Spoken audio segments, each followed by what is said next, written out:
think we're all set. Yeah, we're all set. I, for once, didn't forget to turn anything on. Almost did, but we're fine.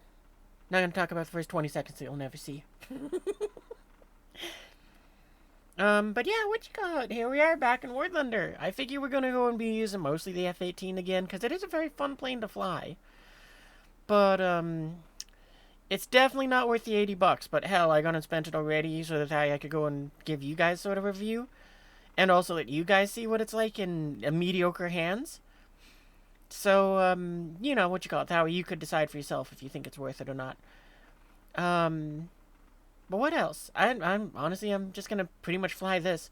I might try go ahead taking it into ground battles, but I feel like that's very unlikely. But the biggest thing that makes the biggest thing that makes me kind of want to do that is these bombs. But what I'm thinking I might do is well, actually I should see. Can I take just other bombs besides those ones? I mean, I guess I could take some of the guided bombs. I might try doing that. Because honestly, I don't think I want to take the Mavericks, as tempting as they are. Just because of the fact that it's like, yeah, but they go ahead and require a bit more, a lot more points. So we might make actually a separate custom loadout or something like that. Yeah, actually, I'm going to do that just for the fun of it. I still need to name these loadouts. Now, you know what, we're going to do this a little differently, because I'm going to be weird like this. I'm going to change this one to be what is below it. Yeah, these ones, save. Edit. Yeah, the other thing which I was thinking about just the other day, you know, or like, no, it was this morning, or afternoon. But so let's say copy. Yeah, the one thing I was thinking about with this one is it's like, oh well, that's dumb. Who's ever gonna want to use these laser guided Maverick missiles? Because you know what you call it. It's like you have to stay on target the entire time. And then I kind of realized, oh, but these ones can be thrown from outside of the range of the Panzer. Random box. Hey T-Core, welcome to the stream. But yeah, anyway, that's kind of the only reason I can think of why I'd ever want to use these. It's just because laser guided means I can guide them in from beyond the 8-kilometer range. So it's like, yeah, maybe, but I don't think so. But actually, maybe I could do that. Well, no, then I gotta give a missile for them. It's like not worth it to me. I mean, in this case, it's fine because, you know, what you call it, this loadout we're making is to be the cheaper option. Because, yeah, I figure we might try doing air to ground, but like I said, it's pretty unlikely. I'm also not too happy with having 3 missiles. What else can we put down here? Is anything fun? I guess we could put a bomb. Sure, why not? We can try tossing a bomb.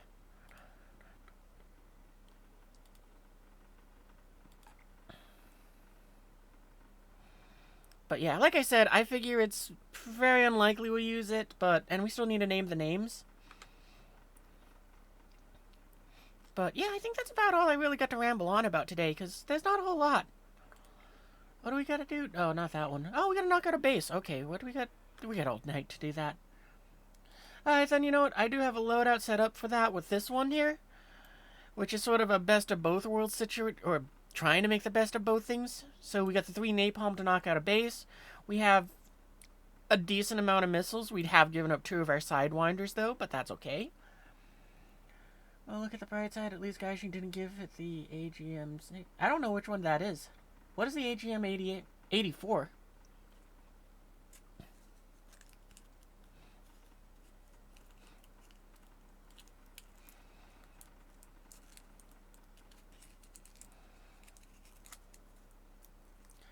That's the slammer? Oh. That'd have been interesting, but yeah, I'm kind of glad they didn't give it that. Honestly, the only thing I can think of that they could have given it that might have made it so that I would be more excited to use the aircraft would have been, basically Air to Ground Phoenix. Yeah. That would be fun, but it's like, I don't think it would be very helpful. But yeah, I feel like the only thing they could probably have done to give this thing some sort of hype would have been if they made it so that the 14.01 had Harma missiles. What are those? The I want to say they're AGM-88s, but maybe they're ARM-88s. I don't remember the designation. But you know, if they had given the Hornet C some harms, well, I don't think that'd be very good for the game. But at least I'd be interested in getting them, and I'd be far more interested in sending them out in a fight.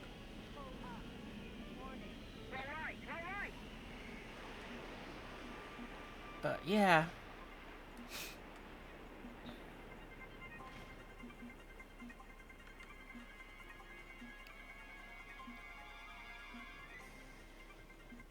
The other thing which I'm kind of not liking about this aircraft isn't even something about the aircraft itself. It's that there isn't a whole lot of player-made skins for this aircraft yet. I was really hoping by now that it's like, oh yeah, no, maybe we'll have some fun Ace Combat ones. There's only Wind Hover. It's like, yeah, that's not bad, but it's not exactly what I want.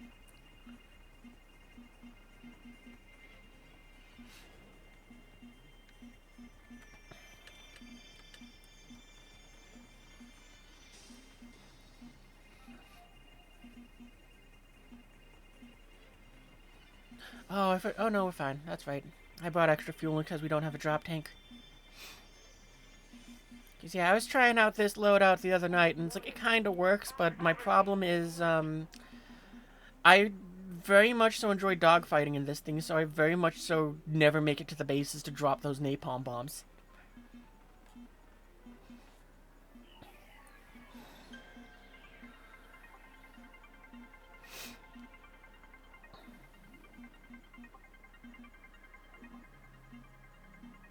Oh, I just realized I forgot to have the eye tracker thing on. Okay, well, I can fix that, I think. See if that makes it work.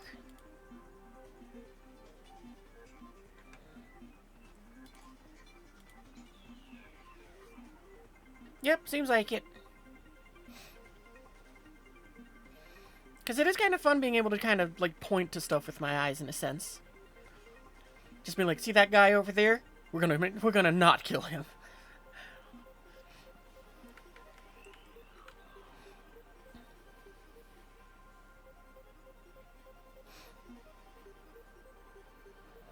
Can also tell when I stop paying attention to.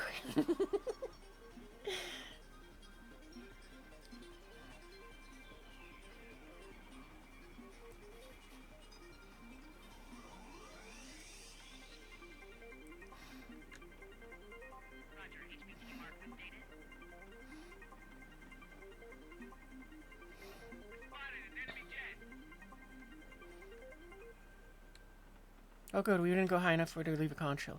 I kind of forgot to do that right there, and I just realized, oops. Stand by. We're analyzing the situation.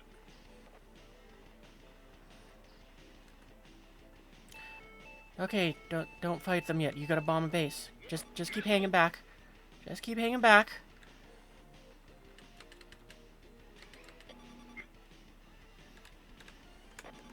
Fox 1!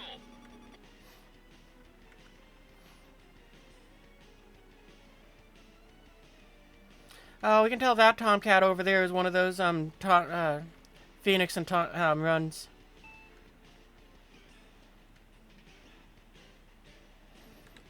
I almost want to go for him.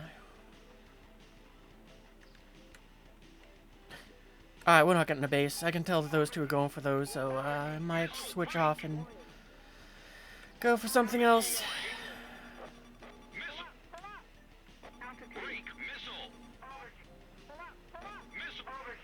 Yeah, we're not getting any of them. Okay.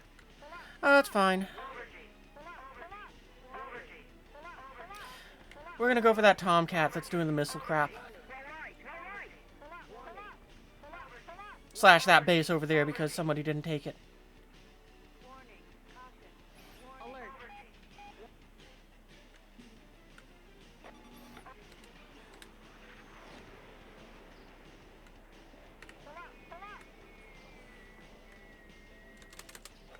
Alright, half a base is good enough for me.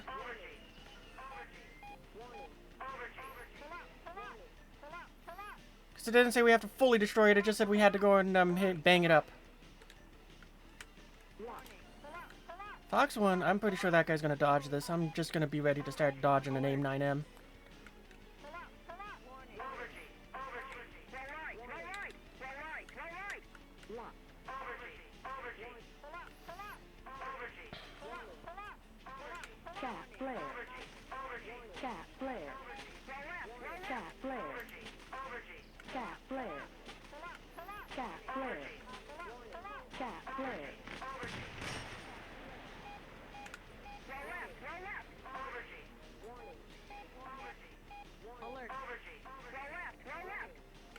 I've received a wire from Allied Operation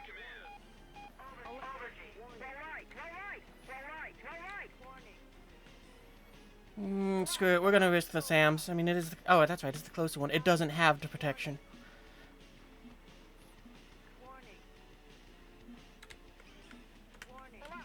Missile break! Fox 1. Break! Missile! Missile warning! Missile break!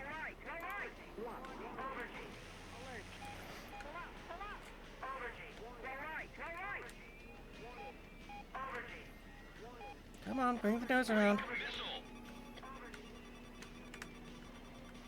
Aw, come on.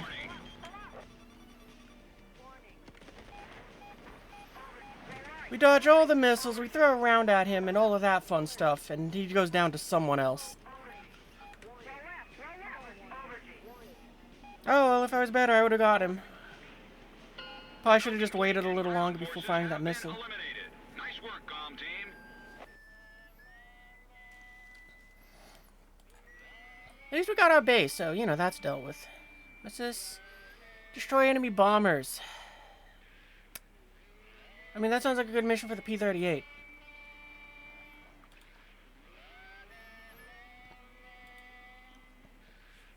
And what other battle rating could we encounter bombers at? 'Cause I don't know, I'm not really sure I'm feeling the P-38, but it's like, yeah, I might go with it.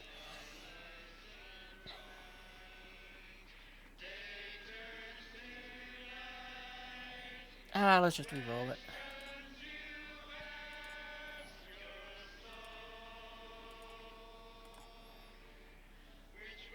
Fighter rescue, bomber rescue. Alright, well that one happens by accident all the time. Oh, but we gotta win. Okay, re-roll.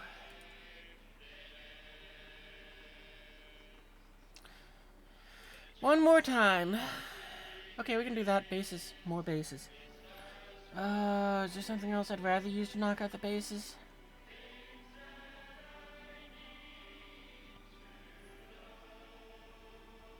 Nah, we're fine with this.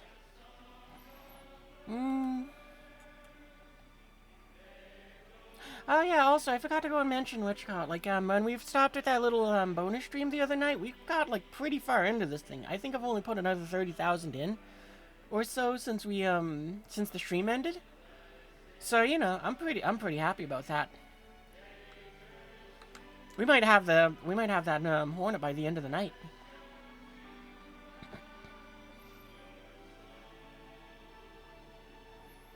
Yeah, I think we'll just stick with this Hornet, because, I mean, it does have kind of the best, reward.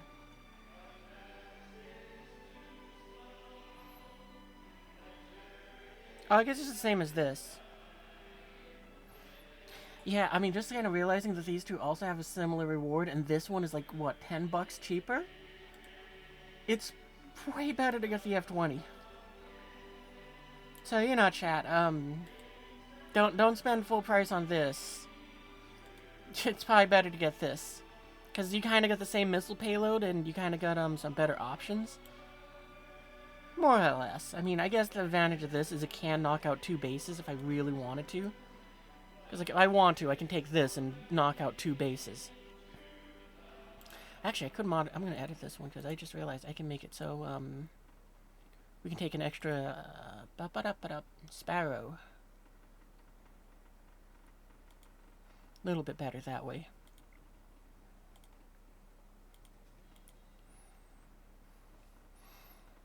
Cause yeah, at this battle rating, you only need 3 napalm bombs to knock out the bases.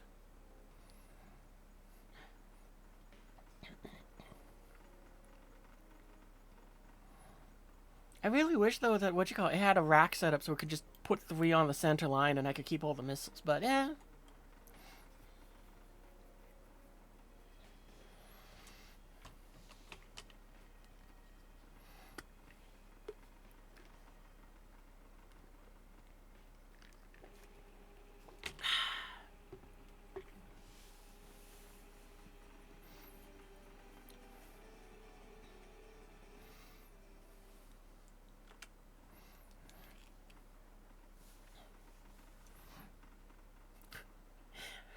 You know, I will say this, just because I just glanced over again and I saw the slammer. What's the delay on the stream? I think it's something like 15 seconds or less, I believe. Normally. It might even be shorter than that. I don't remember exactly what I have it set up for. Transmission from Allied HQ.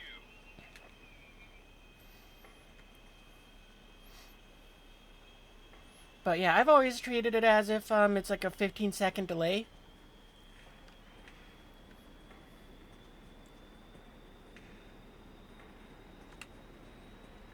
But yeah, anyway, as I was gonna say, with the slammer, just kind of circling back around to that for a second here.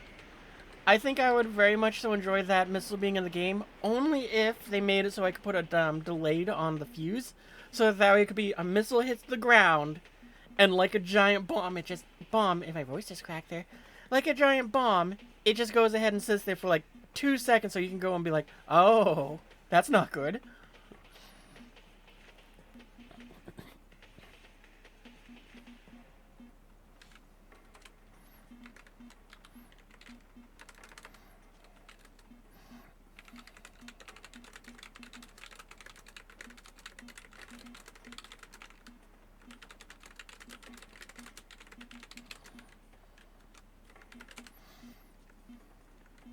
Alert.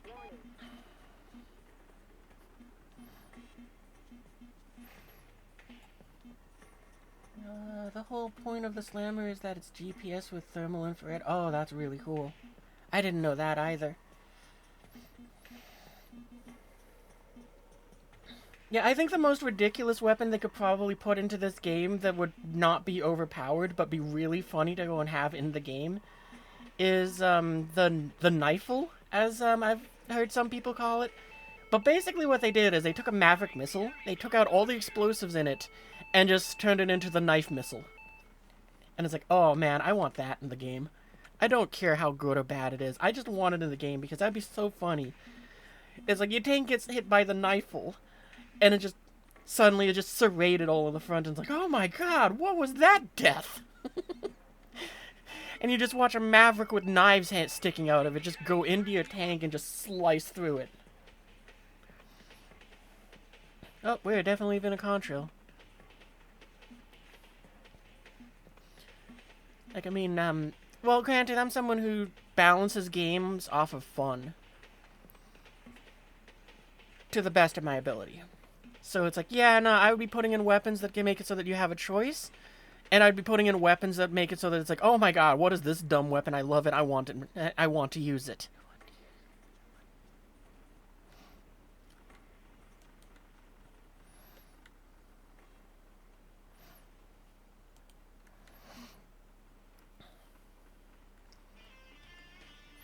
So, you know, I would absolutely be having features in there for its charm. It's like, yeah, this doesn't make the weapon better, but it does make it funnier to die to it.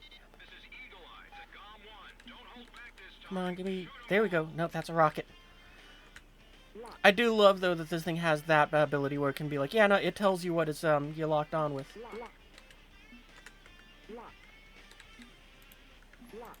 Fox one. Oh yeah, he's a goner. Missile, break! Oh, I think we were donezos. Break! Missile! Missile warning! Missile! I think the plane that fired that missile just went into the drink. Break! Missile!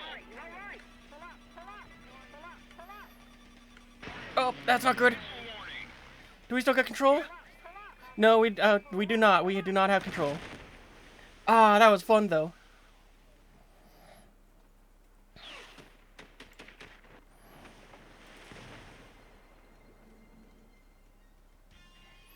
Yeah, this to me is kind of the biggest problem of this F-18 is, or second biggest problem.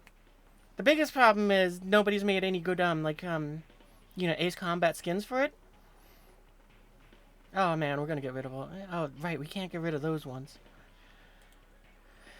But the next biggest problem is, for me personally, I don't like using this thing to bomb. I very much so like using it to just go ahead and, hit ground, to go dogfight.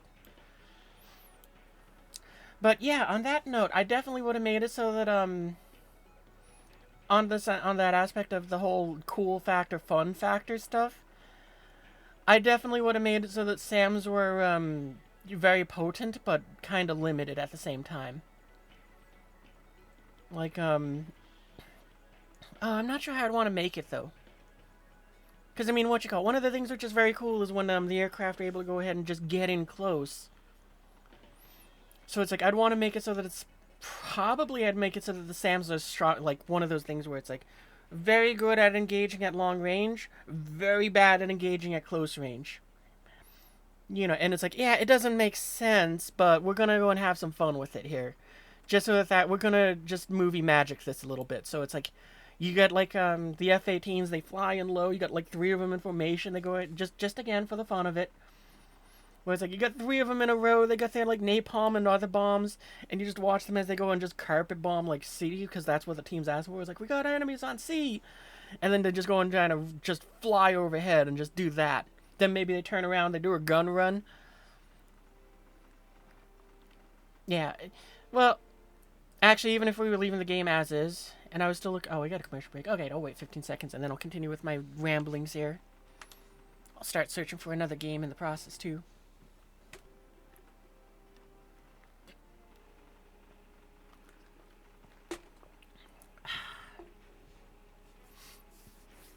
Looks like we got about 30 seconds before the commercials end, so go after that.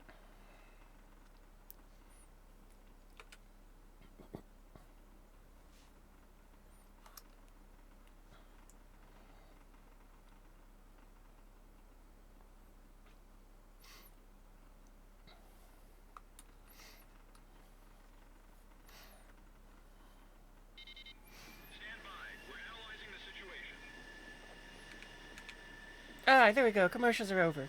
Anyways, I was saying, I definitely would have changed it so that the game would be rewarding more so, proximity to the target for extra RP. So that would encourage people to use, the more, exciting payloads. Because, you know, it's like, yeah, I do love being using Bomb Ross and being up at, like, or even with the, ooh, that guy got low. You know, it's like, it's very fun using the Nighthawk and Bomb Ross to go and bomb from extreme distances. But it's also a lot of fun if you go ahead and are able to go, if you're, using just regular bombs, and you just are going at, treetop height, and just bombing someone at that near point-blank range. So it's like, I would definitely want to make it so that you're rewarded for doing that. Possibly, you know, first off through RP and SL. But also, I'd make it so that the game would just to kind of also help with that is, I've said it before, but I'd make it so that tanks don't use the spawn points. Just so you get the aircraft more often, so you're less mad when a SAM just knocks you out of the sky immediately. And, yeah. Just kind of, I would be looking at how to make it more fun, but, you know, I mean, my fun is not going to be the same fun as somebody else.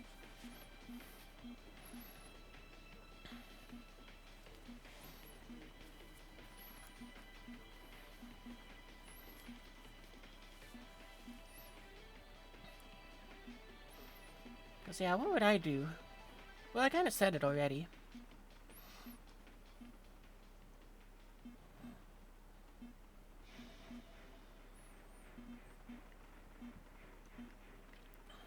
What else is there really that I would do? I mean, yeah, it's the tank thing. I'd make it so that they don't use the spawn points. I'd make it so the aircraft are there. I'd make it so that there's more selection in weapons and the weapon choices make it... Or, hang on, no, I need to reword that. I'm about to say the wrong thing. Because they got plenty of weapons to pick from, but I'd make it so that the selection of your weapons would affect how much RP you get. Because I'd make it so it's like you can play it safe and use the guided weapons. You know, and it's like that's where the distance aspect come in. But then you'd have to kind of balance it also by the aircraft as well. Because some aircraft are kind of built around that and others not so much. But even then, you can still go and make it so it's like, yeah, no, you get the base RP for being in the FN-117 up at 30,000 feet, tossing your one bomb, and it's like, yeah, you get your one thing and you're good. Or you can go ahead and be 200 feet off the deck, and then throwing, you know, just tossing a 2,000-pound bomb on a 2-second fuse, because it's like, if you don't do that, you're gonna explode. And when you heal that guy, it's like, it gives you triple RP for it, because it's like, you got really close, you got in, you know, and they're just, call the metal danger close. And it's like, boom. I mean, and the other thing too, which I would do, is I'd make it so it is definitely angled at rewarding at teamwork stuff. Because, you know, again, if it was like, what you call it, a target's called out by the team that needs to be hit, and you're helping the team with that, then it's like, yeah, no, we'll also double it again for that.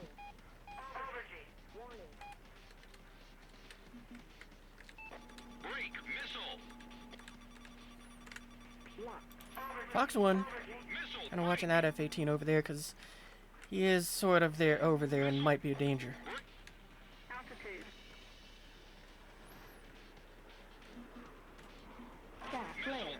Flare.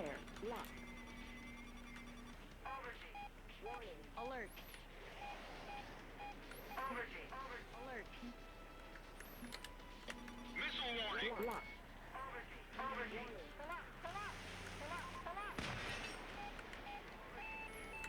Oh, that's a tree! Missile break. Flare. Break. Missile. Oh. One is hit. That was unfortunate for that guy, though, what you call it? He just wasn't able to get around our wreck.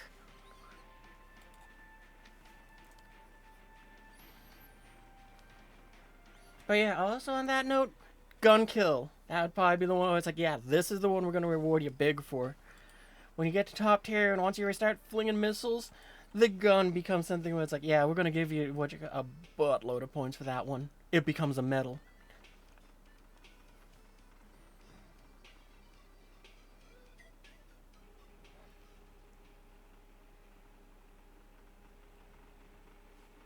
Could be like you could call it a gunslinger. You could go and make it so it's like requires you to use like an 8 point, now probably like a 9.0 or higher aircraft. Maybe you even push it a little higher if you're really concerned about people just farming it. And it's like, yeah, no, you use 10.0 and higher. Like, what is that? The Vietnam era terror is what I'm gonna say. So what? I guess that would be like 11-ish. You put it there so that it encourages people to be like, no, I want those points. Getting 10 times RP for getting a gun kill? I'm in for that. Maybe not that high, but for the sake of the fun of this, we're just gonna say it's that high.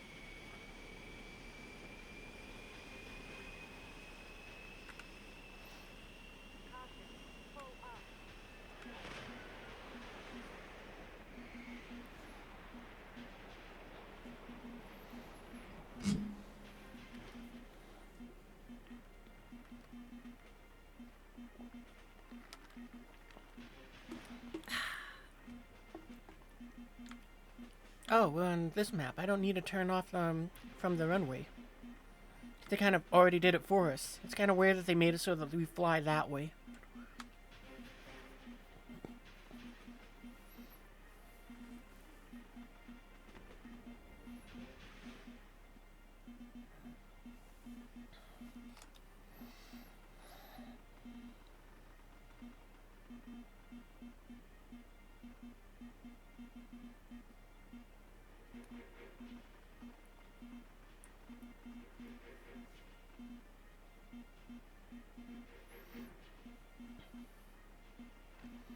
Oh, by the way, since last stream, it seemed like my, all the little pop-ups that, show up in the stream, since it seemed like they were very quiet to me, I did raise the volume of them, so let me know how that sounds for everyone. If they're too quiet or if they're too loud, let me know. Or if they're just right, too.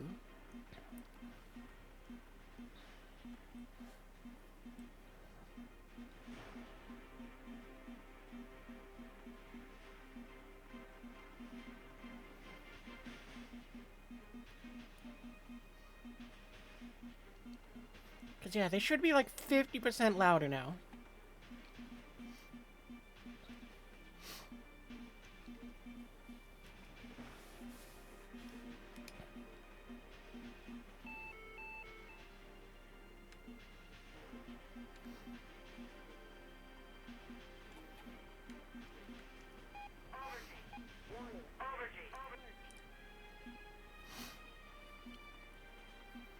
You know, I think what we might do, though, is we might switch aircraft, and we might, just because it's like, I want a dogfight far too badly in this aircraft.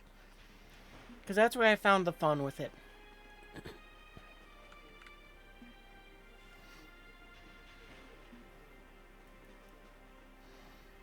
Like, maybe what we'll do is we'll switch over to our, Harrier and see if we can, knock out some ground pound, or knock out some bases with it. The other problem I'm kind of encountering here is it's, unsurprisingly, a very, premium-rich battle rating. And a lot of those premiums are trying to go ahead and bomb bases. Which makes it just extra not fun.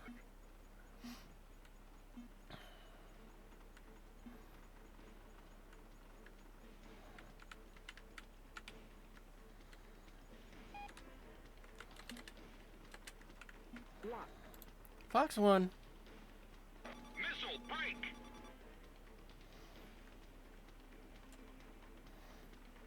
I don't think we're gonna catch it now, because I just saw what my speed is.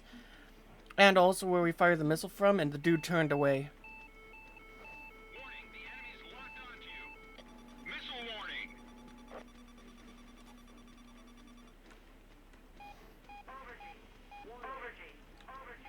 Break missile. Ah! That was startling. Oh, I like how they put the decals on their tail. Like the little chibi one on the outside, I love it.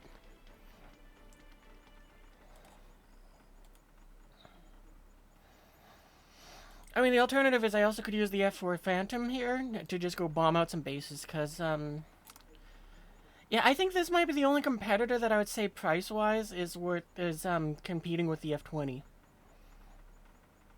The only thing I don't like about it is, the Phantoms that I've flown, their radars have not been something that is like, yeah, I enjoyed them.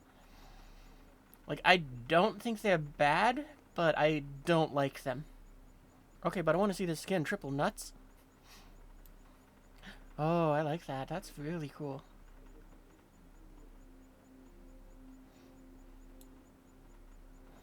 Okay, how much is that? Because if it's like $1 or less, maybe I want it. I can pick it up.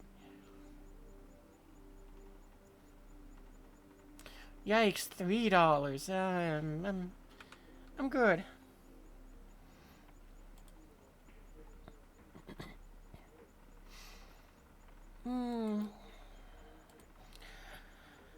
Yeah, let's go and take this up and see if we can go and do some ground pounding with, or do some base bombing with it. Maybe the lower BR will be beneficial.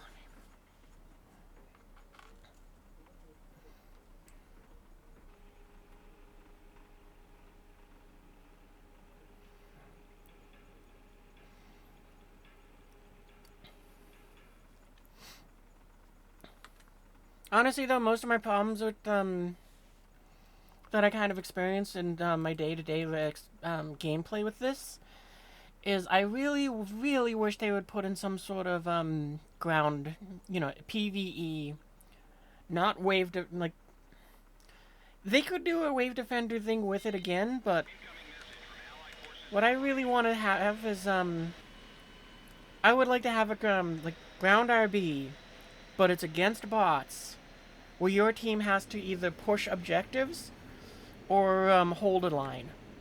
So that's why I say Wave Defender could work, or they could make it so that we get a couple missions.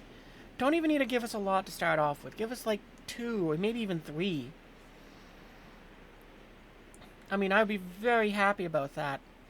Where it's like, it's like 4 fighter jets and 4 tanks are moving, like, you don't even need to use new maps. You could just use this map where it's like, your forces start on that island, and you gotta go and work your way around there, and move out to here to go and capture some, and just working your way through all of it.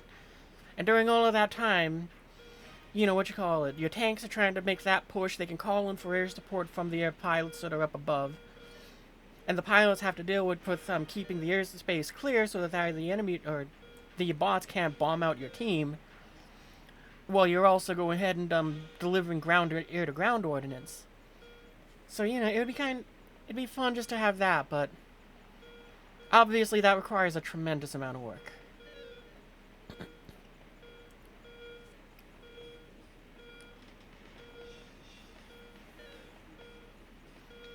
But, I would definitely set it intentionally to where it's like, yeah, no, we're going to purposefully make this around the premiums at these battle ratings. So, like, what? I guess, top tier, since I would expect a lot of people are probably buying the premium jets, just put it between battle rating 11 and battle rating 13. So it's built around those premium machines that are in the gameplay, so it's balanced around them. And then, just all the nations kind of just compiling their forces. And you can even have some fun with it and build a little story, too, where it's like, yeah, no, your coalition force called, I don't know, what do you think is a cool name?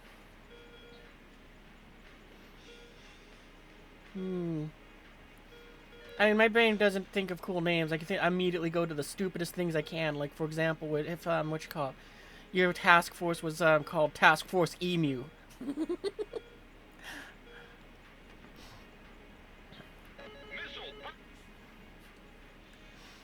Because it's like, yeah, no, that's a stupid bird to be named after, but at the same time, that bird defeated Australia in warfare. Not actual warfare, but they did call the army against them, and they did go ahead and use ammunition against them, and they did not defeat 20,000 birds.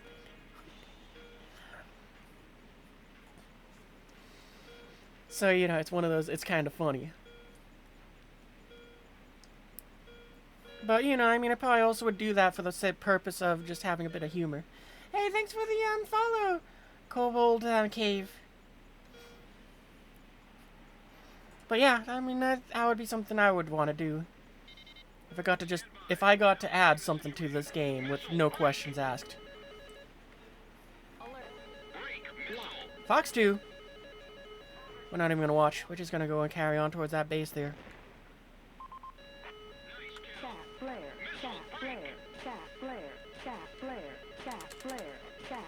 Oh, well, at least we got the bombs off. I figured that was going to happen, though. Because, I mean, we weren't taking evasive action. We were high off the ground.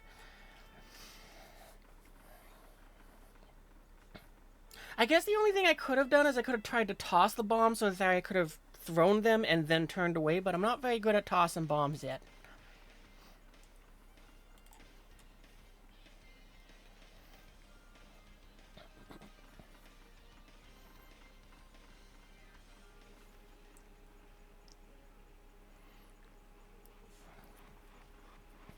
But yeah, and then also on top of that, you can put down some...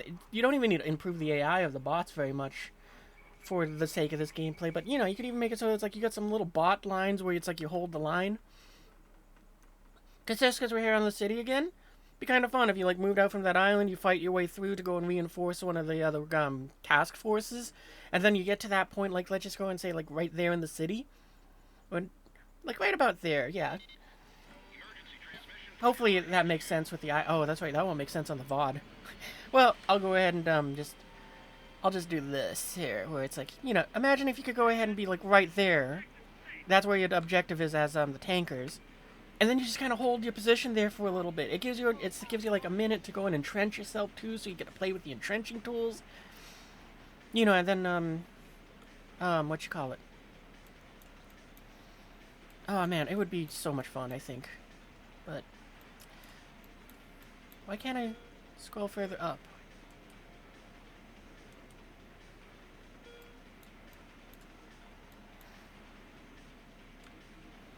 It doesn't matter. Actually, I'm gonna get rid of that. But yeah, that's what I would end up doing. If I got to just add something to the game. Good PvE mode.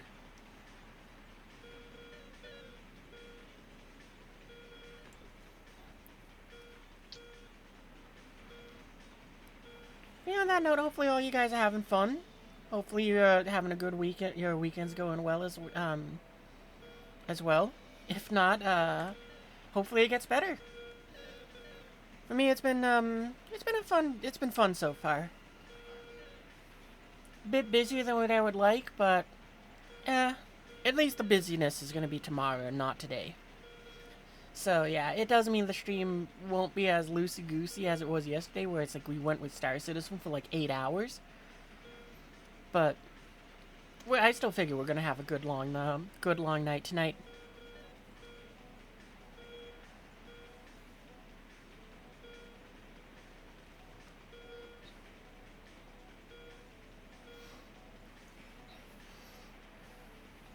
Oh, we should probably climb higher. And yeah, the other thing too is I'd definitely make it so that I would, well, they have this system already in place with, the vehicle types here. So, you know, you got, like, attackers and fighters. And it's like, I really wish they would make it so that people are encouraged to use them for that role. Like, I've said it before, but, I mean, I would make it so that it's like, an attacker, if you're doing ground pounding, you get double RP versus the fighter. And the fighter, if it shoots down an aircraft, you get double RP versus the, attacker. You know, just so that way people are more encouraged to play the role they're supposed to be. Just so that you see less F4s carrying just all the bombs that they can carry. Oh, that was unfortunate. Oh, we don't have any bombs left. Cool. That's extra unfortunate. Should have been paying attention. But, you know, I mean, that would be the first thing I would do if I had got to roll out things slowly. Class means the class does more than just kind of give you a vague description. It affects the gameplay.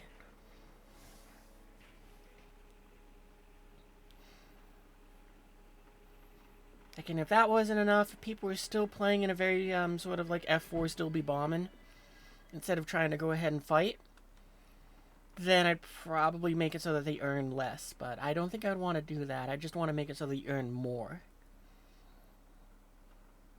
Because I'm someone who would much rather encourage what I want to be the correct gameplay versus punishing what I don't want it to be. Because, you know, I mean, if you're taking up a Harrier and you're dogfighting with it, it's like, okay, well, that's not what I had intended for that, and that's obviously what the aircraft is not intended for, but hey, it's your aircraft, it's your having fun, have your way, so go at it.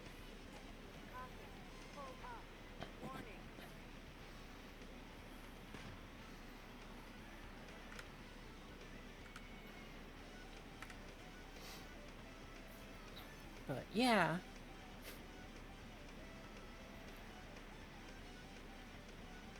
Problem with War Thunder for me is it's so chill. It's just I spend too much time overthinking stuff and distract myself from the game.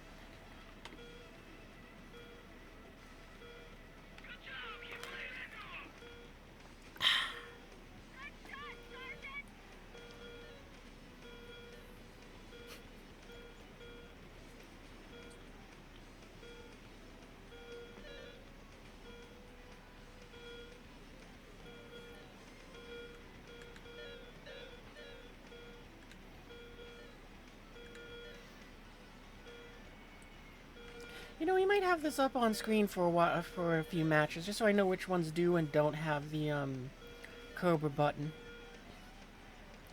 Because I didn't expect this to have it, but I was just thinking about it now.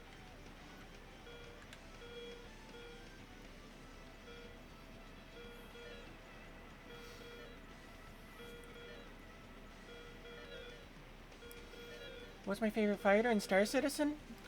Probably the Scorpius. No.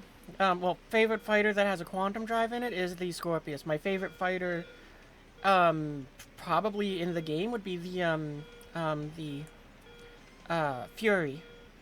I call it the TIE Fighter, so I had to try to remember its actual name.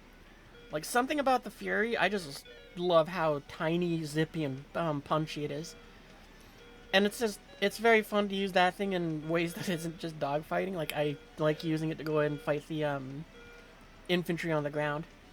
Fury is insane, and I love it so much. I have one of the racing ones that I pretty much never use because I don't do racing, but I really do love taking that thing out just to go and have some fun, just for like, if I got like 5 or 10 minutes to kill, just throw that out from the hangar and just zip around the hangar, around space stations and stuff.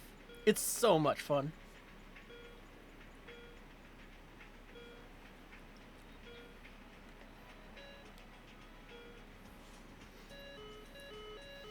It can fit in every ship just about. It really can. Like, oh, hang on, wait, do we gotta dodge missiles?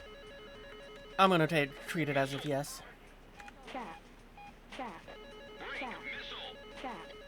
Chat. Chat. Chat. Missile warning. This is Eagle Eye to Com 1. Don't hold back this missile. Fight. I think it's that F4 down there, your name. Alert. Missile warning. Yeah. Yeah, I'm very certain it's that one down there now. Oh, I just realized we got... Oh, no, that's right. It's an A, so it's not a full up tier. It's just 12.0. But yeah, the Fury's so much fun because of how much stuff it can fit into. Like, I own 2 of them with physical monies because it was like, I want 2 for, if I get a Galaxy. But, now that I have a Polaris, it's very much an aircraft where I'm like, oh man, I kind of wish I got more of them. Missile. Fight. Is that... Oh, actually, the F-16 might not be a bad one to go ahead and be, doing this bombing stuff with.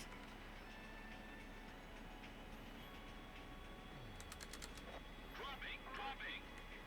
I'm guessing it was too fast and didn't, bomb that base. Because we most definitely did. Yeah. Multiple transport planes have been shot down. The operation isn't progressing fast enough on the ground. Yeah, we're gonna finish that one off, because we don't... It doesn't matter how much of, the damage we do, we just need to knock out a base. Or knock out the bases. Oh, I think it's gonna go and burn out before we get, impact. Oh, we did! That's good enough. I don't care how much we make. All I care about is just getting that bomb hit.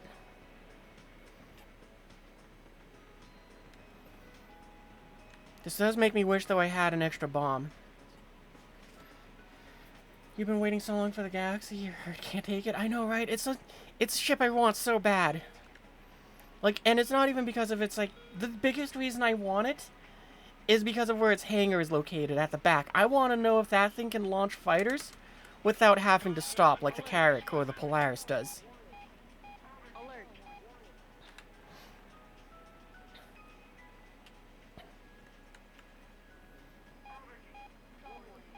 Alert. We're gonna see if the guns can do any damage to that.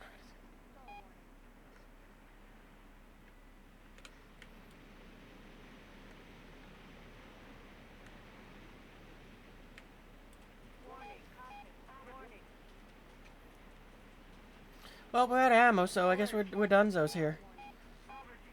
Alert. Either the base is destroyed or it isn't. I don't think it's destroyed, though. Warning, the enemy's tracking you on radar.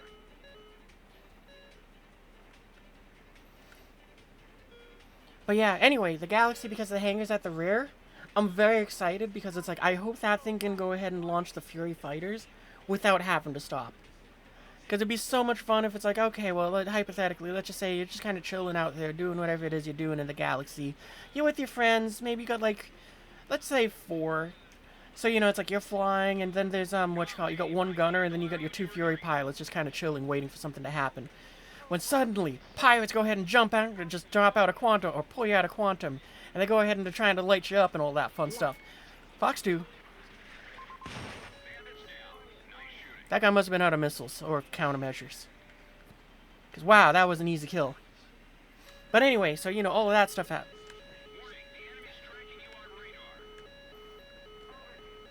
Okay, we got it set to drop both. Oh, we're outrunning that Su-39. Oh! That was unfortunate. Oh well. We're having fun rambling on. But yeah. So, you know, it's like you're out there with the pirates going jumpy, or your galaxy gets pulled into real space and it's kind of stuck there for a second. So that's when you go ahead and have your crew gets ready to go. They go ahead and jump into their Furies. They go ahead and you know what you got, without stopping, you just let the two Furies just rip out of the back of the ship. Or maybe you have four of them, and because you got more people. But you know, you have your furries. They launch out to go protect the mothership, and their job is just to slow down the thing, maybe take out the mantis, and the galaxy is just being like, no, no, no, we're not sticking around to fight. We got very important cargo. We got to get going. You know what? I'm gonna go and take this thing out with as many napalm as I can, just for this loadout. 2 bases is enough. Actually, we'll take a little bit extra if we can. Just for the sake of, if there's something else out there we can go and knock out too. So we'll take 1 extra napalm.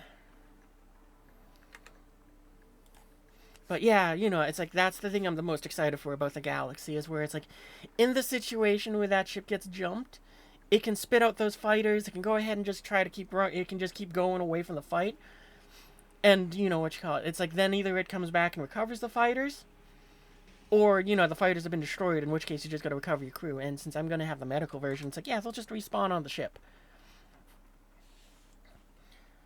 The Kraken would be a better ship for that, you think? But it's insane price-wise. Yeah. The other thing, which is like, I'm not too fond of the Drake aesthetics. The only ship they've made that I really like how it's designed, or the aesthetics that work for it, is the cutters. Like those jets, not jets. Those spaceships, with them being starters, I don't mind them having that sort of rough and unfinished sort of look to them. Not unfinished like they're not completed, but unfinished as in that's how they're supposed to look.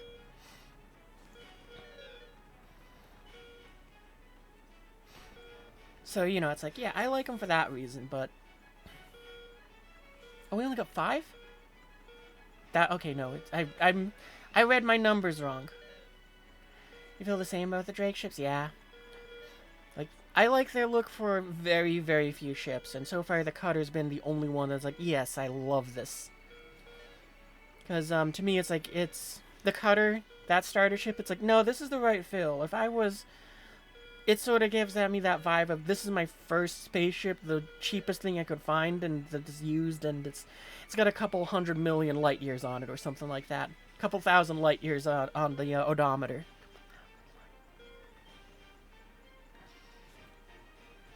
You know, it gives me that sort of feel, and it's like, I love it. Your favorite manufacturer's Origin? Yeah, Origin ships are really beautiful looking. I think mine is probably RSI. But Origin is up there for maybe the second one. So they have built out a tissue paper. They are, but they're luxury ships, so I don't mind.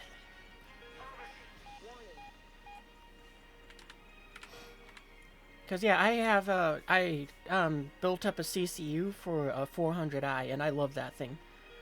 I'm not too fond of how big of a nose they gave it. I would have liked something thinner and more elegant and, you know, something that looks a little more pretty. But, you know, it's one of those ones where it's like, it's not a big deal. Like, it didn't stop me from being like, I love this ship.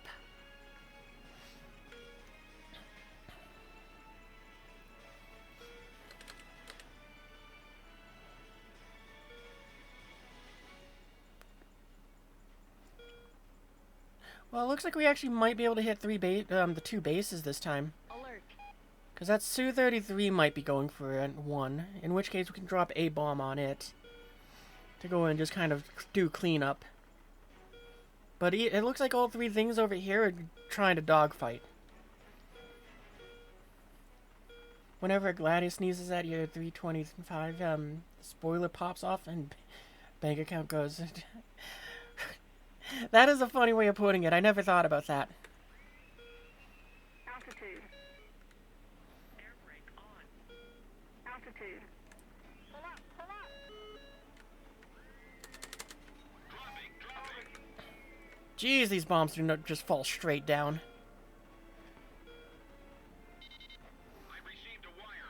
can kind of see why you might want to use a CCIP for this stuff.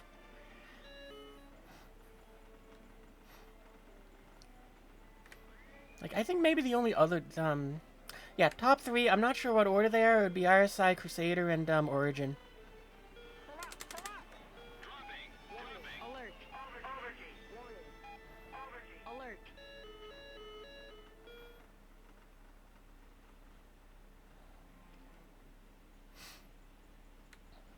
But yeah, what you call, we had way too much fun yesterday with, Star Citizen, and, like, so much fun that it, even led to, us thinking of, future plans for, Fox One. Alert. Are we going to be able to keep lock if we go this way? I think so, but just barely. It's a little hard to tell. Is proceeding smoothly. Eliminate the remaining forces. Oh, we lost it. Dang.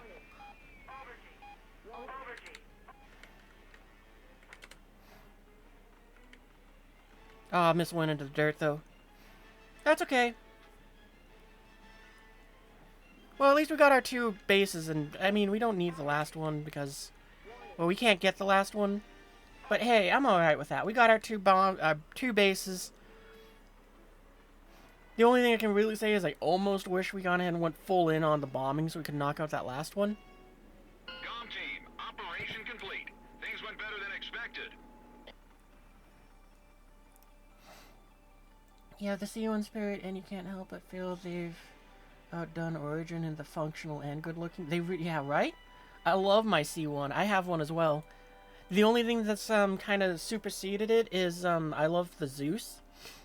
And it's just because it's like, it's the C1, but I get a ladder. You know, to get in and out of the ship, and I love that ladder.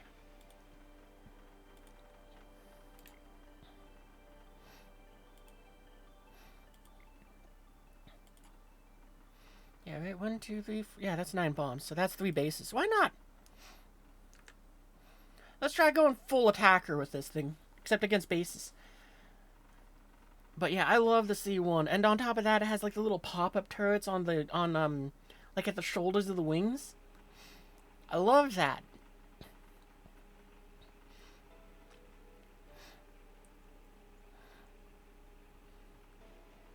Because, yeah, I think the only thing I'd want to change about the C1 is if they was just give it a ladder somewhere so I can access the cockpit. Or if they don't want to do that, make it so other thing I don't like about the C1 is I'm just disappointed. There's that big door that's right behind the ramp. And I really wish that was a security door where it's like only myself or my crew for that thing. Or, you know, party, I guess I should say, right now.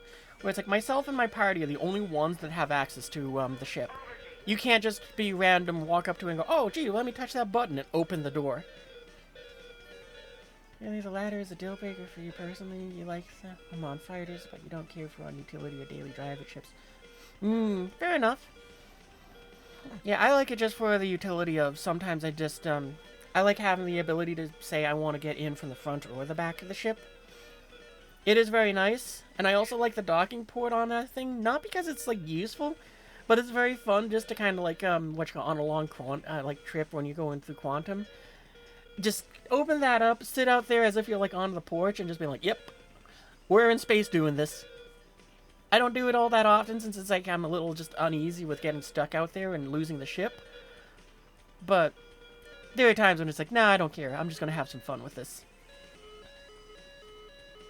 Warning, the enemy's tracking you on radar. But yeah, it doesn't always work for every ship. Like, there's the Fat Fury. You know, what is it, the Guardians? Those ones, it doesn't work so much for me with them having the front and back access.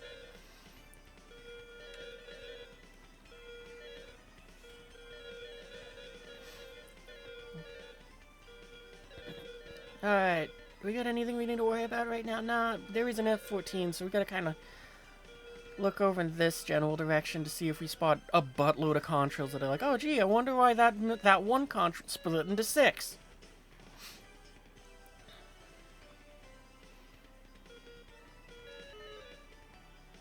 I mean, if we're lucky, we have enough bombs to knock out 3 targets, but like every game, I expect that all the friendlies below me are gonna just be loaded up with whatever payload they want to go and knock out some bases. Or that we catch a missile because we're in the clouds and I can't see if the contrails are coming from me or someone below. Nope! That answered that question! You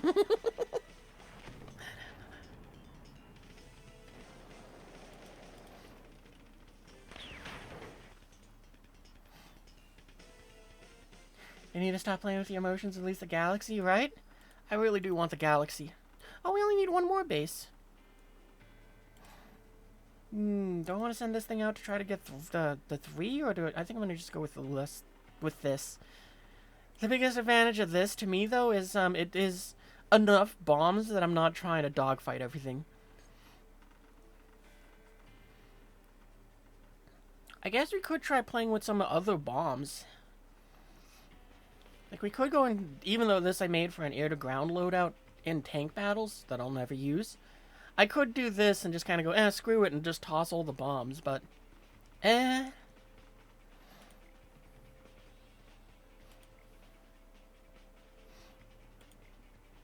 Now we'll stick with this for the last game. I mean, what's the worst? We bomb out 3 bases when we needed 1. But yeah, the other thing I like about the Galaxy is I very much so like it when the ships don't have the bridge at the very front of the ship.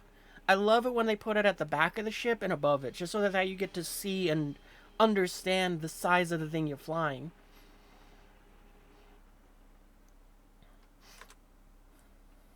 Because yeah, that's what it is for me. It's like I want to be able to see the ship from the inside and go, wow, this thing is huge. Like, the other thing which would be great is, best of both worlds is probably having it so it's like, you got like the bridge up at the front, so that they can go and land the ship more easily, but then you have like an observation deck that's up and behind.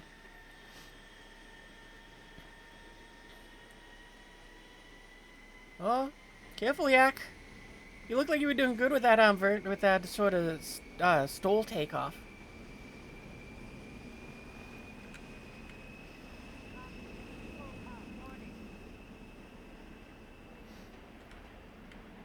Is this one of this is one of the big map ones. I think we'll have enough gas for it, but but it'll be kind of we can't do the burner the entire time.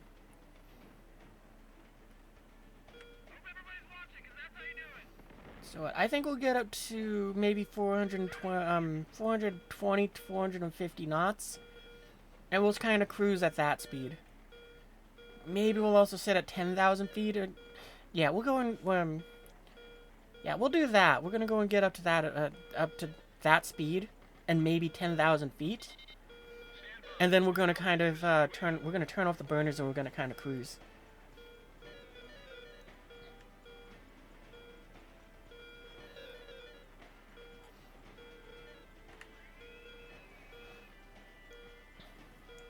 Because, yeah, we're not going to try to race our team. We're not going to go ahead and try to do anything ridiculous.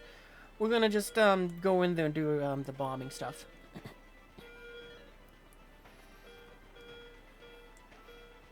Because, yeah, now that I'm thinking about it, the character kind of has the setup that I was just thinking of.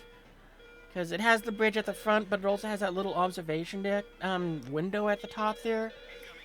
But it's not exactly the observation deck I'm thinking of, where it's like you got a sort of a very nice sort of almost like the view that you get from the bridge, but just from up there and back.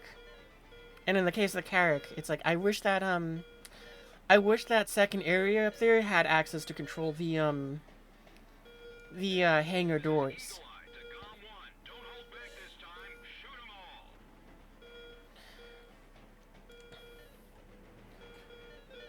Not Dorito shaped enough for you, fair enough. It is something that is nice about the Polaris. It is a very pointy Dorito.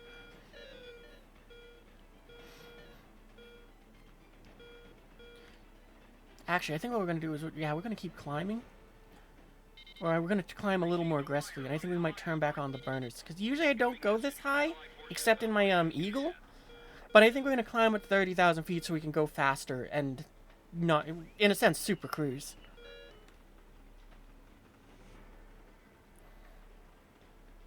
Like, it's not really super cruising, because, I mean, I think the only American aircraft that can do that is the F-22.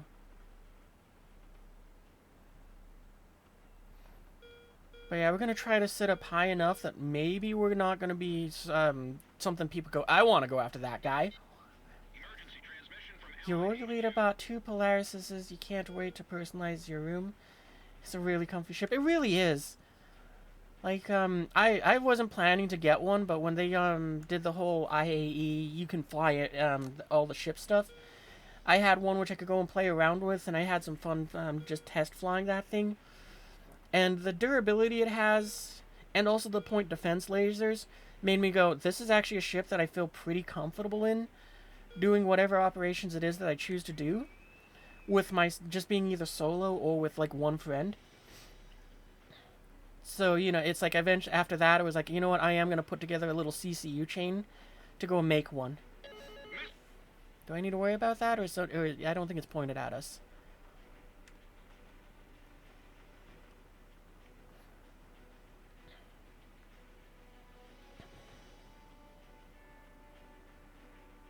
I'm glad we took the 3 bombs, because this is actually like the one case where it's like, this is going to be nice.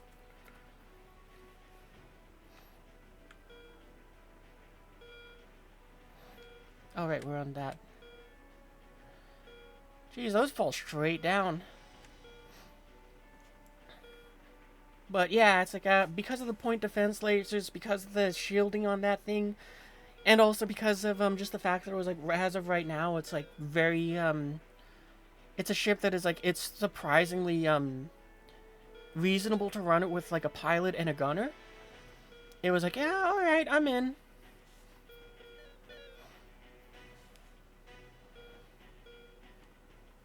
Alright, I'm curious. We're gonna test it. Actually, not on this one. We'll test on the second base. But what we're gonna do is we're basically gonna dive bomb this base, and we're just gonna toss the 3 bombs from very high up.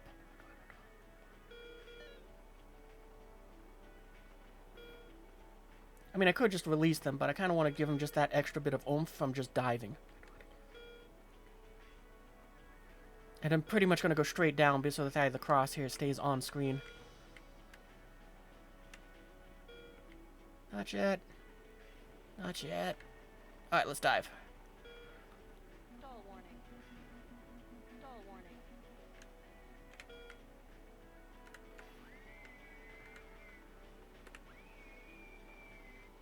Too fast. Oh, okay. Really? Oh, I think we're going to overshoot it, yeah.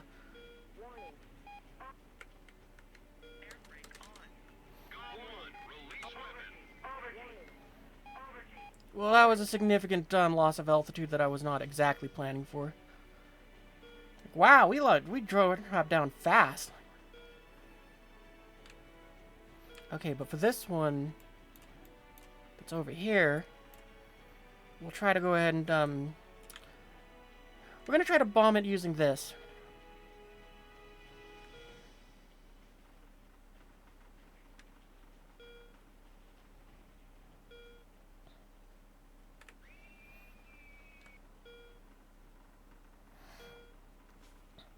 I guess the good thing about these bombs taking a long time to fall is, you know, what you call it, I'm long gone by the time they get alerted. Your favorite thing about it is we all have snubs and we can deploy them from the pliers to do whatever you want and return to base to log off there. It's a mobile group base, plus you have a couple fighters on it too. Yeah, that'll be great when they make it so that you can log off on the ship again. I really hope they get that working sooner than later. Because it kind of sucks that right now it's like, yeah, I can't really have the ship operate as a base. Because the only one that can log off in the ship is the owner.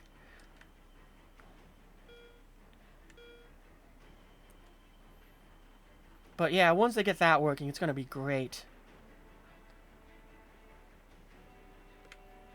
Okay, I just want to... This is the first time I've actually... Oh! We missed.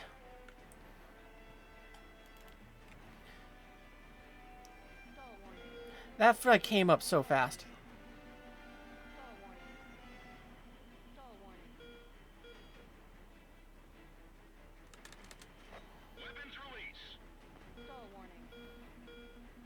So not exactly what I was planning there, but at least we got to do it from a higher altitude, I guess.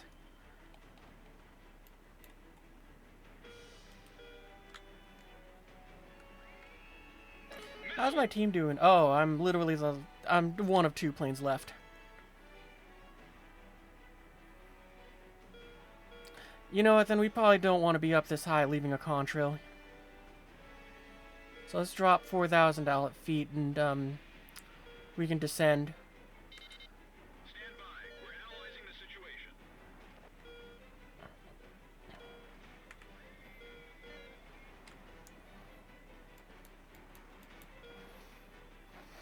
Man, I do love the change they made to the map stuff here. Okay, 16,000 feet is good.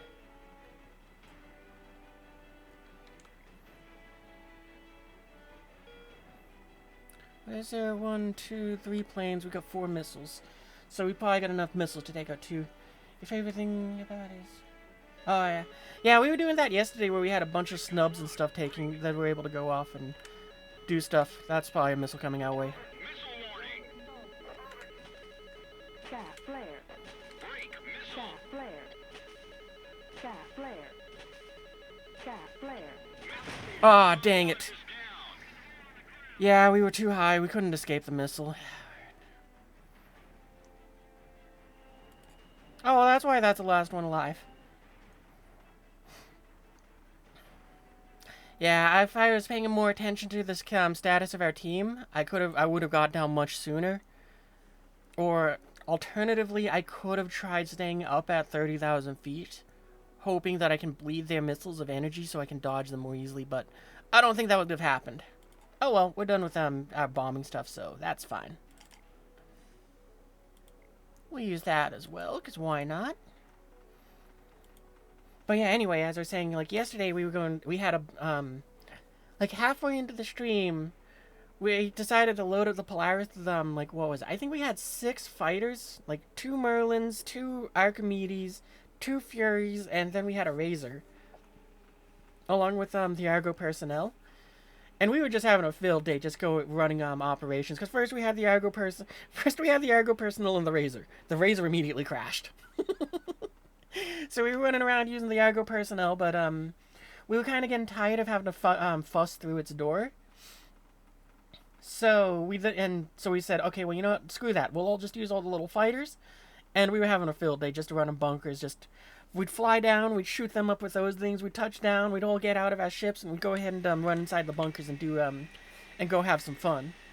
And you know, we also collected the Hurston Armortex armors. It was so much fun. Cause you know we were just having fun, just collecting up that. We go ahead and running the bunkers. I think it's gonna be a fun VOD, even though it's a long one to watch. Just throw it on like a podcast in the background while you're working or something. But yeah, it was a great time.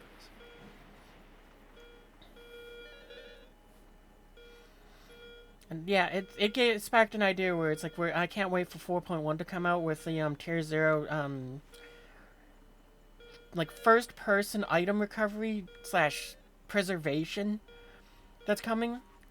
Because as soon as that comes out, I'm so excited to go and play with all the few spacesuits that I didn't melt down. And I'm so excited also because, oh, commercial. I'll give it a second here.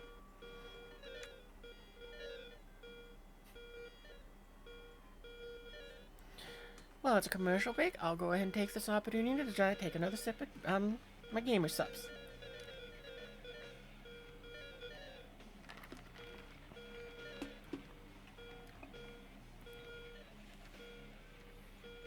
Alright, we're at altitude. Time to start leveling off.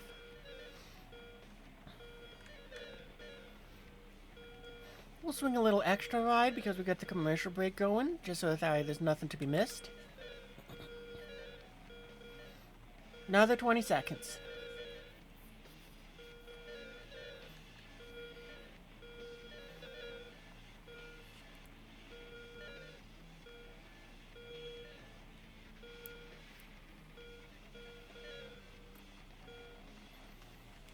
Three, two, one.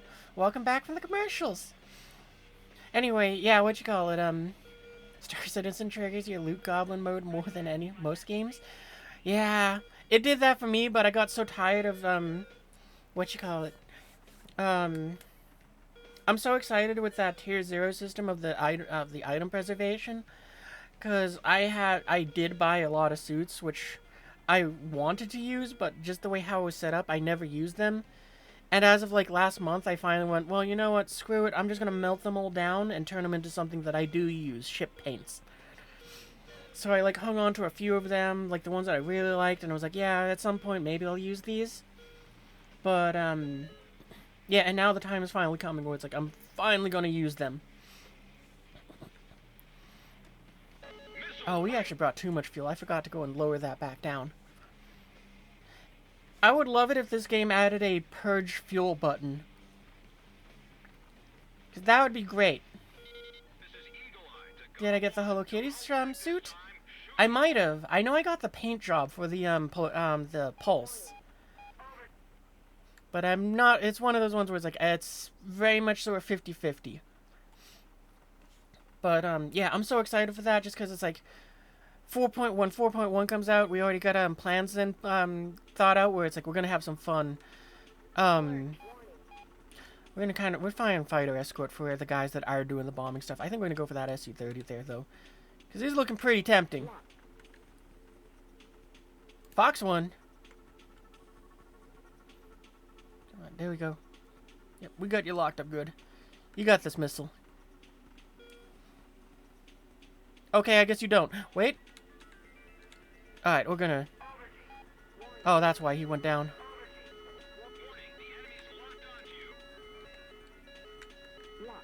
Fox 1. Oh, okay, well that guy's going down. Well, we're not gonna break our lock on him, because... Oh! Oh, that's unfortunate. Oh, and our engines are gone.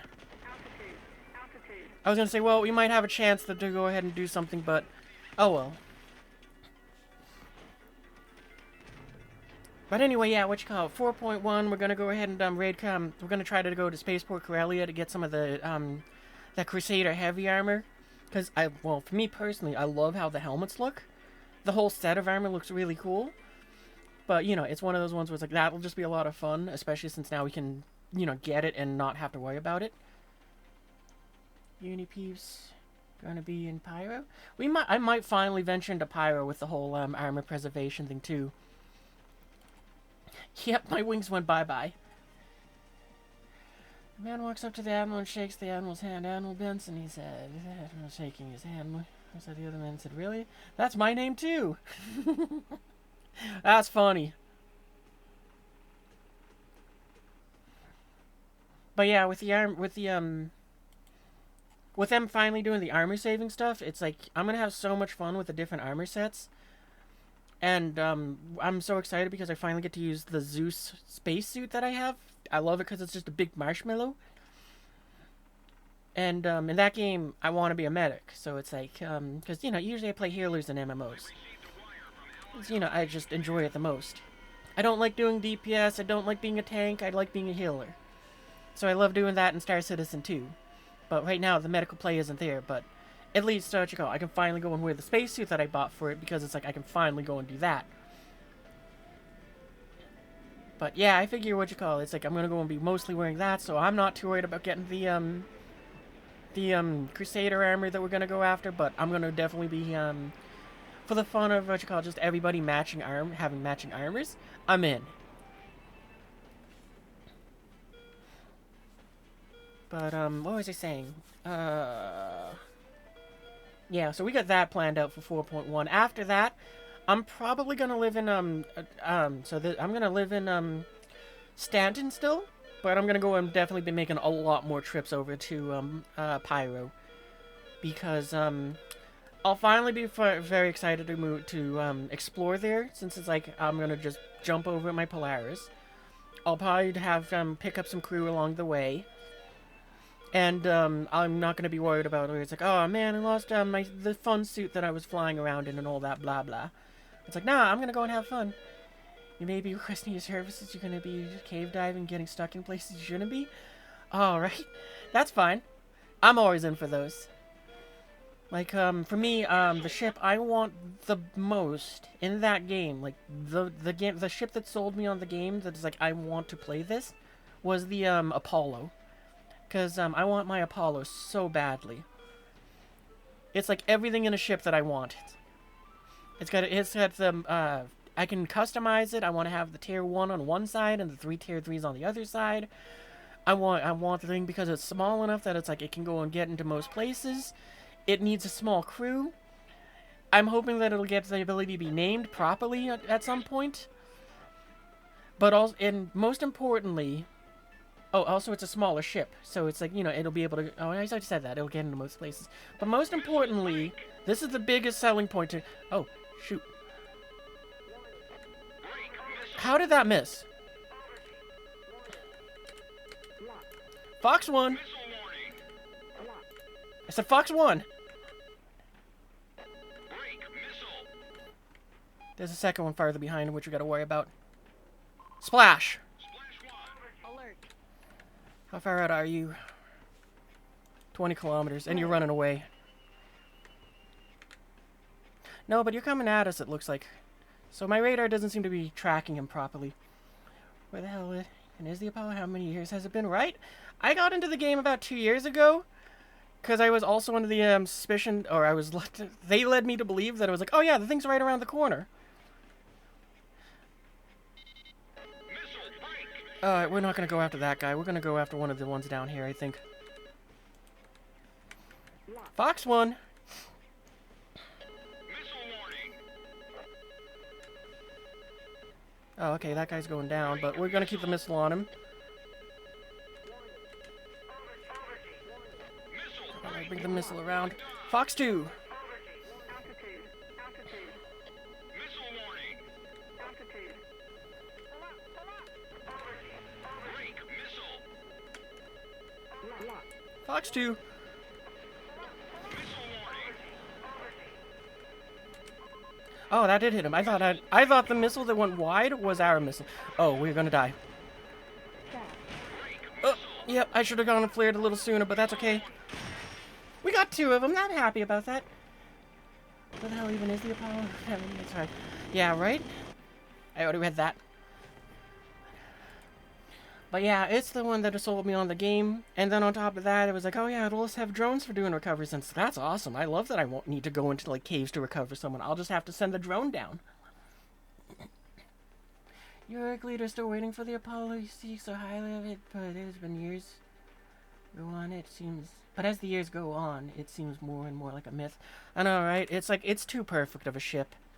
It's small. It's a medical ship. And it's gonna be, and it seems like it's gonna be versatile. And it seems like it's gonna, and they said it's gonna be the size of a Cuddy Red. I feel like its size is gonna go up. You know, with the changes that they made to go ahead and just kind of put in parts and all that. But yeah, I already have a name picked out for it and everything. So when they do give us the ability to name more of the ships, mine is gonna be called the Medicinal Falcon. Because I'm a Star Wars fan, and it was like, this thing is a flat pancake little like the Millennium Falcon. 100%, your name is already decided before I even own the damn thing. Incoming message from Allied Forces Operations Command. And yeah, the way how I got mine was I bought it from the gray market. Because, you know, what you call it, first year in the game, I didn't know anything. I didn't know it would come back around. So instead what I did was I got ahead and was like, oh, it was an event vehicle? Ah, that sucks. I won't be able to buy this thing. Okay, well, I'll go ahead and find someone who's selling theirs. So, you know, I bought mine off of a player. It has LTI and all that good stuff. And, yeah, it's just kind of sitting there as a Cuddy Red waiting for the day. Good name? Thanks. Yeah, a few of my ships have names, but not all of them. Some of them have more meaning behind their names than others, but all of them have some... No, I think they all have about the same level of meaning behind them. It's either something dumb or something that sounds nice. Or it's a reference to something else. Like my character is called Thunderhead, because of Ace Combat 5.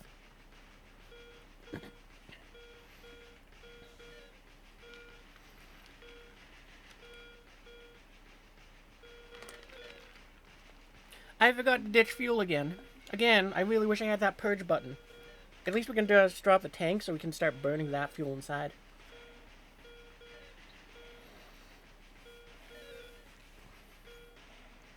Oh, so I know it doesn't do anything, but I heard that the Gladius got an or has gotten, or is getting an update in the very near future, where the control surfaces on it, you know, like will move like how they do on this. So it's like, that's really cool. Oh, we climbed too high again. That's okay. I mean, the only downside is we're leaving a contrail, but eh. Break missile. Missile. I think we're gonna go evasive. 'Cause I feel like something's gonna be firing at us. Break missile. Oh, that's an F-18. It's got the TWS thing. Missile break. What, the TWS plus thing. Missile warning. Alright, then we're just gonna full reverse this. Missile. It might be going for the MiG-21 down low, though.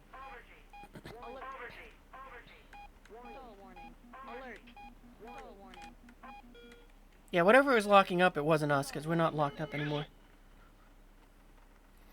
You wonder how the other ships will get those additions? Oh, in Atmo Flight, it's going to be really good for it when it gets those updates. Yeah. I'm curious to see what they'll do for other ships to kind of, distinguish, like, space superiority versus, air superiority sort of, fighters. Because that'll be pretty fun, too, where it's like you can start seeing some take more, purposefully be more aerodynamic versus others that are more like thrusters everywhere. Oh, hey, there's someone we can shoot at. Fox 1. Not the best lock, but it'll do.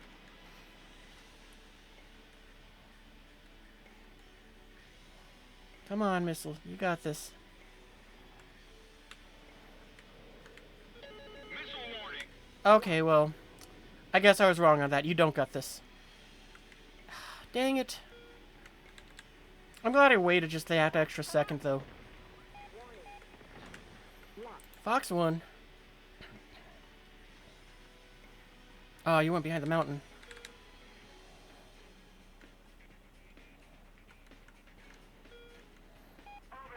Alert.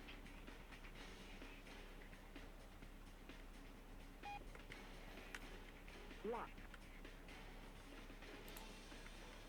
Gonna just throw a second one, because yeah, there it was. I just saw it impact on the mountain behind the dude. Dang it. I'm counting that as a maneuver kill. Alert. How many of them are left? 1, 2.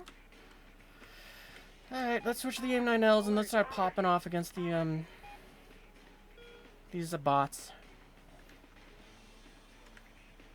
Lock. Fox 2. Alert.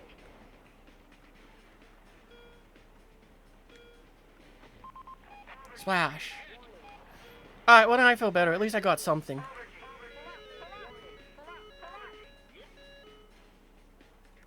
Ooh. Thought we were gonna hit that building for a second there. Missile break. Alert. Lock. Break missile. Fox 1. Missile break. Ah, dang it. I thought I was gonna get low enough for it. Wait, that was an F4? I thought it said F16 on my screen. Oh, different guy.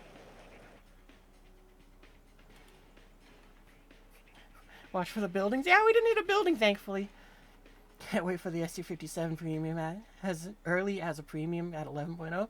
Yeah, that seems like the appropriate battle rating for it.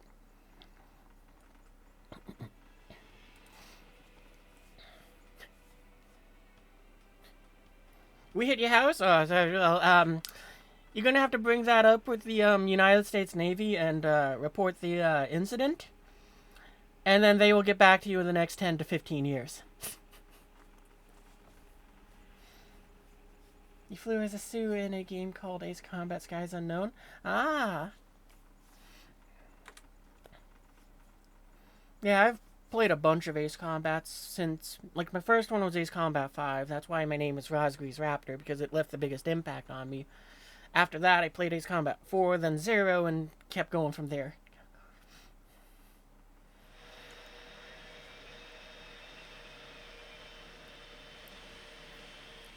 You know, and the Raptor, the F-22, is one of my favorite fighters, so that's where the other half of my name comes from. I contemplated going with the bomber, but you know my favorite bomber, the B-29, but Super Fortress didn't sound as good, and also it's my name was long enough as is. Like it's one of those ones where it's like in some games like Mecha Break, I can't put my full name, so I have to come up with something else.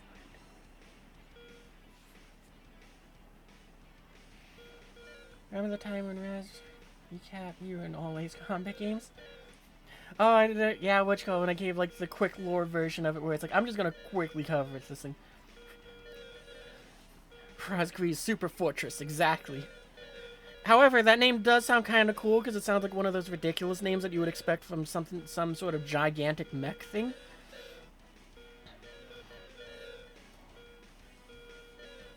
Like, just to use Code Geass, because my favorite anime, how they had, like, the Lancelot, and then it was like, it's Lancelot Conquista, it's Lancelot Air Cavalry, or what, it was like Lancelot Air Cavalry, Lancelot Conquista, no, Cavalry was after it, that's right, because that was, after he becomes the Knight of Seven, and then it just was like, it's Lancelot Albion now.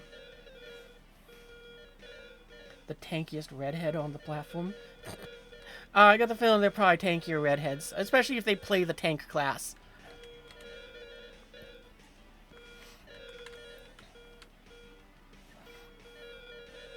B-29 is the only nuclear bomber that can actually drop nuclear bombs, so it's actually a nuclear bomber because it's actually proven that twice. Yep. That is true.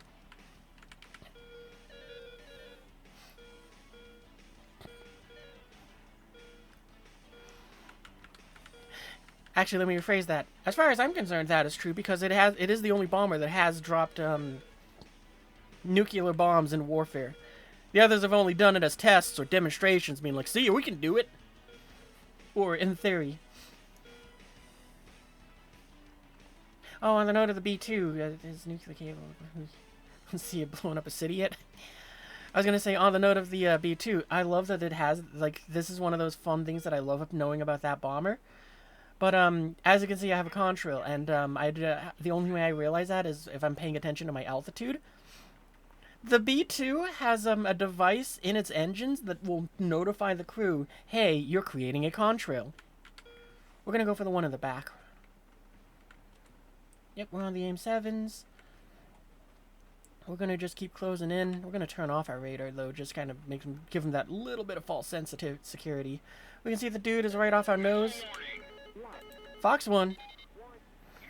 I was hoping to do that for a little longer, but then I got and heard the RWR. I thought it was going to be the F-15. It was not. Ah, dang, you. Fox 1. I don't think this is going to connect, though. He's really close. Oh, splash. Oh, okay, come on. Hi, G thingy. Where's the other one? I think we went for the guy in the back, but I'm glad. But, I would have swore for a second we saw him over here. It just kind of light up red.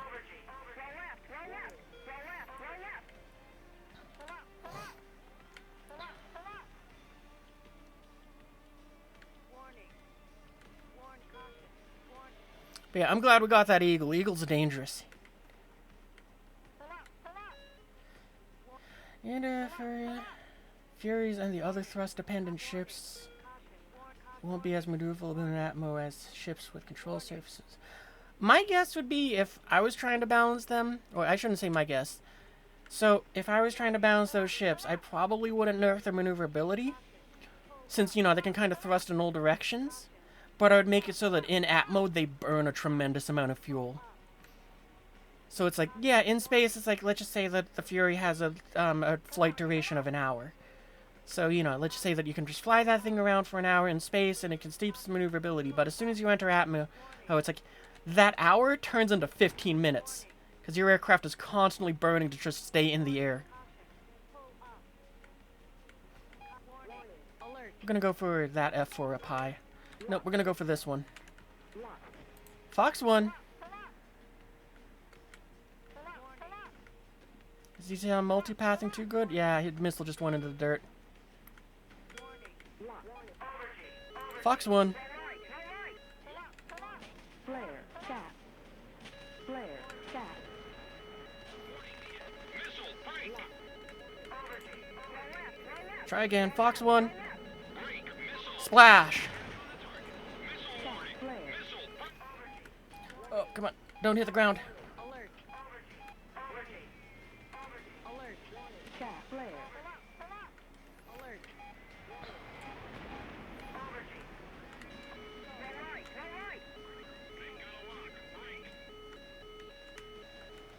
Lock. Oh, he's already going down. Scat. Flare. I must have the AOA. Did I have the AOA thing still on? Because I feel like I had the AOA thing still on and I just overturned. Oh well. That A10 gets a maneuver kill. I'm okay with that though. Oh, and that's our last guy. Well, we'll watch him hit the ground. Oh wait, he's able to fly still. Flare. Flare.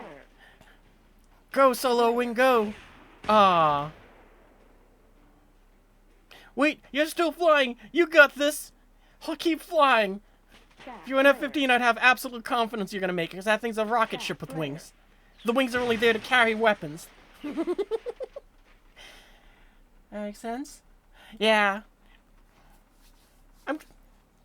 I just thought it up now, so it's not something which is like, oh yeah, this is perfectly balanced, but it's one of those things where it's like, it makes sense when you quickly think about it.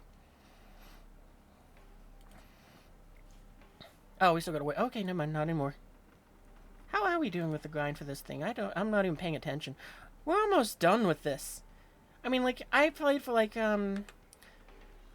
what, like off stream, like I said, I grinded like maybe 30 or 40,000 RP. The rest was all done on stream last time. So wow, we're kind of cruising through this. Oh, we forgot to activate more boosters. Ah, it's okay.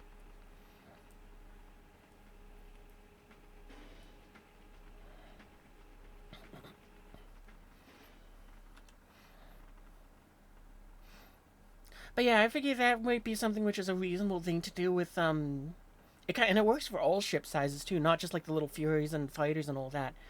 It's like if it's a big behemoth ship like a Polaris, it's like, yeah, it really can't go ahead and stay in the air all that well. It gets a burn like 4 or 5 times the amount of fuel just to float there. Versus like the Crusader ships where they have that blended wing body and also VTOLs that point down. Where it's like, yeah, that one gets to just keep burning at like the same rate it does as if it's as everything else. So it's just like 100% instead of 400%. Can we bring up the gear? Yeah. You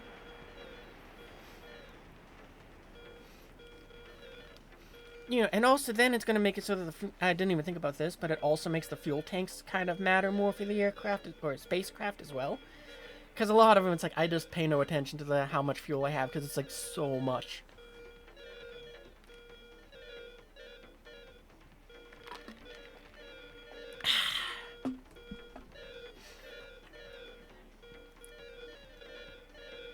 Man, I'm so disappointed that F-18 with half a wing got shot down. I really wanted to see him fly home. Oh, right. We keep forgetting to dump the extra fuel. Oh, hang on. We can one-up you. What your name is over there. Wait, that was the wrong button. There we go. Stall warning.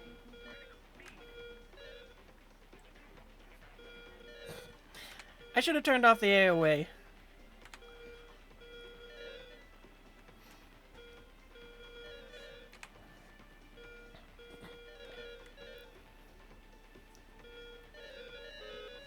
Is this one of the big... No, okay, it's not a big map. I didn't think Smolensk was.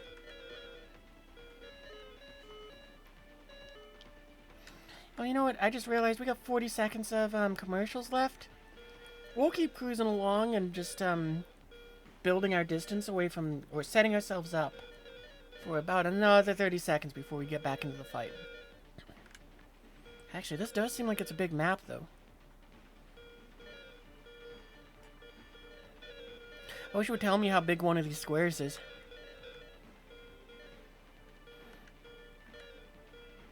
Ten seconds. We're gonna start rolling back in.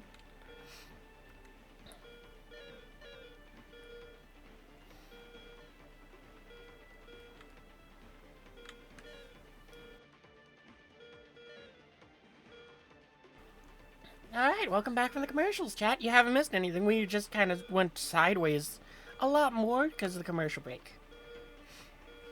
But also because the bot, my bot gone ahead and just put the Discord link in there.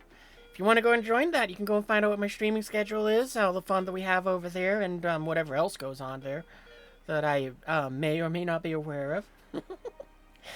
You know what you call it, to go ahead and just, well, you can also maybe find people to play with too. It's a small community now, so it's like it's I don't think it's the easiest one to find people in just yet to play with, but they're a good group, so if they do find someone to play with, then that's awesome. But yeah, so you can click the link that the bot provided. You can also go ahead and scroll down to the picture that says Discord and click on that. Or if you're watching this as a VOD on YouTube, you can go ahead and click the link in the description. Words are hard, okay?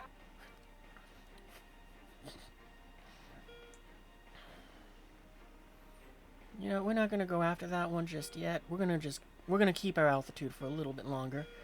We might go for Godfried, but it doesn't hurt to just kind of pause and think for a second. Alert. Yeah, we're going for him. We're gonna get a little closer. Maybe once we're within... Ooh, no. We're going after the other one over here, because that one might not be on the, yeah. Fox 1! That one might be on that F-18 in front of us. Alert.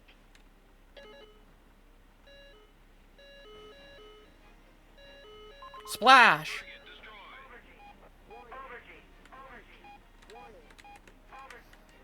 Fox 1!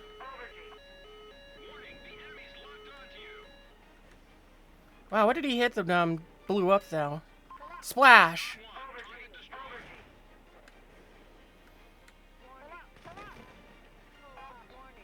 So, for anyone that is wondering, why did we pick those two over there what our original target was, it's because both of them were a threat to our friendly. Alert. Because, I'm not really trying to be nice and, save a life there. But it definitely helps if they're alive, because they're, one, a target for our enemies to go and fire at. And two, it puts, the battle more in our favor. But most importantly, it means that, that person is more than likely focused in on trying to get that kill, and isn't paying attention to their RWR, so they're more likely to be hit by my missile. Fox 2. We still got 15 minutes of fuel, so we're still good. What's the range of that thing? 2 kilometers. Alright, Fox 2.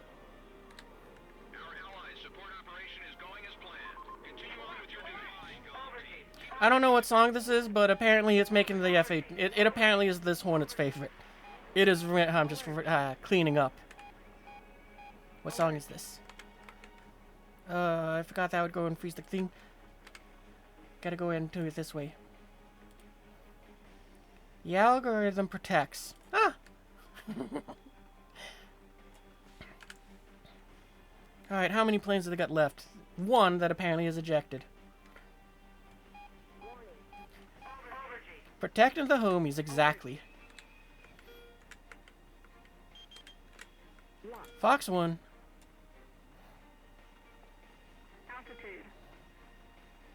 I normally wouldn't do that, but since the last one is probably a plane... Since the battle hasn't ended yet, I'm expecting, yeah, they repaired. Alert. Yeah, we still get 2 AIM-7, so we're going to start turning back towards the airfield. They're probably at this one here, just because, people usually don't want to make the flight back.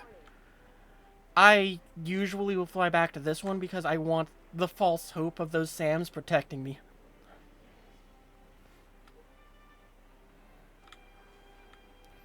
We're going to go ahead and put this over here just so that I kind of have a marker to help me guide in on the target. Yep, there he is. Alright, so here's what we're going to do. We got, what, 2 AIM-7Ps left? That's good. We're going to climb up above him so we just have that energy stored up. He definitely knows that we're coming because of my radar's giving me away. But that's okay. We're not too worried about that. The biggest concern I have is if he turns towards us to fire a Sparrow. Fox 1. Oh, we should have waited a little longer. He just notched us. And we're going to start positioning ourselves behind him so that it's harder for him to notch our missiles. As he just did. Alert. Fox 1.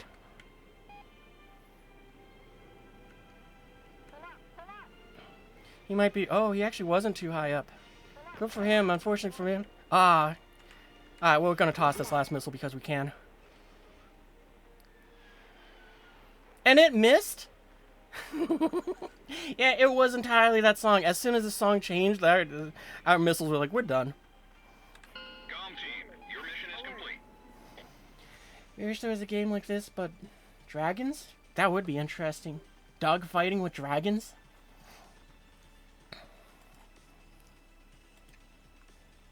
How much do we get from that one? 15,000. That's not bad.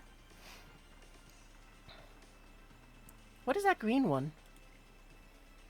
Oh, skill bonus. That's what it is. That's a mistake, Gaijin. I don't have skill. That's not what I'm looking for.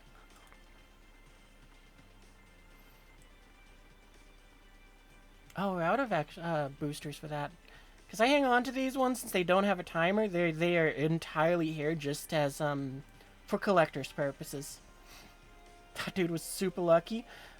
He was on the Sidewinder I fired, but the pilot, he was a good pilot since he stayed low enough that it's like he was multipathing the sparrows I was firing.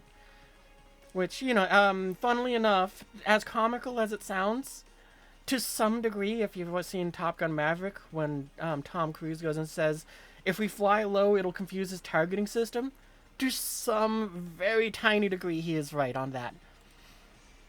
Because, yeah, to some radars at low altitude do have some difficulty with locking onto targets when they're flying very low to the ground. But not to the degree that we see in Top Gun. And Gaijin represents it by showing it as the target is 200 feet underneath the dirt.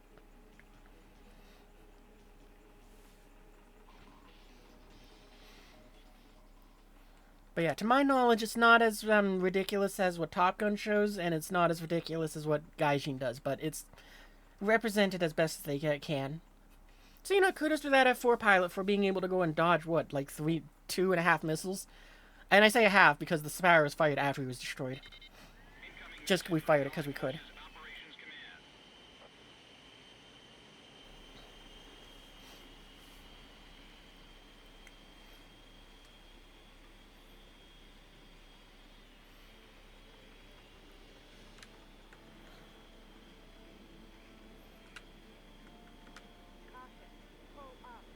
Oh, so I kind of forgot about this, which I did it to my own aircraft here, but I'm going to go and mention it since it's a very fun fact.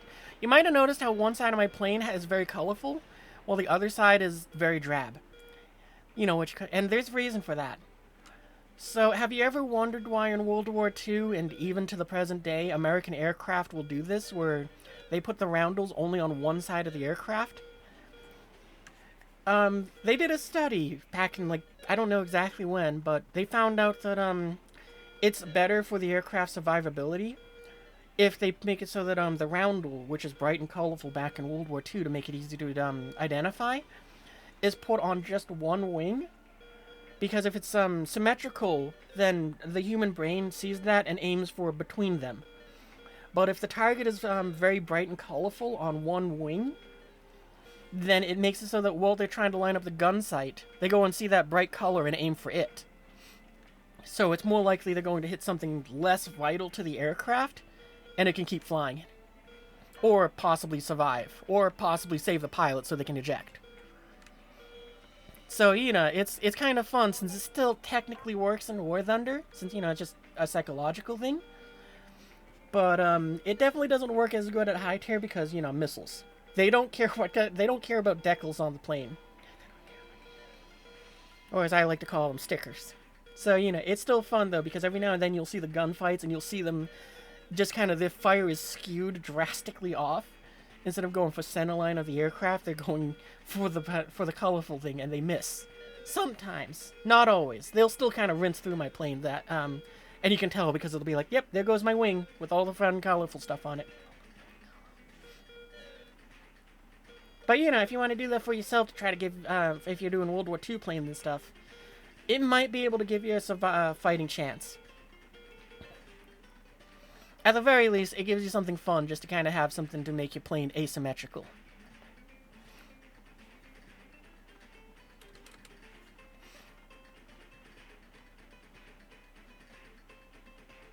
Alright, well, we got one controller pie over there.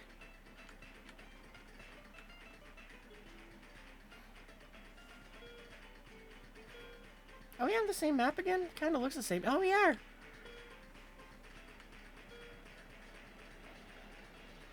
Bugs do that too. Birds will strike the colorful parts, and oftentimes it's non-vital parts of the bug, and it lets it get away. Oh, I didn't know that, but it is one of those ones where it's like, yeah, that makes sense, because you do see butterflies and all. Do we need to worry about that missile? Yeah, it's one of those things which is like, I love one of those sort of like little things. Alert.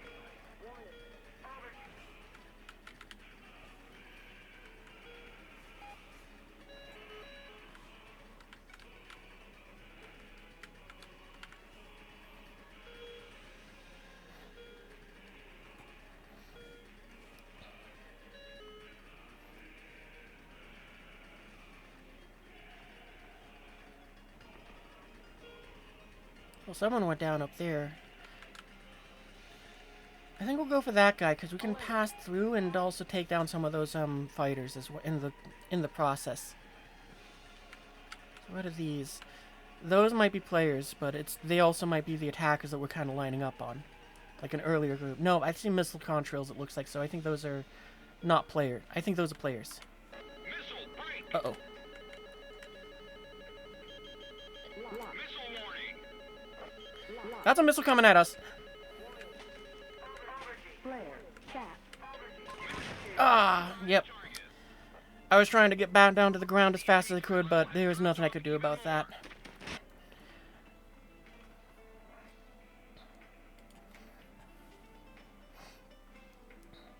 Actually, there probably was something that I could have done if I knew a little bit more. But with the knowledge I have and my own skills, nah, there's nothing I could do. All I could do is accept that I was getting slapped.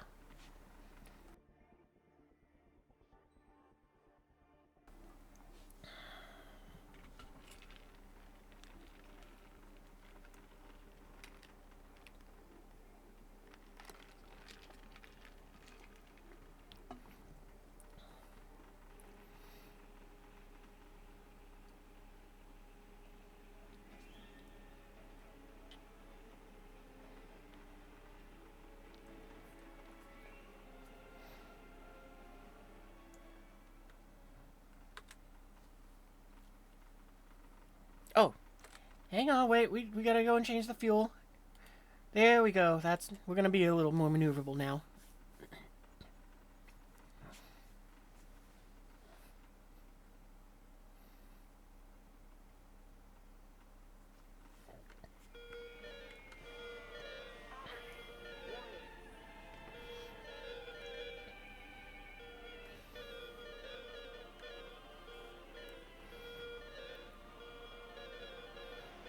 Yeah, I'm not sure what I could have done, because I'm just kind of thinking about, is there anything I could have done to try to evade that missile better?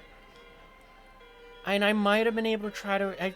maybe if I had kept the roll going and I was diving and running away from the missile, maybe that would have been a better choice. Because it would have opened up the distance, making the missile expend more energy, and it might have given me just enough time to get to the ground so I could multipath it. I'll have to try to remember that, so if I see that happen again, I can try to evade that way.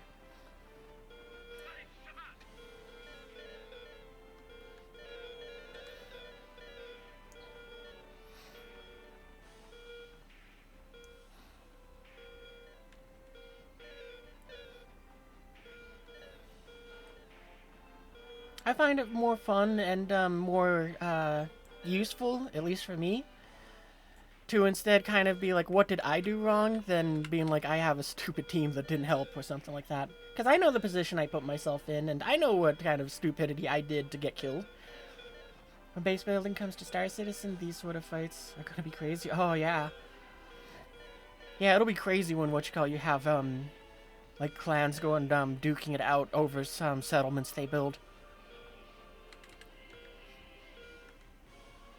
But yeah, it's like back to this. It's like that's usually what I like to try to do is just be like, okay, what did I do wrong? What can I do to try to be better? Oh, there's the Tomcat over there. You can tell because they're just throwing missiles at this way and that.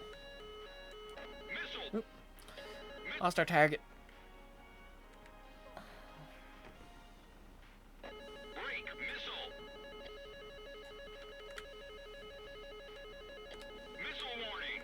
Uh-oh. Chaff. Chaff. Flare. Oh, I don't think we're going to be able to notch it in time. Flare.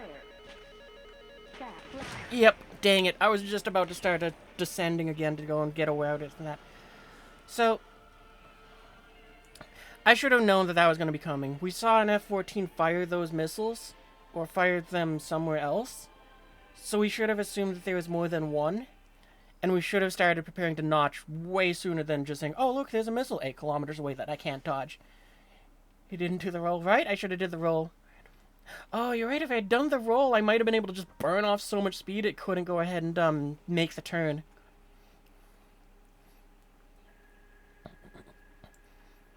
But yeah, well, I gotta go and remember to notch more often. Like at this battle rating, I'm so used to there not being spam rams and all the Fox 3s, I forget to do it more.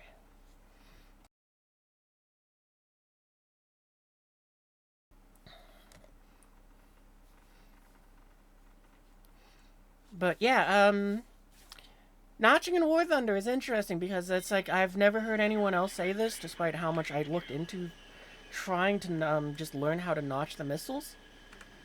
But we'll demonstrate in just a second. We'll get off the ground first, because that'll make it a lot easier. We won't hit the ground. But yeah, if you've ever wondered how do you notch a missile in War Thunder, and you've maybe looked at YouTube videos, or you kind of did like I did, where it's like you watch videos, you go ahead and look up, like Google document stuff, and all of that, and you've tried to notch them, where it's like, okay, so let's pretend that MiG-29 is as a missile. So it's like you got to go and put it off on your 3 or 9 o'clock, so left or right, like that. And then it's like you're supposed to hold that for about 10 seconds. But somehow the missile still hits you, and you're like, well, what the hell? I got to notch the thing. I did follow the instructions and all that. I found in War Thunder, what you have to do is you want to hold the notch for a few seconds. You can chaff if you want to, but it doesn't seem to always work. And then you're kind of like, well, why didn't that work? And then the reason which I found is, like, in this situation, we're climbing. So the missile is calculating us, saying, okay, well, we're climbing at, I don't know how many feet per second we're going right now, but let's just say we're doing 300 feet per second upwards. Well, we're going at 580 knots. So I have to aim at this point in front of the aircraft that I can't see. So how do you get around that? You just have to go and change the climb. So now it's aiming for something well above us. It's aiming for something up there. And we're down here now. And that's how you can dodge those missiles much easier. It doesn't work at very close ranges, though. Alert. So, it's why at top tier you'll see me in pretty much any plane climbing very high up and not doing like everybody else and staying down low. Because I can't dodge them when I'm down on the deck, but I at least have a fighting chance when I'm up high.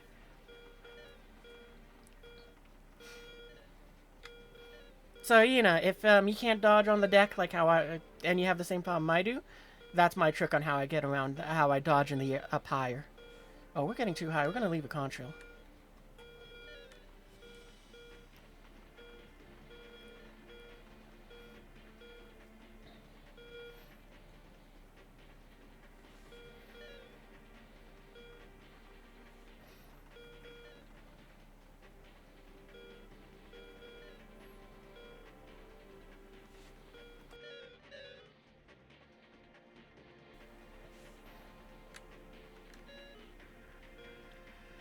Alright, we're gonna start swinging in. I think we're on Smolensk. Yeah, Smolensk again. So we got 2 aircraft up high. More likely than not, they're gonna be throwing out some missiles. So we gotta keep an eye out for seeing a lot of contrails go out. That F-15 might be in trouble. I received a wire from Allied Operation Command. So we'll start moving in to back him up. Are you the... Yeah, okay, you're the one on our radars.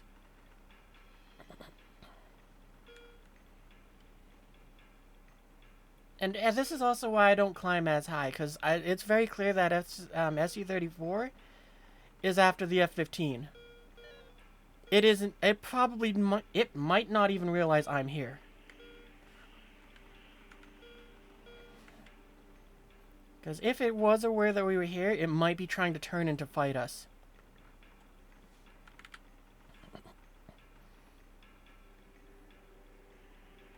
Gotta keep an eye on that SC-27 though, because that guy is disengaging. I think he's gonna be too busy with the 3 to 4 teammates that are down there that may or may not engage him.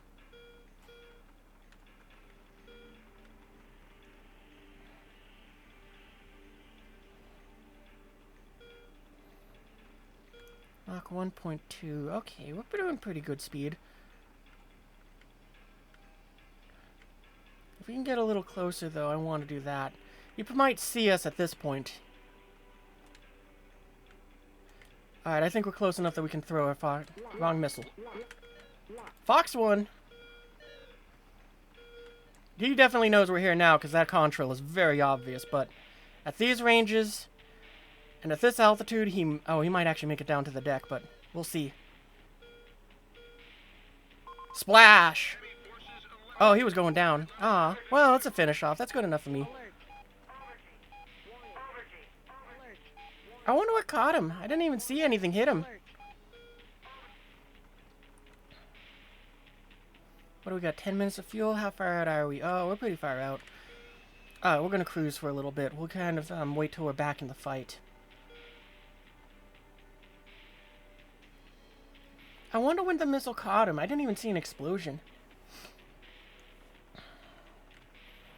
Alright, we're kind of close to that 33, so maybe we can start putting on the speed. Break missile. I don't know. Okay, that's a missile. Missile warning. Alert. Alert. Break missile.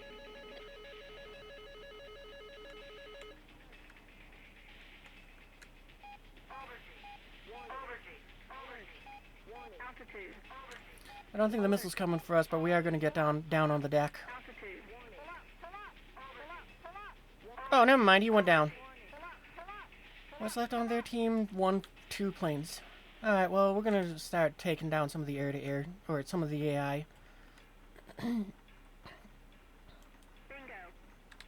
And that's exactly why. Missile warning. Break missile. Missile break. Missile warning. Lock. Missile break. Break missile. Lock. The enemy threat level is down. Continue to engage. Missile Oh, break. we're gonna... I really want to be down low, please. Missile warning. Whew, that was lucky. Way to go, way to go. Break. He's behind us, okay. Alright, he's down. Whew. Alright, well, we're going to stop using the burners because we got a damaged engine and also we got 5 minutes of fuel. Try to get that Sidewinder out. Fox 2. Ah!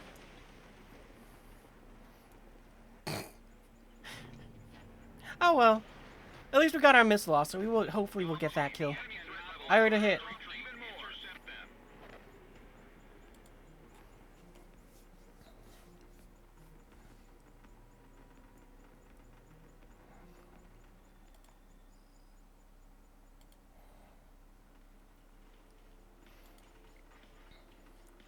How close are we again? I'm just curious. Not bad. Another 50k to go. You know what? Let's go to the cycle thing. Let's go ahead and, yeah, we'll do 3. See if we get some, RP boosters. Nope.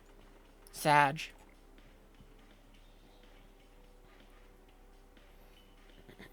What is this one? Yeah, we'll melt those down. We don't need them. We don't need that one either.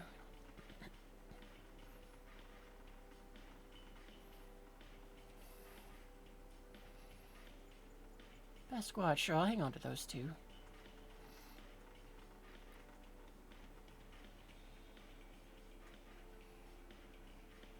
What else do I not need? I got 500 of those, jeez.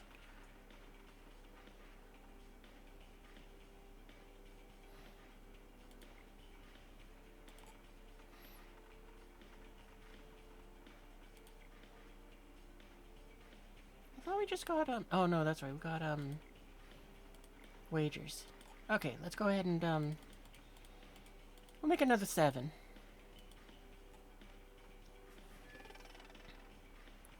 Well, that's disappointing. I'm not gonna use those discounts. And also, I'm not gonna use those backups. That's nice, though.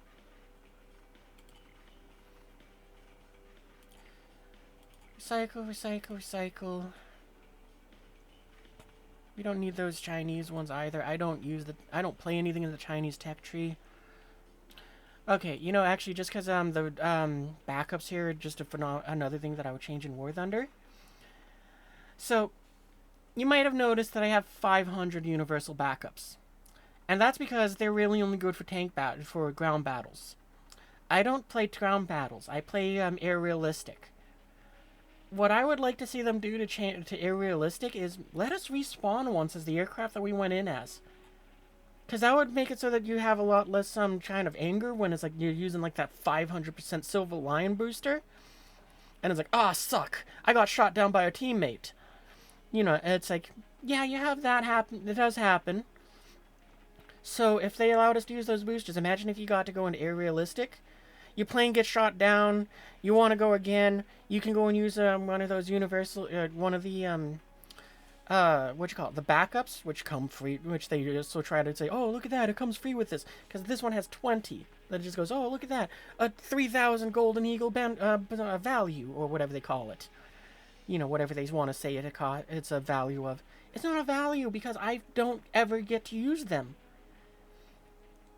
I mean, I've had this F-20 for like a year and change, and it has 23 backups because I can't build up the points in tank battles to ever send this thing out twice.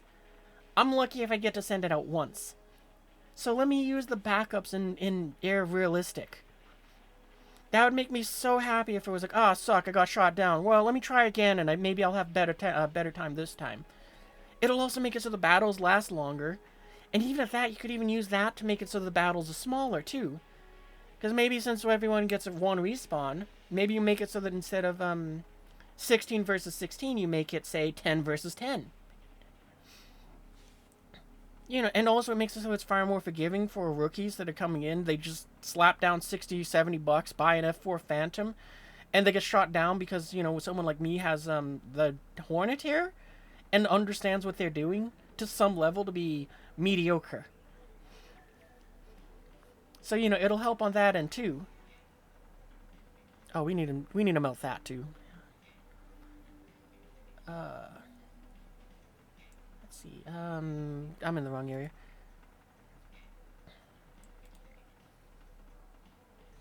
Yeah, I don't really play the Swedish. I got a few Swedish though, so that's nice.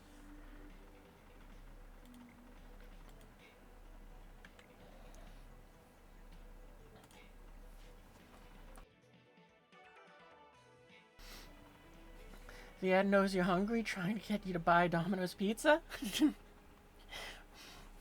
Yeah, my ads don't seem to know what I like, because I have the ads open in just an incognito window, so that I just know when to... I have a better idea of when to kind of just pause and wait for you guys to get back from the commercials. And like mine, it's like, it doesn't know what to try to sell me. It's like, oh, maybe you like cars. No, I don't really like cars. Maybe Assassin's Creed. No, I don't really like Ubisoft. How about Airheads? Well, you're getting a little better there. I want them to give me Lego commercials. Give me commercials for SpongeBob, Lego, and maybe something, what you call it, maybe the latest, whatever movies are coming out. That's what I want to see more commercials for.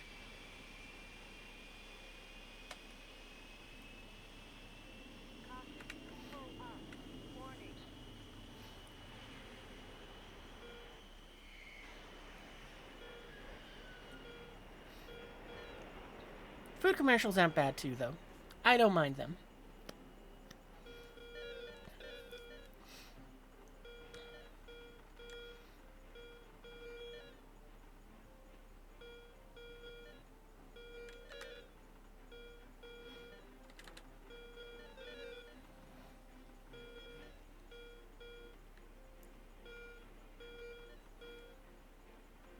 HDG mark. Find them and gun them down.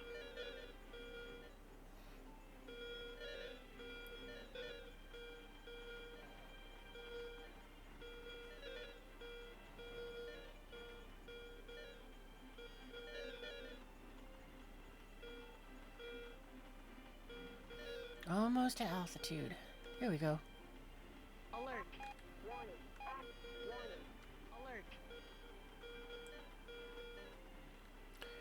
I'm gonna keep flying along in this direction. Now I just need to remember to watch my RWR a bit more. In addition to sweeping for anything out there that might be throwing some spam or some Fox 3s out there. But looking at the BR spread, it doesn't look like we have to worry about that. Because even though we can't see what's on the other team, it doesn't look like it up-tiered us to Tomcats. Because I think the Tomcats are like, I want to say 12-3, and I don't really see anything here that looks like it's a 12-3. It looks like we got into a 12.0 match. Oh, we're too high. We're leaving a contrail. Destroy hostile troops. Hang on.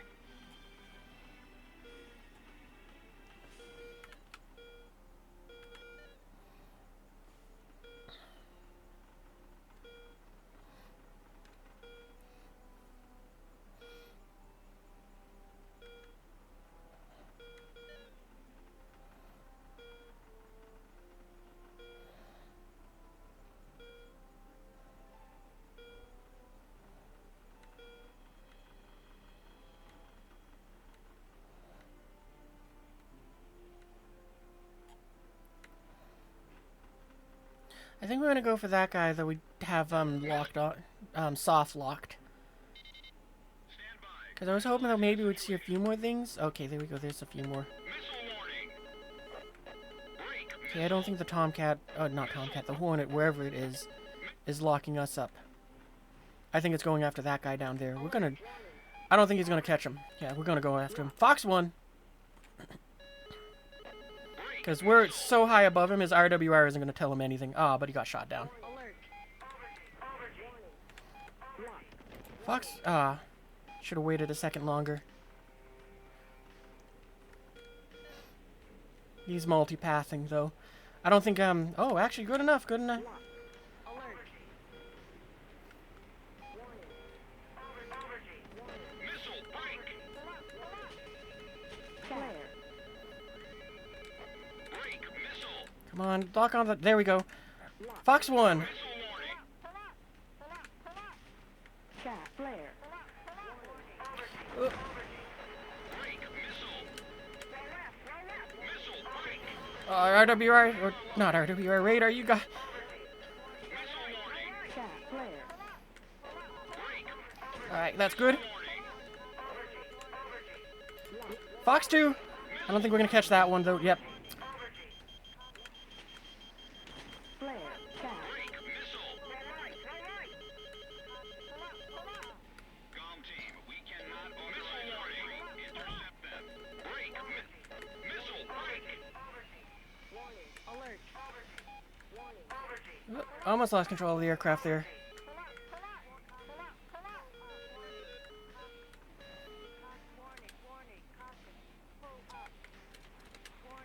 Break. Missile. Chat. Flare. Ah, dang it. We should have gone dove. I was so focused on trying to get the missile off.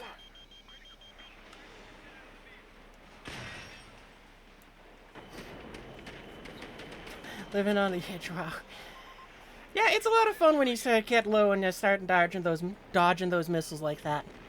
It's for, I don't know why, it's very fun for me, especially in the F-15C. Like, for something about that aircraft is way more exciting to me. try just getting in close and dodging all those missiles. Hornet's pretty fun too, though, because of that the Cobra button. Alright, well, before we get into the next match, I will be right back. I'm gonna use the bathroom real quick.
Okay, back.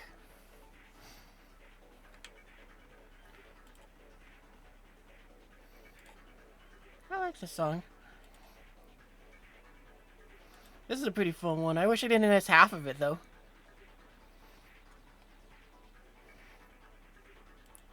That last song was also a fun one. I'm going to give that a little thumbs up as well.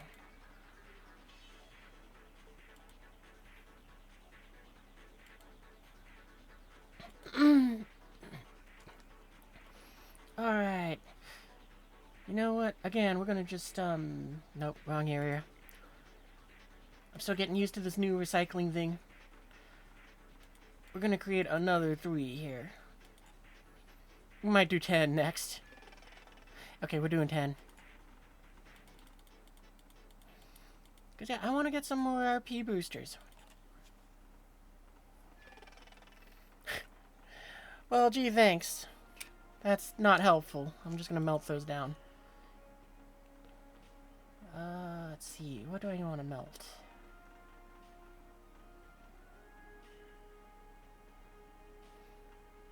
Yeah, those ones aren't... Well, we'll get rid of some of them. We don't need that many.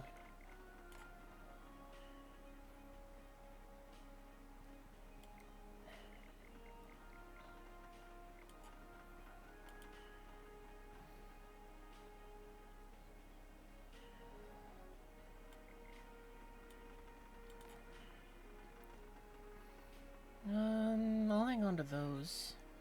I mean, even though I don't expect to win these ones, I usually use them... You'll notice I have a lot of the ones that aren't the Adventure one, and the reason why is, if I'm the last one alive on the team, I'll usually pop one of these as a decoy, just so they can't use, you know, blind hunt to try to say, oh, I know exactly where you are. Yeah, we can get rid of those British ones. I do fly the French a bit. I don't really have anything in Italy. That's one we can't use. Those are okay. I thought I can get rid of the plain ones.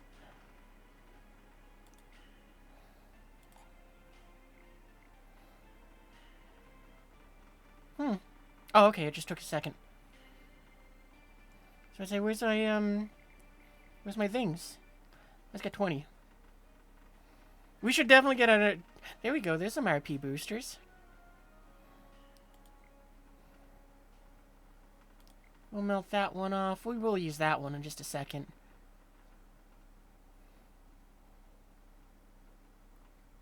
What is this one? Yeah, we can get rid of that one.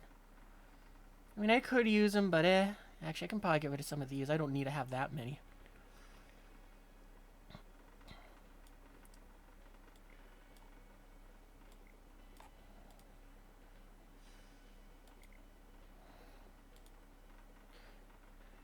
Yeah, I'll keep the wild Huns because they are nice to have. We probably don't need that many of them, though. Get rid of the British thing. We do fly with the French a little bit. I'm not bothering with the Israeli tech tree or the Italian tech tree. Is there anything else? I don't think so.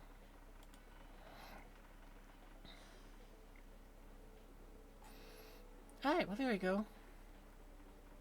You know, we'll get one just because we can. Windbreaker, okay. Yeah, the biggest problem I have, or another one of the problems, not the biggest problem, I keep saying that tonight. But another problem I have with this game is it's far too grindy. Like, I'm just gonna go and pick the French one since it's like, I am grinding them.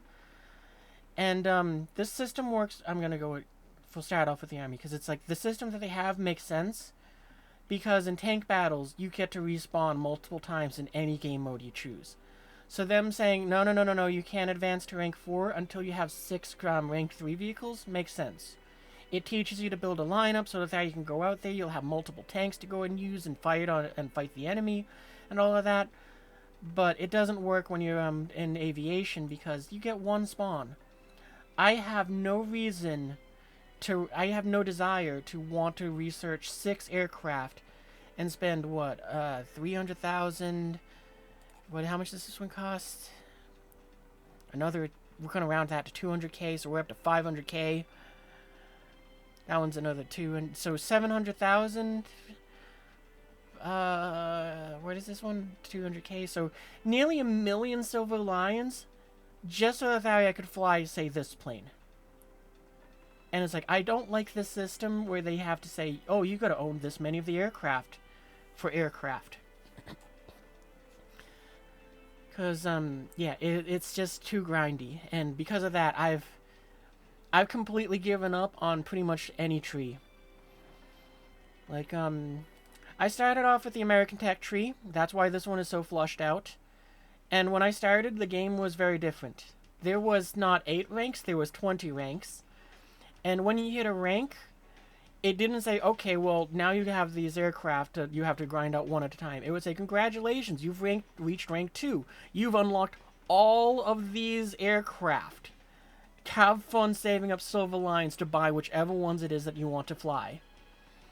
So you had the silver line grind. There was no RP grind.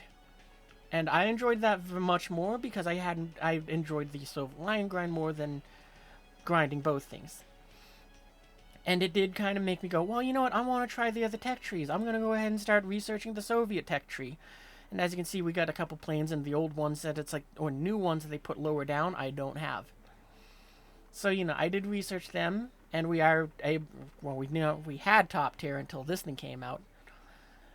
And also I was playing a bit of the Germans and Japanese. So, you know, it's like I got some planes for them, but when they introduced the new system, I kind of stopped. I was like, this sucks. I don't like that I have to go and bust my hump to go ahead and, say, with England here. Because, again, I was flying them too. Had a lot of fun with the Spitfires and all that. But as I kind of went, well, this sucks. I don't like that I have to grind out so many aircraft because I want to try a Typhoon. And I just went, alright, I'm done. And, you know, the same as, well, France was after I said I'm done. But I got this Mirage from the Gaijin market store, because I was like, you know what, someone's selling this for $12 or $13, I'll buy it. I want to fly a Mirage. I'm happy to go ahead and try that out. And it was fun enough that I went, I'm not going to bother with busting my hump to get all these aircraft, but I have this Mirage to have fun with, so that's good enough for me.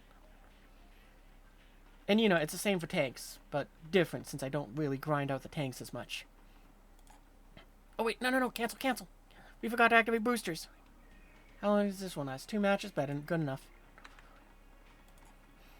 So, you know, I kind of wish for aviation they would change it so that you can. It's like how World of Tanks and World of Warships did it, where it's like you pick a line, you go down it, get your aircraft, then do it again.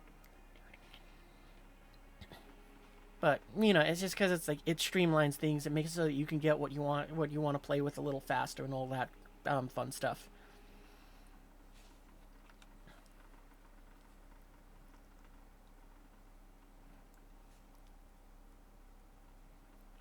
Hey, an Ace Combat song. I think it's which one is it? I think it's from the first mission in Ace Combat 7. What was it called? Charged Assault. That's what it is. Yep, this is the first mission in 7. Good song.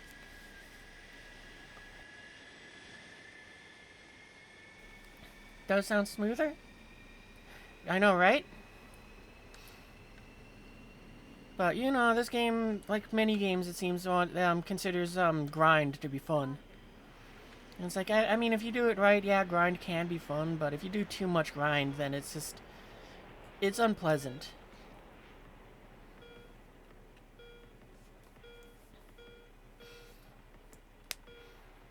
Because, yeah, I mean, for me, it's very much so, it's like, I pretty much gave up on all the other tech trees. I played just my American lineups. Because, I'm someone that, finds the fun of being at top tier. Not because of the fact that I'm top tier or the grind to get there. I very much so enjoy trying to just get, fine-tune my capabilities within the, machines that are there. So, you know, or... It's also at any tier, but for me, it's like most of the top tier machines are where I have the fun. So it's like with the F-18s, with the F-15s, and all of that, it's like I have a lot of fun, like just learning how these machines like to fly, and then trying to just make it so that I can use them a little bit better. Cause like yeah, actually I had a game which is kind of funny because it wasn't on stream, unfortunately, but I had a game where I had, like 3 or 4 kills. I don't remember how much it was. And, you know, what you call it, there's this one teammate that I have that is just, they don't understand anything. Or it seems like it. Because they're in a Harrier 13.0, and they're complaining, me as the last one alive with 3 kills to their 1. And I'm not like, oh, well, you got 1 kill, you suck. It's like, no, you're a Harrier. You got 1 kill. That's very impressive. But this dude is over here just being like, oh, we're so screwed, and it's giving away my position to the enemy team. You know, in the process. And the reason he's doing this is because I'm an F-15C, not an E. And he's like, oh, you're such garbage. You don't even have, you're not even using the top tier plane. We're so screwed. Hey, hey, Reds, their last jet is over here. And it's like, dude. Do you not see that I'm leading the team? I have 3 kills. I'm in the C. And when you ask me why am I in the C instead of the E, I very much so have the answer for this one. Because it's like, I found out the C can turn more aggressively than the E. And I prefer to have that agility to dodge missiles. So it was like, yeah, did you not see me dodge the last 6 missiles? Clearly you didn't, and you didn't see me go and shoot down the other guys either. You just were upset because of the fact that it's like I'm not top tier, and that number that Gaijin assigned is something where you thought, oh yeah, this is the end-all be-all. That dude was just jelly? Possibly. So, you know, it was like, I didn't care. I was having a laugh at it, and it's like, yeah, no, I don't care. I had a great game that one. I demonstrated that why you need to know the strengths and weaknesses of your aircraft, not purposefully, but, you know, it's like when you learn those little details of the aircraft, it helps you do better. Like, general rule, it seems that a lot of the aircraft, American aircraft, when it comes to turn fighting at top tier, you kind of want to be sitting around 350 to 500-ish knots to get the best turn rates. If you're above that, you can't really turn. And if you're below that, you don't have the energy to survive the turn. So, you know, it's one of those things where it's like, you don't learn that until you go ahead and start flying all the different aircraft and you start noticing the tiny little details because you're bored and you just kind of notice things and it's like, huh, look at that.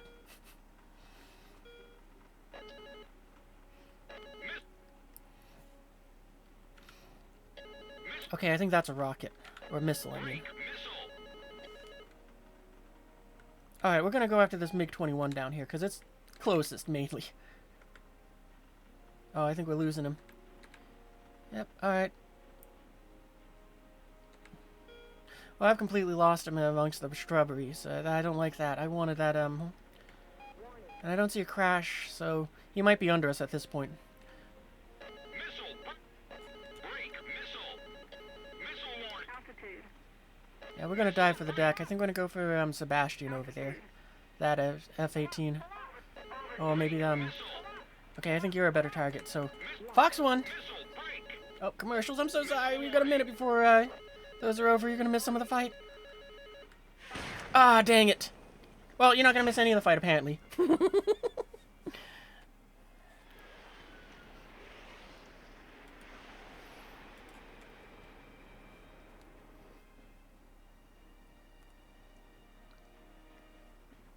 Well, we'll sit in the hangar for about 30 seconds, because that's when the commercials will end. And the other reason why is because I want to go and show off something else. Okay, never mind. I can't show it off.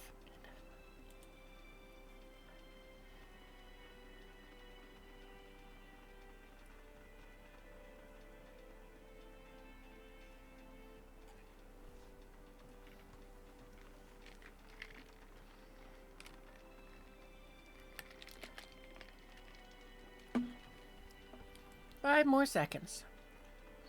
Hey, welcome back.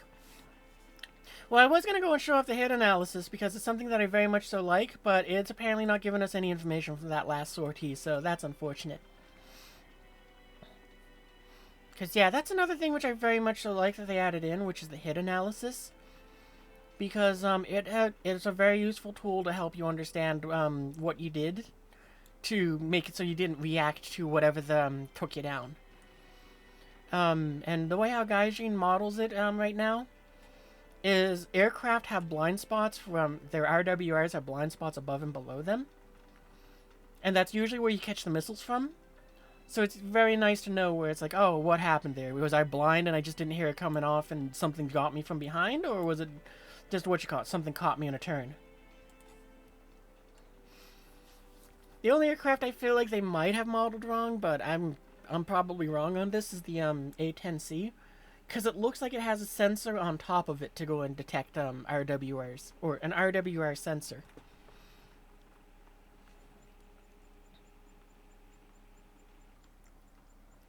And on that note, because of how I was wondering how do the RWRs detect that, especially the IR missiles, the Fox 2s. Turns out the way how those sensors detect them is they're looking at the smoke trail and the chemicals in it that is left behind by the missile's rocket motor. So it's like, that's pretty cool that that's how they detect the missiles.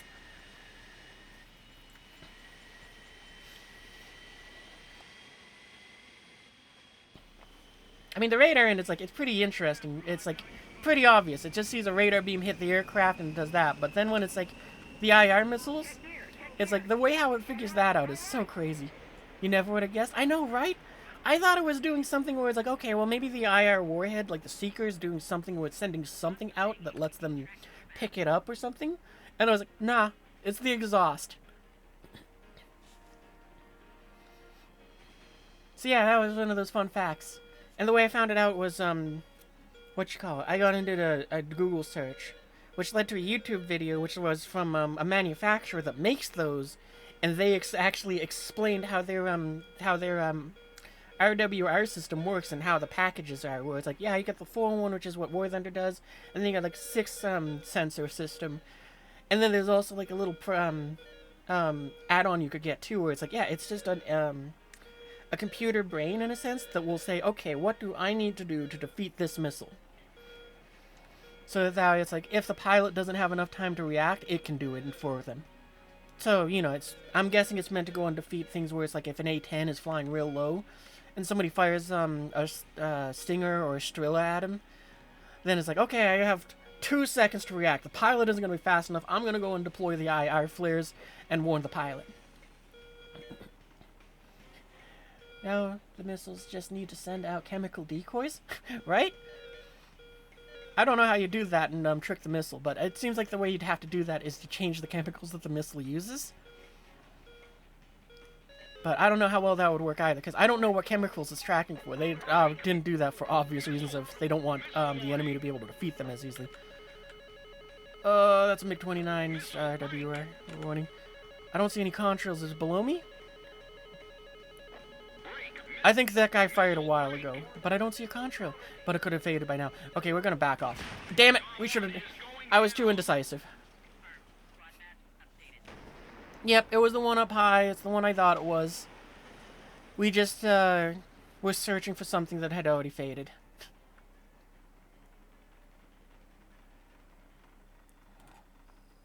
Oh well.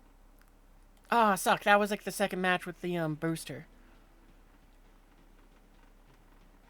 Alright, let's let's activate that. I was just thinking, are we gonna do 20 more missions? I think we got enough time for most of those. And you know what? We'll go ahead and, we'll do 70. Just all 70 of them. Let's go. Oh yeah, that's on boosters. That'll work.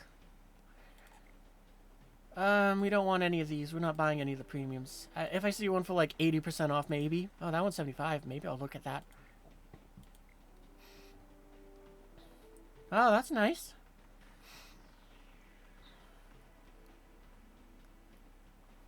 That's good. Those are good. What is this one? Unstoppable. Alright. So this one I'm hanging on to because it's pretty easy to get Thunderer with the F-15E. You just kind of gotta go ahead and just climb up high and toss the 26 bombs you have, and nobody else is gonna get close to that. It's good if you really need money in a pinch and you do have an Eagle. Otherwise, best squad, I'll leave those. What is this one? Oh, that one's awful. I hate it. Wingman, yeah, I can sometimes get those. Best squad, I can sometimes get. Oh, get rid of those. We're not gonna achieve victory at a consistent rate. Or mission maker. Yeah, we'll get rid of that one too. I don't understand it. It's gone. Anti-mech. Oh, I'm happy to have that one. Yeah, get rid of all of those.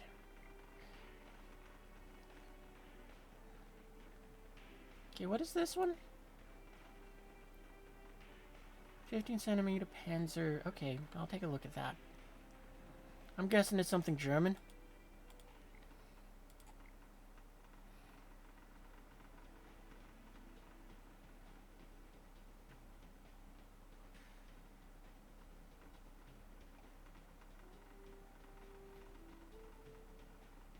Maybe not.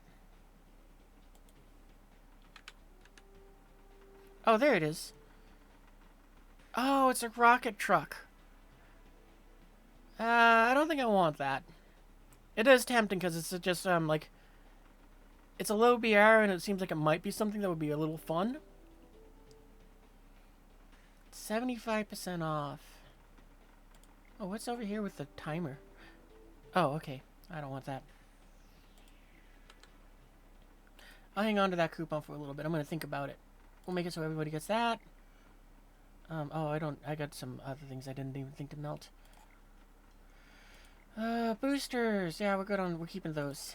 Those we went through already. Discounts, we went through those. Orders, universal backups. That's what I didn't do.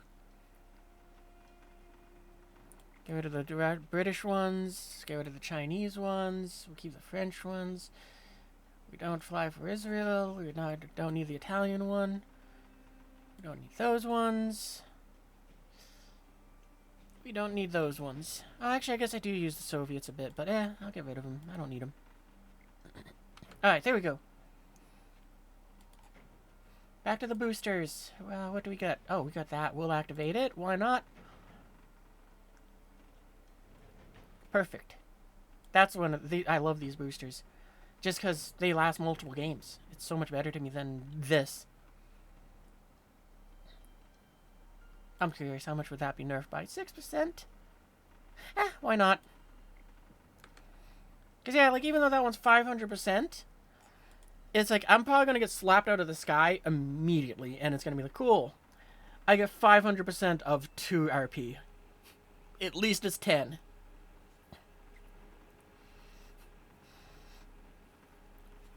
Trust your gut. Yeah, I gotta go and do that a bit more often. Sometimes the spidey sense tinglies will happen, and I'll go and dodge stuff.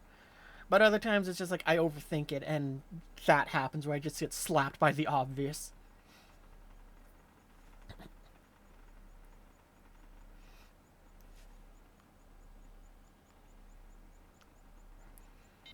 It definitely pays to play more cautiously than being aggressive most times. And as we can see, we had an F-14 on our side. America's on both teams, so we are going to play more cautiously, assuming that the enemy has multiple Tomcats that are going to just chuck all of their Phoenix missiles. Caution. Pull up. Warning. So actually, if we do it right, this is a phenomenal game for them just kind of demonstrate notching. Because, yeah, roughly the Fox 3s, they'll pit bull at 13 to 16 kilometers, I think it is. So they give you ample warning. It's like you can usually dodge them unless they're within 6 kilometers from you. And, you know, it also depends on your speed. But, yeah. Hopefully we can demonstrate that, not run face first into a Falcor or something like that.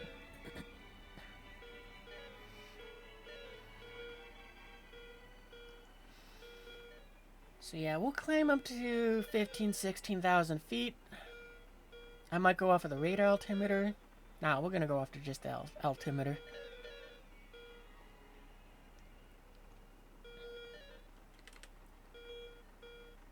Yeah, we'll go up to 15.5, I think is what we'll do. Yeah, that's good. That gives us a little bit of room to climb in case we need it, and also a little bit ample room to dive. Well, I'm not seeing any RWRs for Tomcats, but I think that one over there that's climbed pretty high, that could be a Tomcat.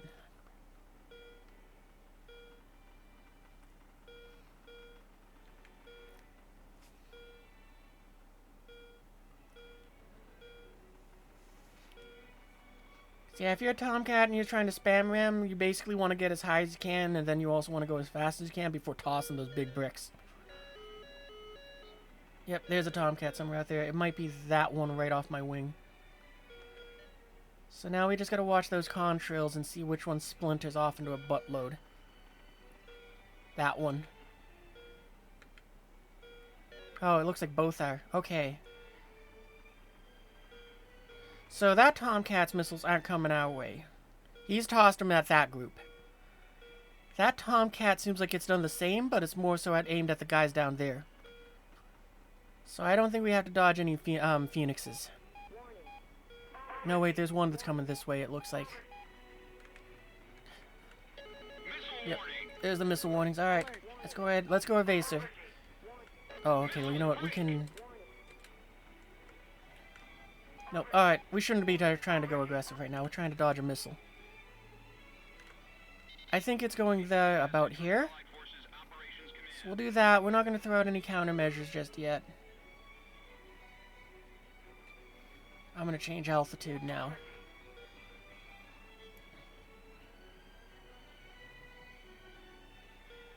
Five, 4, 3. Alright, I think we're safe to turn in. Alert. Stall warning. 'Cause we're not getting any RWR warnings or of any kind. I think that F-14 up there is still flying. It might still have 2 more Phoenixes. Because I think I only saw it fire 4.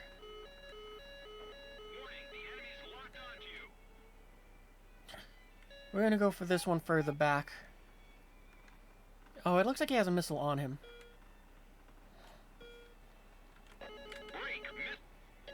Oh, it looks like he just took a hit.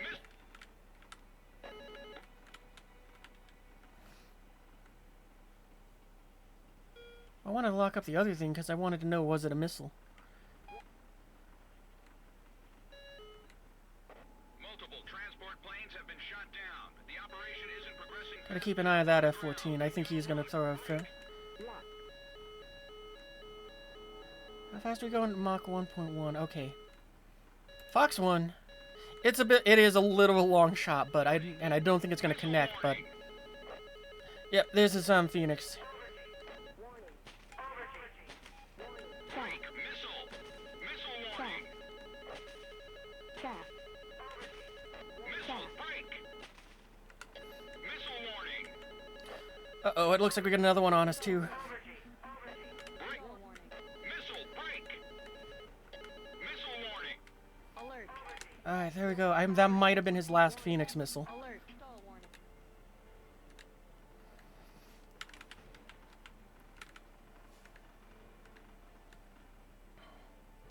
Yeah, we're gonna stick on that one guy. Which appears to be notching our missile.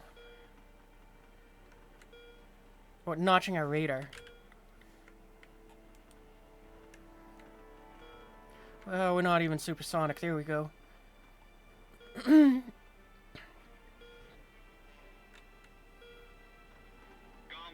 we cannot authorize Fox retreat. one. Intercept them.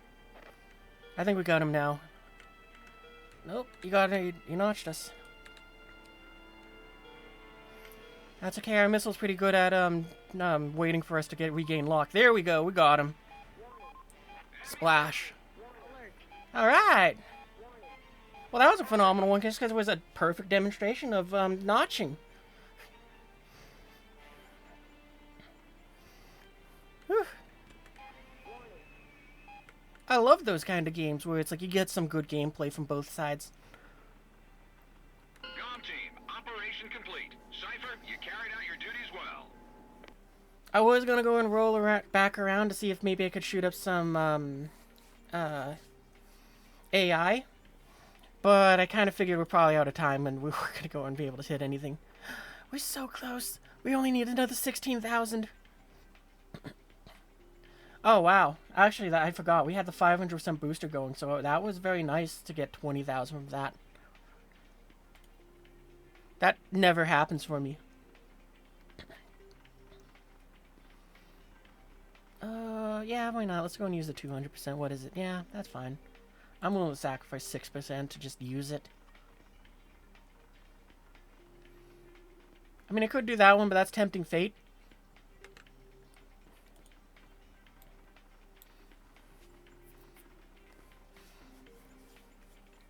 And yeah, you usually don't have to be that aggressive with climbing or diving when you're dodging, when you're doing that notching dodge. But in my situation, I just went, screw it, it doesn't hurt, it bleeds off a lot of speed, so hopefully I won't be near the Phoenix when it goes off, if it goes off. And also, you know, it is pretty close.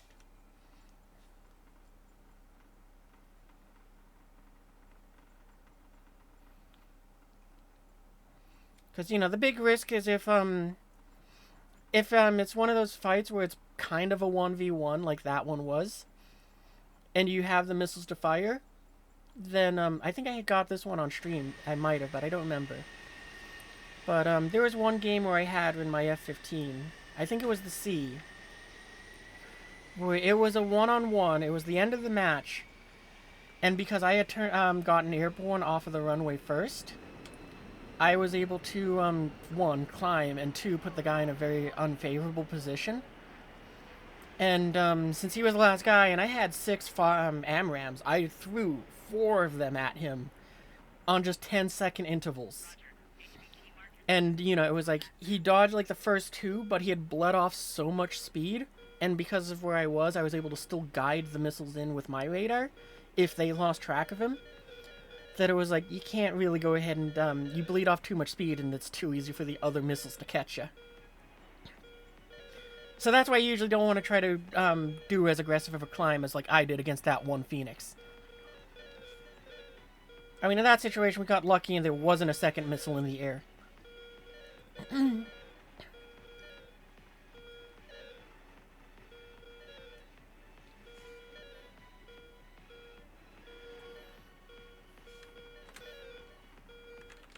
Oops.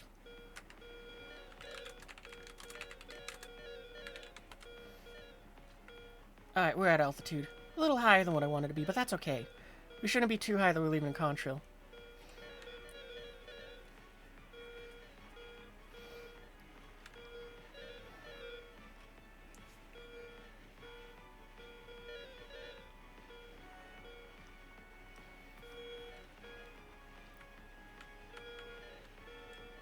keep the radar off our nose. I just wanted to take a little peek. Alert.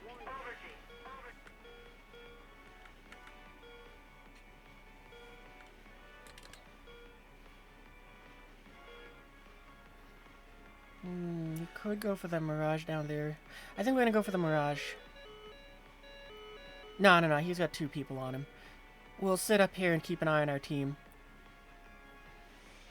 We might go for that Su-33, though. Oh, no. I think we're gonna go for... I don't know which one is more dangerous. Alright, we're gonna go for the... Alert. Oh, never mind.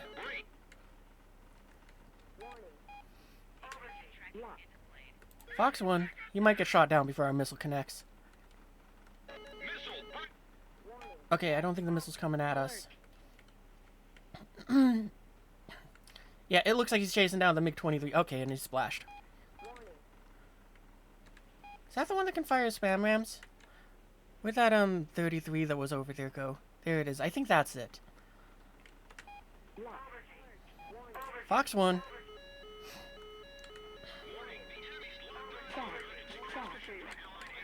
Okay, he was firing Fox once because he spammed those. Oh, do we need the radar to not track those? We're just gonna throw a couple of these to get some extra IP. Eliminate the remaining forces. Operation 1, target destroyed. Warning, missile. That's where the Hornet is. I'm pretty sure that missile's aimed at us, but we can get behind the mountain and be prepared to notch. We're gonna lose some speed too, because I figure he's gonna fly that way over the mountain. Missile, break! Oh nope, he's right there. We're gonna get hit. Yep. Ah, that was so unfortunate. I thought we might have been able to go and keep flying. Oh, they did the pre-order too. I'm so sorry that they too spent $80.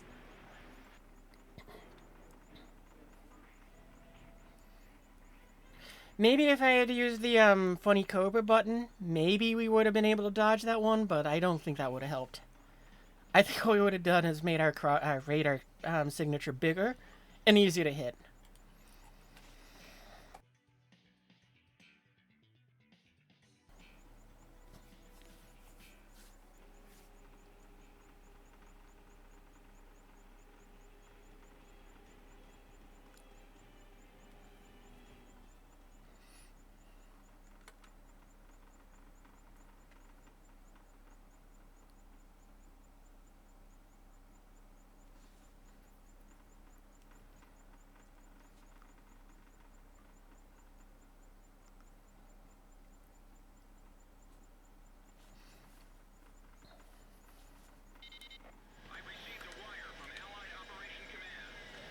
Oh, that J-10 gets a real cool skin.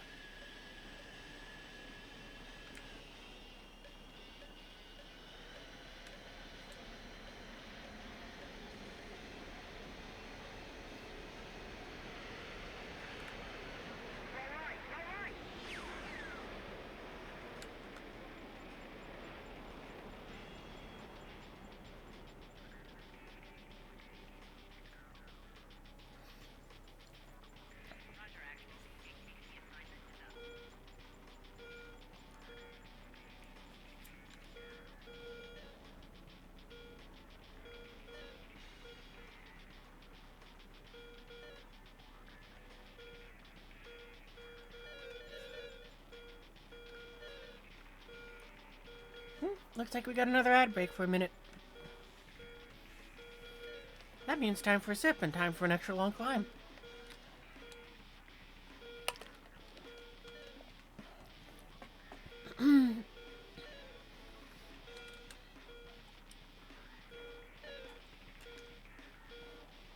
Yeah, 15,000 is about good.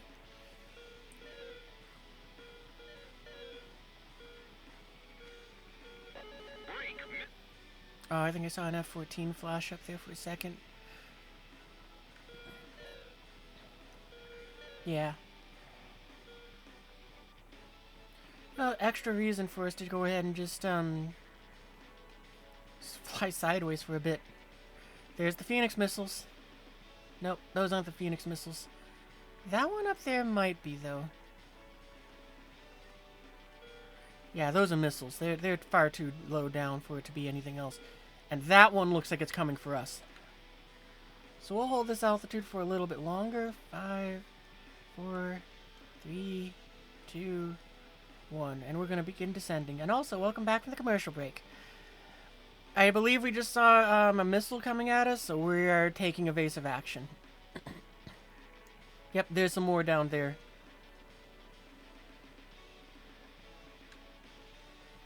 Okay, 2,000 feet is good enough. We're gonna hold this for just a little long. Oh, okay, never mind, we can't. Alert. Alert. I don't think we're outside of the missile's cone, though. Oh, that's not helpful at all. They want all of our speed. And some of our altitude. That's okay, we can make do. I mean, we did fly too far out because we were dodging a Phoenix, but that's alright. I'd rather fly too far out and not catch a missile than catch a missile and try to stay the course. I like that guy's name, just Right Twix. Okay, I think the F-15 is probably the most dangerous. Never mind, it's dead.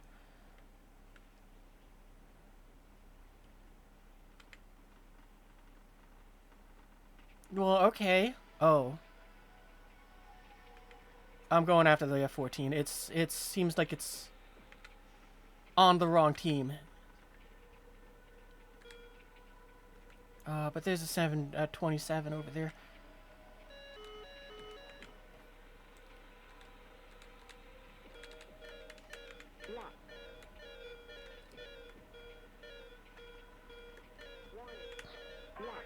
Fox 2, Fox 1. Okay, I don't know if that guy can dodge that. Yeah, okay, good. Whew. We got lucky there.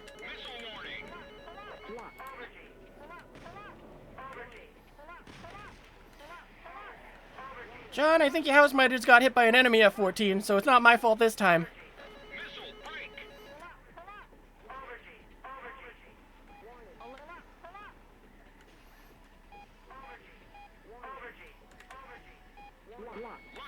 Fox 2. I don't think he realizes the... Yep, splash. Awesome.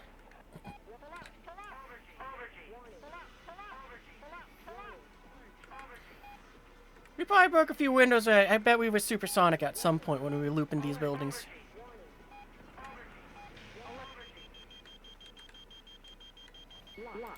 Fox 2. What do we got? Another 10 minutes of fuel? Okay, we're fine then. Alert.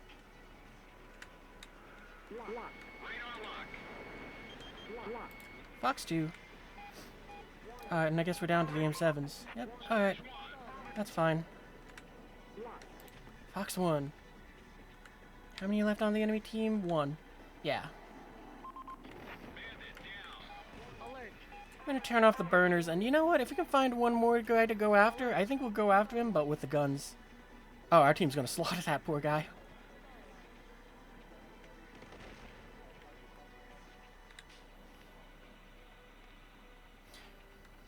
Whew.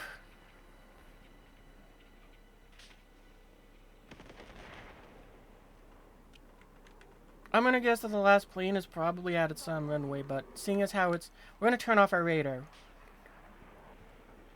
Actually, you know what? We'll head back. We can go and grab some bombs. Stall warning. Stall warning.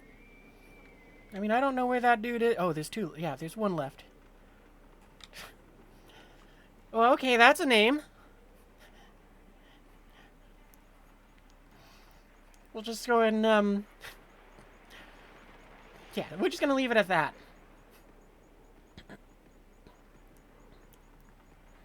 I'm not gonna repeat it because I don't feel like having problems with possibly YouTube.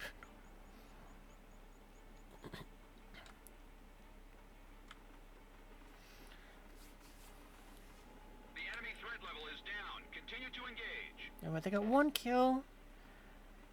They might have gone back to their airfield. I think what we'll do is we'll switch over to the payload that is mostly bombs. Bingo.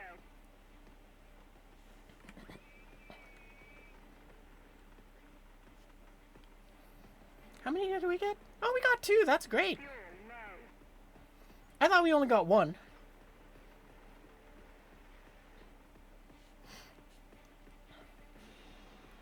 Fuel low.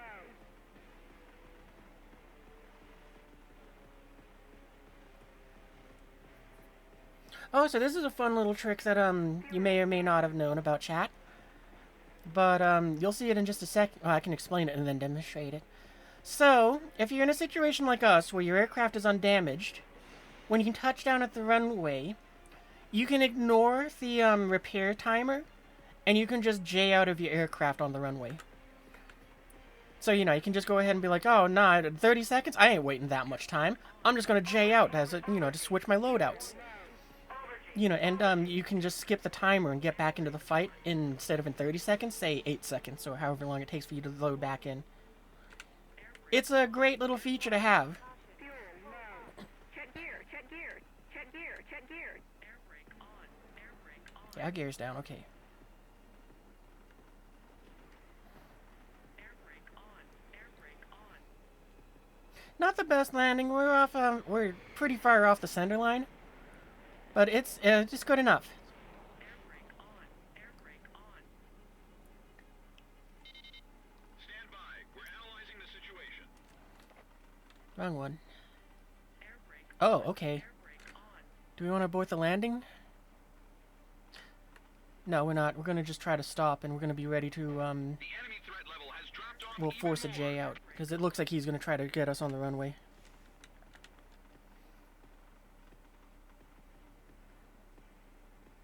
Air brake on. Air brake on. So we're gonna sit here and be. Oh, actually, we prepared. That's okay. That's fine. All right, he's in a dogfight. You know what? Screw it. We're taking off. I was gonna grab some bombs, but he's over there. I actually turned off my HUD.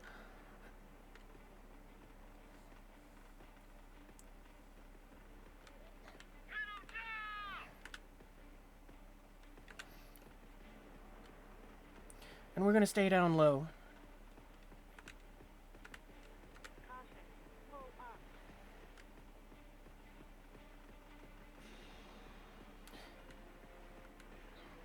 Are me and Pun the last ones alive? It looks like it. Pull up. It might have been the third one alive. Caution. Yeah. 3v1, okay. Warning. We're gonna turn off our radar for the moment as well. Because we'll try to just stay low. We'll try to... Oh, okay, never mind. Warning. I was gonna say we're gonna stay low so that Harry was hidden from his radar. We can try to go and close the gap in. Then we'll lock up with the radar and try to get him with the Fox one. But he fell out of the sky. The Belkin remnant forces have been completely eliminated. I'll take Well third done, place. Dom That's not team. bad.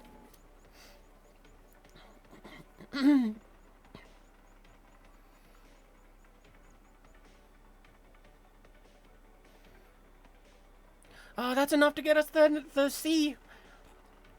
Let's go.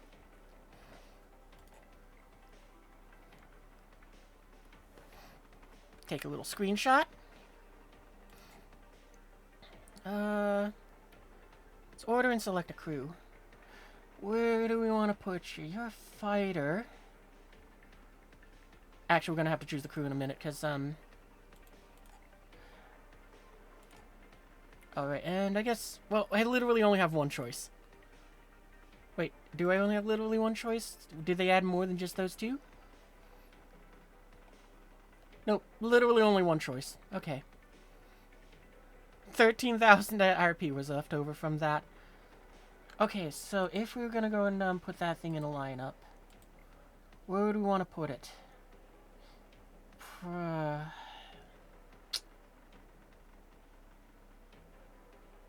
I don't think it matters. Because I don't think I'd be replacing the... I know I wouldn't be replacing the Strike Eagle. Maybe the Falcon. But the problem is, if I want to go ahead and... if somehow it's like I can't afford the Strike Eagle, but I can't afford this, I at least still got... well, that's the wrong loadout. I at least still got 8 glide bombs.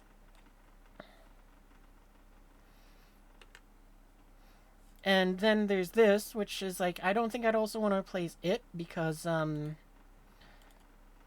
maybe I would because it has the JDAMs. But it also has some laser guided ones. Okay, hang on, wait, we gotta look at what the late has for air to ground. Because I do like to consider that, even though I don't do tank battles, in the event that I do. In the, like, 1 every 100 games, I send it out. Yeah, maybe we'll make it take the place of the, Harrier.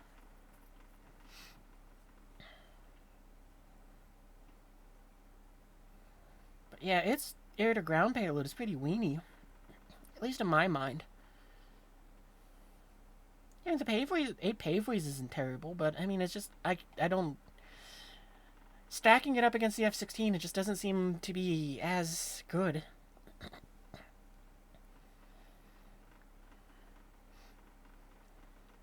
Okay, we'll make it replace the Harrier. I mean, it's tempting to leave the Harrier there because, you know, 1, it's a premium, and 2, it's an attacker, and 3, it carries 10 JDAMs. Or, you know, what you call it, laser-guided bombs, too. But yeah, we'll do that. Okay, so slot 3. Oh, that's where oh. That makes me not want to put it there.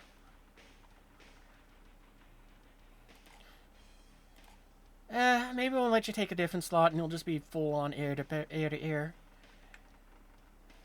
What do we do here at 12.7?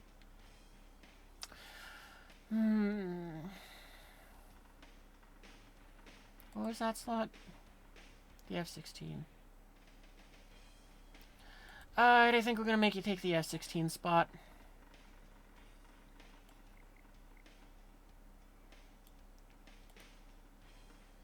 Yeah, we'll do that.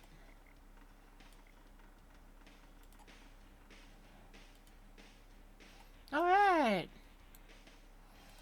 I'll admit though, this is one of those planes where it's like, I'm not all that hyped to have gotten it, but it's like, I'm very happy I still have it. Because it has a very nice paint job. But yeah, it's like, air to ground wise, not too exciting to me. And it also has just a payload that is like, oh, I don't like how it's gonna be tough to kind of grind this out. But it'll be fine. Oh, I guess we could go and take it with a buttload. No. Oh, it does have napalm. Okay, never mind. Alright, let's go and make it a custom loadout. I was in the right area. I'm just dumb. We're going to copy that. We're going to go ahead and throw the napalm there. Throw the napalm. I'm glad this thing starts with napalm. That's terrific. And I'm glad that at least we can still carry 9 so we can knock out 3 bases.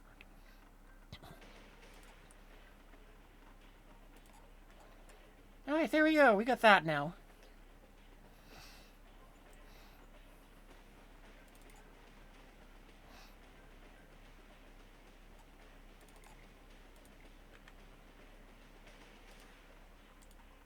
Yeah, I want to select that one. Okay, there we go. That's so many napalms. I mean, it's nothing new, but still. I just kind of want to look at what... Do you have, like, the same radar? I'm curious.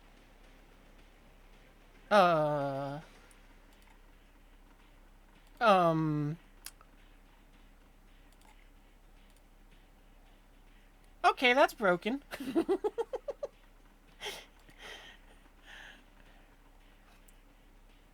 APG-73. Oh, it is a different radar. Alright, I'm gonna take this into a test flight, because I am kind of curious what, if that one provides any additional information. Test flight. Yeah, 25 minutes is probably a good amount. Yeah.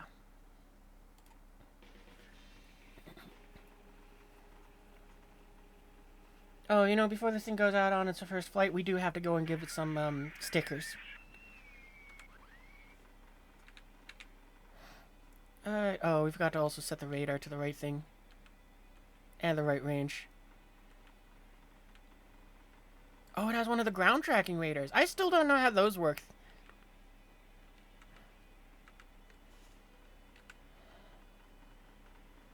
Caution.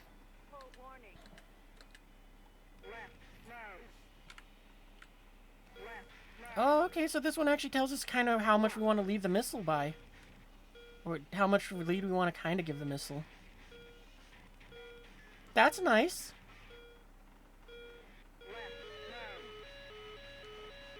Alright, we're losing track on that one, so we're going to hold off. Ah, screw it, we'll fire, because I can demonstrate something here. So I didn't know this until, like, maybe 2 months ago. But you see how the missile has the, if you see on my radar over here, there's the circle around the target? That means that the missile is using my aircraft's radar to help guide itself into the, to the target. That's the data link thing. So it's great to know for what you call it, when it's like, right now it's guiding itself in. So if you've ever wondered, that's very helpful, and I love that they did that. Where's my missile?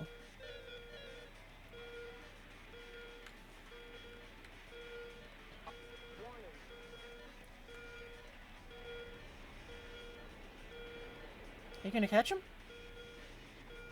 Nope, you lost him. Well, you tried. Yeah, this is also why I'm not too excited for this aircraft. It's very sluggish. I know we're sort of trapped up with a bunch of bombs, but it's like when you come from an Eagle and which can do like Mach 1.2, going in this, you know, like on the deck kinda. It's very much so kind of just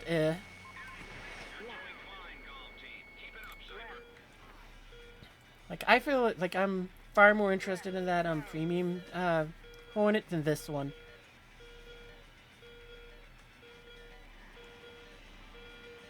Oh, you're gonna run out of energy. Alert. But you know, I'm just very happy to have this one. I'm also like it just because what you call it? I love those red tails it has.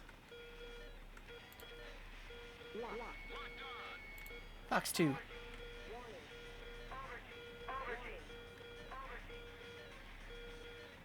Wow, that thing can really track off board.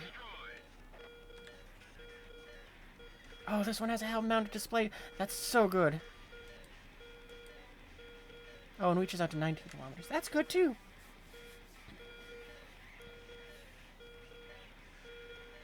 And since we're here, I'm also going to double-check to make sure it's 3 napalms. Because what I figure is going to happen is the rest of the grind for this thing is this loader we see here. We'll try to knock out 2 or 3 bases if we can. And then we'll throw some missiles at whatever is kind of near us. Some people doesn't know, but using your own radar to guide your missile makes it harder to notch in case the enemy is dropping chaff. Yeah, exactly. Especially now with the newer ones, like this Hornet, I think its radar has like the TWS Plus, which essentially makes it so chaff is worthless. Alert. Oh wow, we burned through our fuel fast.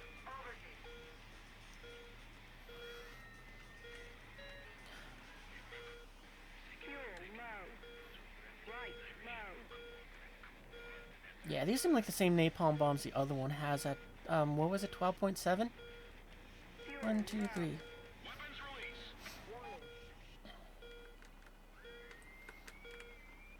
So yeah, we're definitely going to be trading this thing more as a strike aircraft in the beginning, to basically let our team try to give us cover by us staying back.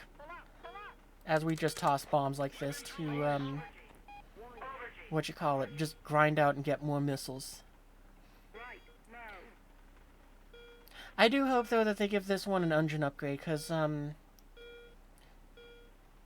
it feels really sluggish at this battle rating. But yeah, as of, like, what you call at the start of this year, I was one of those people that didn't know that how the radar thing worked with, notching in the missile.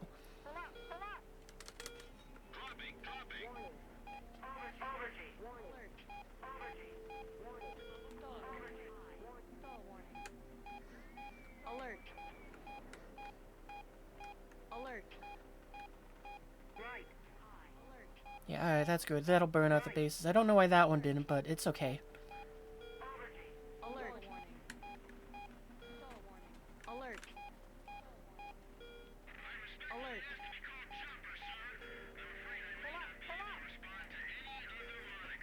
Alert. Just for the fun of it, we'll go and have some fun with,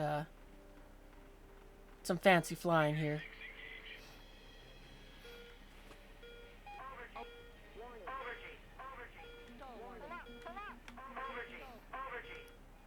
That's a kind of fun, I didn't do that on purpose, but that's a kind of fun way how to just make a really sharp U-turn. Stall warning. Alert. Oh, we get a lot more chaff and countermeasures too. That's nice.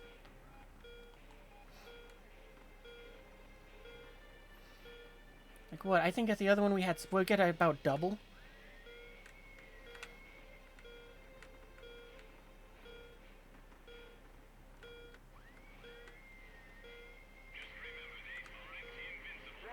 Fuel low. Oh, we should try to land on the carrier, but eh.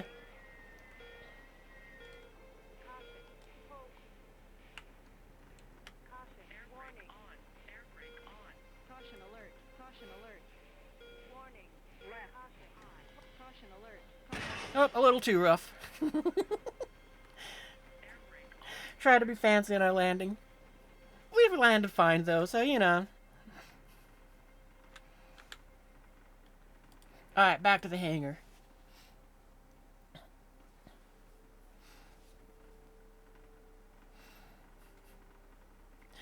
That was a rough landing for sure, yeah. Hey Sean Jr., welcome to the stream. We just unlocked our F-18C late. A majority of the grind was done by this F-18, not worth $80, but it is a pretty fun jet. Thankfully, I'm very happy that they did this, but the napalm bombs are unlocked out of the gate, so we were able to put together this loadout. So we're going to be kind of treating it, just trying to knock out as many bases as we can, as fast as we can, to just kind of grind out parts. You have the A-10? Which one? Yeah, and we're kind of researching that one, so we kind of went backwards, since, I'm an American main. I literally have the entire tech tree finished, so that is the only one that I don't have. But yeah, first things first, we need to put stickers on this thing. The premium one? Oh, that's a fun one. I have it too. Hey, wait, I can show it off. Because, yeah, it's one of those ones where I pre-ordered it, and it's one of those ones where it's like, I don't think the aircraft was exactly worth it, but I have gotten enough fun out of it, so it's like, to me, it was worth it. Because not only did they make it so it has this goofy skin, which I love. This is now my favorite skin for this aircraft. I especially love the A-10s where, skins where they don't put the face on them right out of the gate. Because I love putting this funny face on it. It's like, just imagine in your kill feed, your tank got gunned down, and then you see this thing turning away from you, and it's like, Merry Christmas! Yuck! And it's like, it's July! Oh, that's the wrong one. This one. Because, yeah, I came with this camouflage, too, and this is was my favorite up until they put that Christmas one. And, yeah, just because of that, I just love that doofy face. Can you join? You have it too? Yes, you can join if, there's the point thing you can go and pay to go and fire a couple sorties.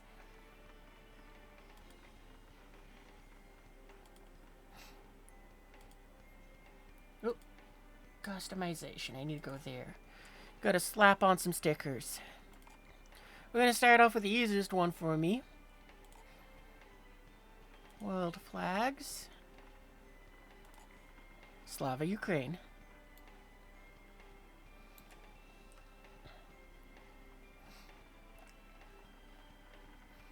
Gonna do the same thing as the other F-18. We're just gonna put it right here on the tail.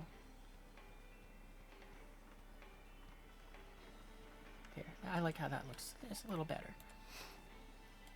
Oh wait, did we double-side it? Yeah, we did. Okay. Alright, now we have the fun ones. Monthly decals. What's in there? What's that one? Nah. What I got in special? I want something funny. Where's my bananas? Hang on, wait. We gotta go ahead and, X-ray. Okay, there's where the pilot is. We want to line the banana up with, that. Is it an other? No. No. No. No. It's not gonna be in Snills. No battle pass. Was it in one of the summer things? No. No. No. No. No. It's not a mythical creature, I know that much. It's not in there. I don't think it's in a holiday, but we're gonna look there anyway. Nothing there. It's not a neutral country. So I'm just dumb and I missed it. Oh, there it is. So, as I said, we're gonna make our pilot into a banana. And the reason why is, I'll show you in a second. I'm just gonna try to... This one is tough because it has that little ledge there that you gotta eke it into place. I think we want to go up higher, though. Yeah, about there. We're gonna try to shrink it down enough that, no, I think that's about the size we want.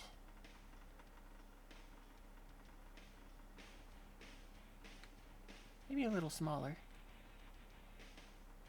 I think that's good. A little more. Yeah, I think about there is good. I'm trying not to put it on the tire, but I'm also trying to make it the size of a person. Alright, there we go. I think that's good. Right about there. Yeah. Boom. Perfect. We put it right on top of him. Oh, commercial break. Okay. Well, you know what? Since it's a commercial break, I'll be right back. I'm going to use the bathroom real quick, so be right back.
Okay, back. You're trying to stock grind the P-51? Ah, it's a good plane. Where were we? Oh, right. Banana. So, I don't remember when, but they gonna gave us the banana decal, but that's not the point of the story here. At some point, I was playing around with the decals when I noticed accidentally that I had lined, or pseudo-accidentally, I'd put it on the cockpit because I was like, yeah, that's kind of funny, having the banana on there. And then I realized the pilot lines up, kind of, with the banana. And since then, this banana fighter has, which, you know, I did it for the fun. I was like, yeah, I'm putting bananas on this thing. It was so funny to me that it's like several other aircraft now have adopted the banana pilot. So, you know, it's just the dumb thing that I like to do on my aircraft now. The other one, as you saw on the A-10, it's kind of exclusive to the A-10, is just putting doofy faces on them. The only other aircraft I have that has done something similar to that is the British, and it's just Harrier. It's so happy! And this Harrier is so bad. This Harrier is so bad. Do not get this airplane even if it goes half off. It is so bad. Anyway, back to putting stickers on this one. After your game? Okay. Yeah, like I said, there's, wait, I should make sure it's actually, active. Let's see. View rewards. Because I think it's active. Yeah. Because there's the, what you call it? 250 points. You can go and pay that, and then you can go and join for a couple games. I set that up because it's what you call it. It's like it makes it a little easier for me to realize somebody wants to play. So you get it? The banana decal or something else?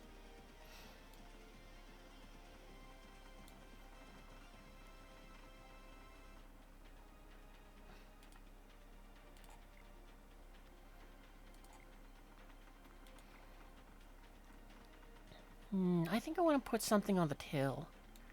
Actually, what other kind of paint jobs does this thing have?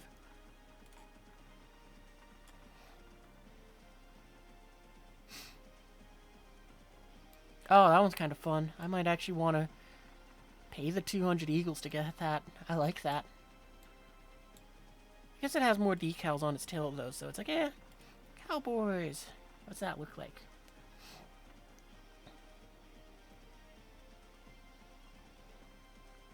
Oh, I like this one a lot. I just like that blue. Top Gun.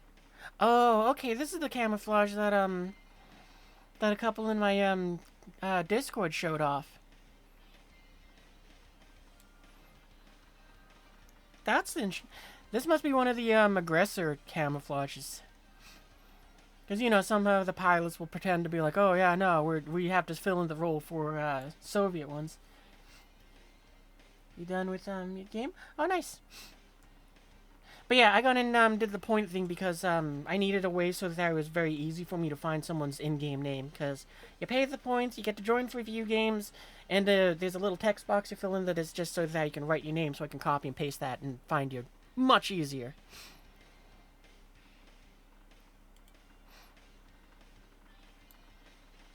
This one's very cool.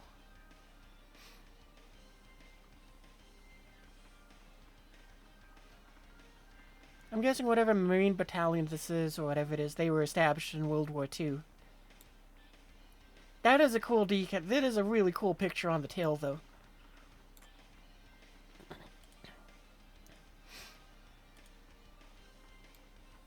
Oh, I like that.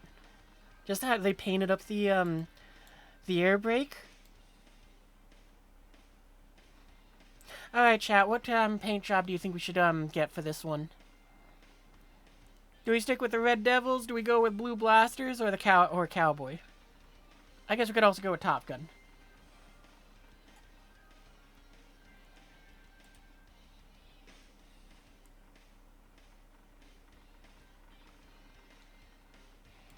In the meantime, I'll keep sticking stickers on while I wait to see what if you guys have any thoughts. Top Gun?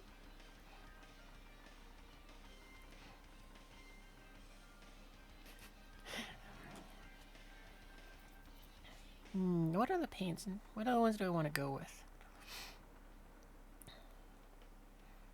Yeah, I think myself, personally, I might be leaning towards, maybe the Blue Blasters, because I do kind of like, the... No, I think it was the Cowboy. I was kind of leaning between one of these two, because I like this blue a lot. Oh, they got a Texas flag on the air brake. Okay, this might be my favorite.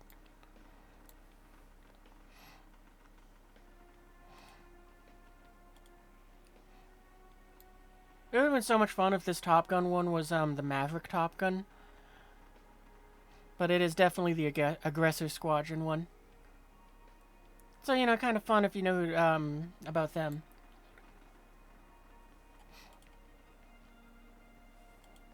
I might have to pick up two.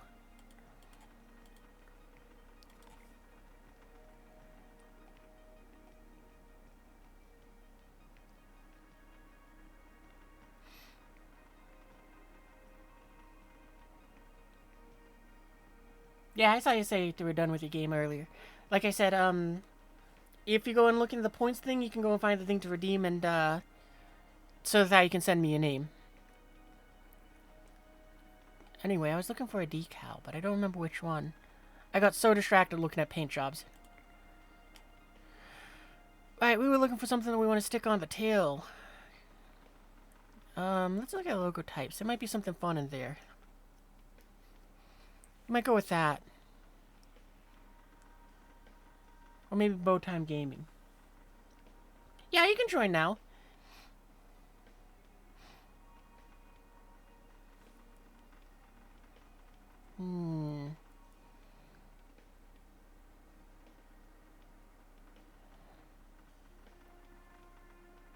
I think we're gonna put this on the till.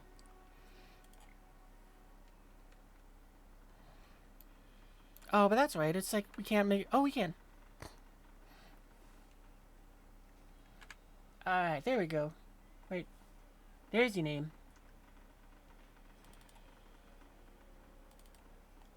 Alright, there we go. Copy that. I'll go and send you an invite in just a second. I'm gonna put this on my tail.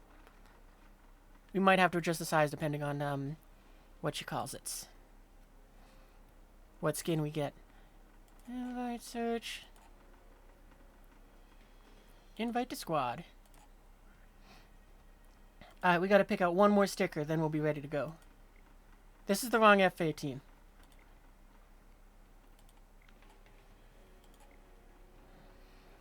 I think I'm gonna put something colorful out on this wing again, but I don't know what. Could go with Russian Badger sticker. That's just funny, but it's kind of gray, so it's gonna be gray on gray. Do we got a fun pin-up we can put out there?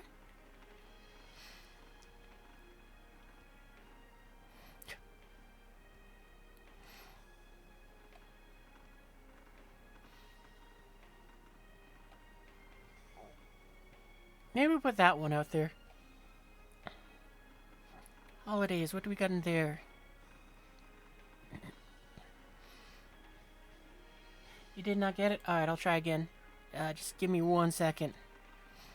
Maybe we'll put it out here for Australia Day.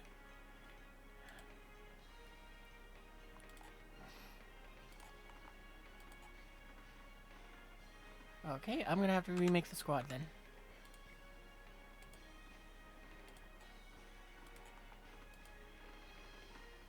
Invite to squad.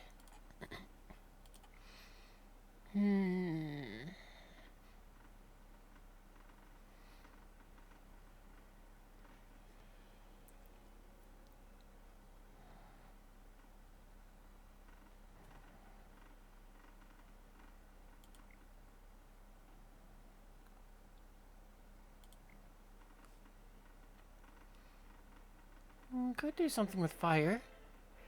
But no, I don't think I'm going to want to do that.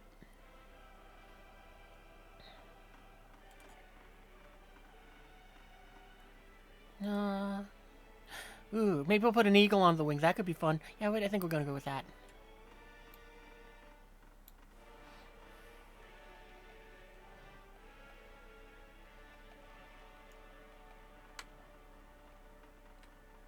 Yeah.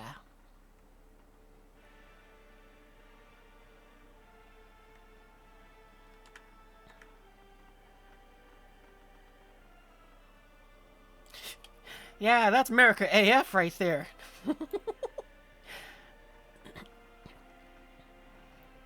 Alright.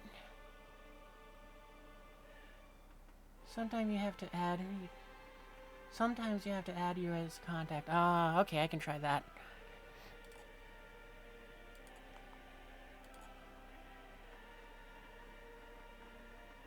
Wait, what? Oh, okay. For a second I thought it said remove, and I was like, I don't think that does make sense. I'd add friend. Try that, see if it works.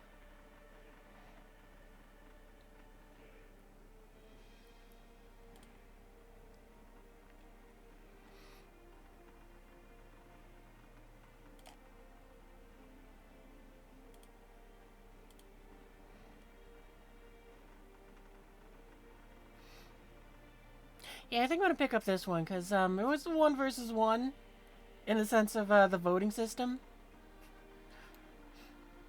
So, I just like the stars. Not too fun. I don't much care for the wolf on the till, though, but I like everything else. And it's not a bad wolf. It's kind of growing on me. I like that they made the eyes, lights. Guidance lights? Something like that? It worked awesome. Under the achievement conditions. get 380 kills. Divided by 5. I don't feel like doing that math right this second. Oh, okay, so this one you can only buy with golden eagles. Yeah, I might get both then. Alright, we'll do that. We'll pick up this one. And we'll alternate between the two a little bit. Alright, anyway, we gotta go back to standard just for a second here so we can say link. Apply. Wrong one. I'm gonna start with this one to go and adjust it. Then we're gonna unlink. There we go, Deckel sum transferred over. I think we're gonna move the... Yeah, we're gonna move this one to the outside. I'll cover up the wolf. That's okay with me.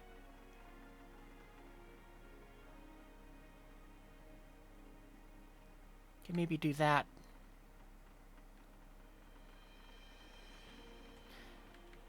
Or maybe what we do is, yeah, I like that more.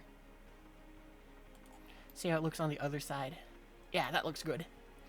Did we forget to put the third... Yeah, that's right. We forgot to put on our last sticker. How do I have so much GE? 3,000 of it is from when I purchased the F-18. And the rest is because I just never have anything to spend it on. And you know what you got. It's like I pick up... It's mostly leftovers because every like May and November, I think it is, they go and have their sale where premium is half off. And it's like I'll pick up however much it is to go and get that. So it's like, how much is it? Yeah, I pick up the $10,000 one or 10,000 Golden Eagle one when it's cheaper if you go through Gaijin, so it's not actually $60 here, but it's like about $50 if you go through the Gaijin store. Might be a little cheaper if you have a discount code to use. I recommend Bow Gaming, but that's because I like his content. So, you know, it's like you spend the $10,000 for that. I think you have a little bit left over after you buy the premium time. And, yeah, as you can see, I have a lot. That's because I meant to gift some to a friend. And for some reason, Gaijin decided to say, no, you can't do that. And instead gave it to my account. Because, yeah, what? This would be 7,800, I think? So that's probably where the other 2,000 came from. Anyway, we need one more sticker. We might go with this one. Well, it's not going to be doing a whole lot of cast work, so... Maybe we'll go with that one. Oh, no, where'd the eagle go? That's what happened here. We put an eagle out there, and it just disappeared. Where was the eagle?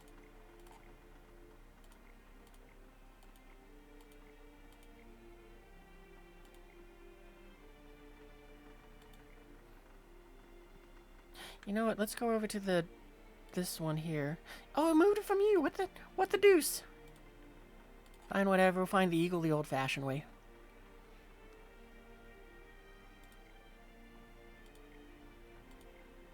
Oh, that's right. I forgot we have these ones. Do we want to put anything on here? Ah, no, I think we're good. Maybe popcorn, but eh. I think I like the eagle more. I just gotta find it again. That's so frustrating that I took it off for whatever reason. Nope. There it is.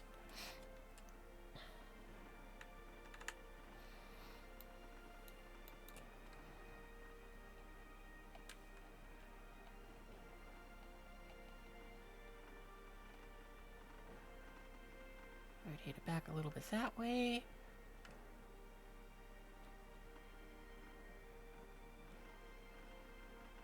Yeah, that's good enough for me. Alright, there we go. You're broke? Yeah. I've had struggles a lot with Silver Lions and Golden Eagles in this game at first.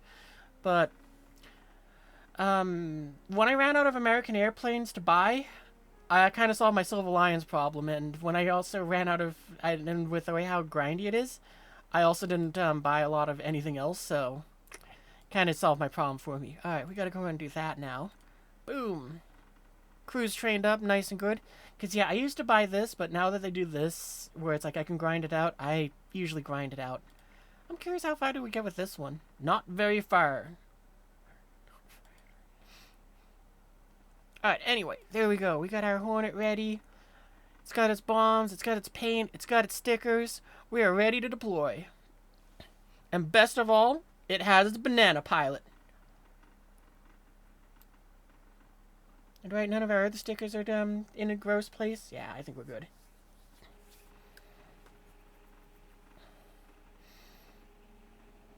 You're 25 KSL and 0 GE. Yeah, if you need an aircraft that's very good at doing the job of grinding, both RP, SL, and well, you can't grind GE, but I recommend that. It depends if you're grinding the Americans, I should say. That AV8B NA over there, when it goes on sale, I think that's a very good premium for grinding. Oh, we've got to set up the radar. Okay. Do I want to do it? We'll fix it later.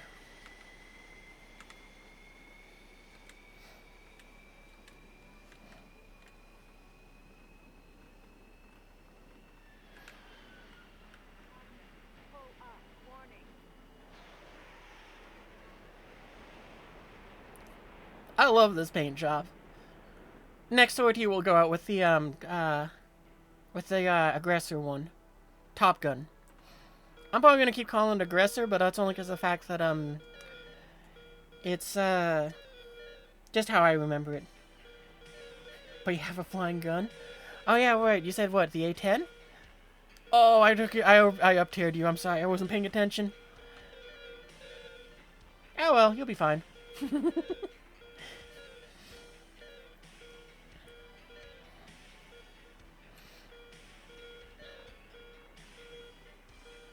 What map is this? Oh, okay, it's this one.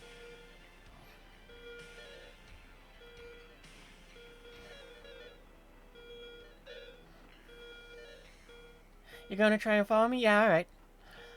You're so slow, though. You might be able to go a little more direct, but yeah, it never hurts to go ahead and fly, well, out this way. Or fly left, I'm gonna say. Because, yeah, usually what I'll do is... Oh, I already at altitude. At least this thing feels faster than the other one, but not a whole lot. But the flaps are definitely more responsive. Yeah, we are faster. Okay, well that's good. I'm glad that this one is faster. You play up tier all the time? Aha.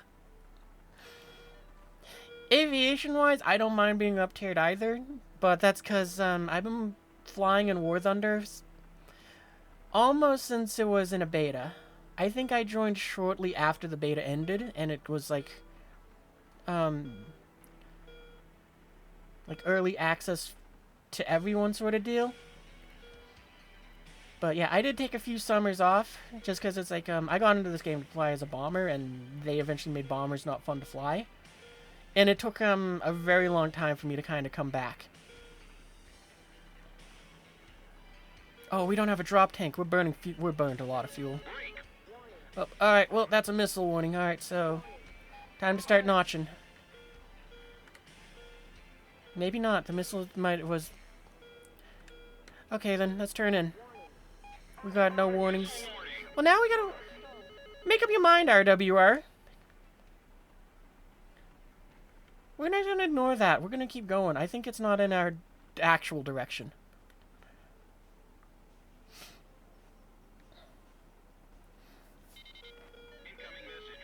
But anyway, yeah, as I was saying, it's like originally I got into this game to play bombers because I wanted to play B-17s and all that stuff, and no flying game I had ever played allowed me to fly B-17s and B-25s and all of that.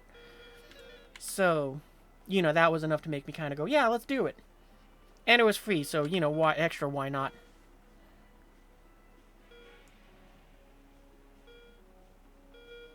Oh, we're only just breaking Mach 1. Yeah, this thing is real sluggish. I know we just unlocked it, but it is most definitely the first time I've ever felt that. Now, we're gonna wait. We got 2 missiles.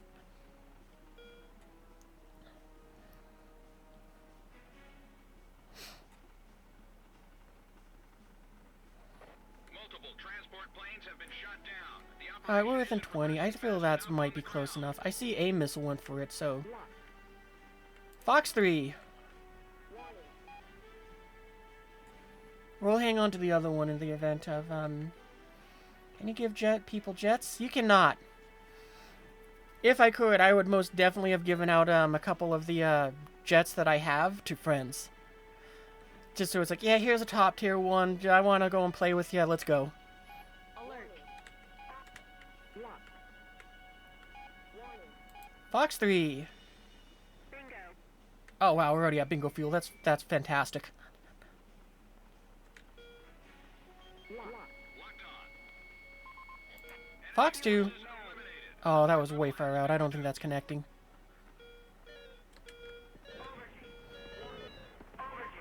Oh, okay, never mind. I stand corrected. Missile break. Altitude. Altitude. Calm 1. Missile warning. Roll left. Missile warning. Roll left. Roll left. Missile break. Alright, there we go. That's one base. Missile warning. That's some RP. I don't really care. Oh, that's some RP at least.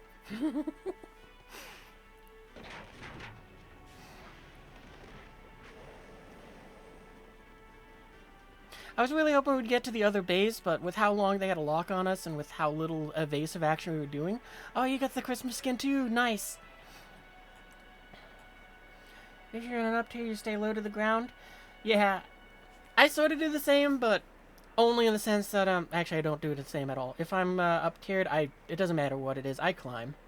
I can't dodge when I'm near the ground, but I can dodge when I'm up high, so that's all I do.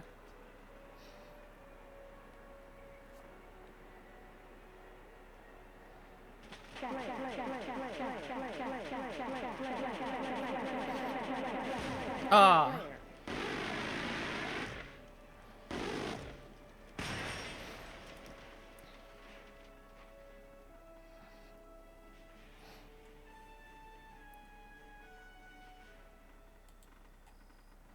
Anyway, what I was saying was, we're going to actually use this thing to demonstrate it too, and it's less of an up tier for you.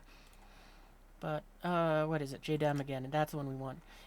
So, yeah, if you need a premium for grinding the American tech tree and you're not very good at dogfighting, or you just don't want to dogfight, and you also don't want to go and hit the, do the race to get to the bases, wait for this one to go on sale, because it has these JDAMs in the targeting pod. And it's basically you get 7 to 10 kills every game, and it is very effective grinding. Oh no, ad what? Oh, ads, commercials. Oh, right, I'll repeat myself in 20 seconds.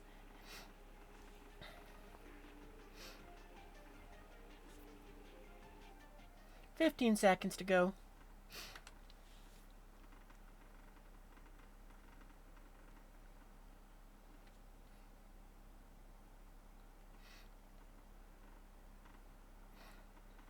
Welcome back, chat.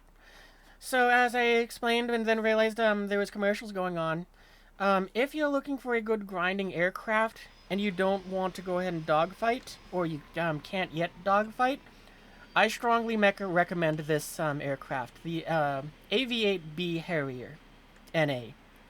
It's a premium, and I should say disclaimer, this is for if you're grinding the Americans. This will not do you any good if you're trying to grind, say, the British. Yes, it's a British aircraft by design, but no, it flies for America. But anyway, the reason why I say this is a good grinder for if you're trying to grind out the Americans is, one, you have some AIM-9Ls to defend yourself with. They are for self-defense only. You do not go out there hunting if you're in this loadout I have, which I called JDAM-mageddon, because I just thought that sounded funny. The reason why I think it's a good grinder is because of those JDAMs. And it allows you to ignore the base race that everybody else on your team is going to be doing. Instead, you're going for the ground targets. So what you're going to do is you're going to climb. I usually aim for an altitude of... Did someone break something, or was that just someone going supersonic?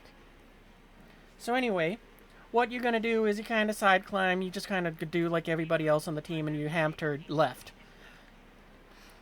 And then you climb up in altitude. I think 15,000 feet is pretty good. So what is that, like about roughly 5,000 meters? I think that's roughly what it is. And you want to aim for speed. I think you want the IAS to be about 400 or higher in knots.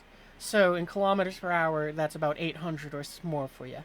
I can't do miles per hour. I just found that it was very easy to go and do kilometers to knots since it was like roughly doing just dumb math.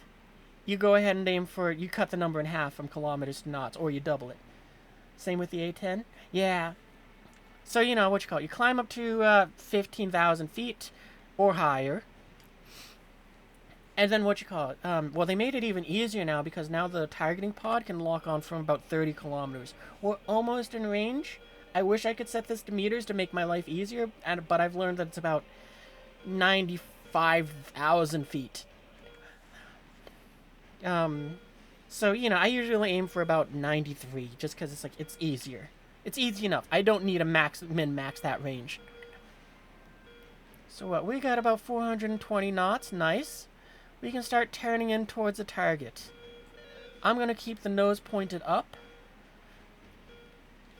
Actually, this is the first time I'm throwing the J-dams this far. But, just for the fun of it, we'll turn it into that. 1, 2, 3, 4. 1, 2, 3, 4. And then we got 2 bombs left. 1, 2. I usually go for the AA guns. And we're done. That's our whole sortie. If you're trying to grind and you want to do it in the safest way possible, that's how you do it.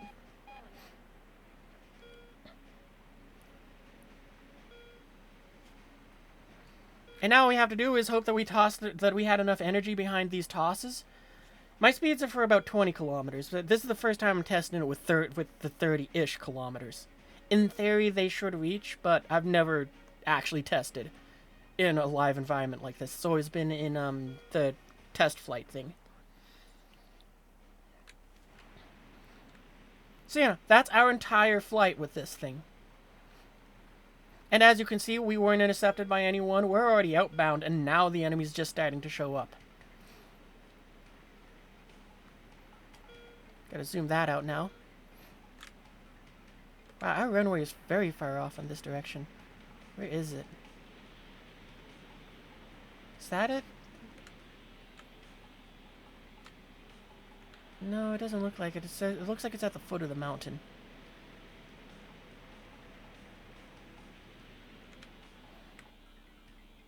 Oh, I don't think any of our bombs are reaching. That feels like it's gonna be too... It ran out of energy. Yeah, because that looks like our friendly lines. It looks like all of our bombs fell short. Okay, so you need more speed.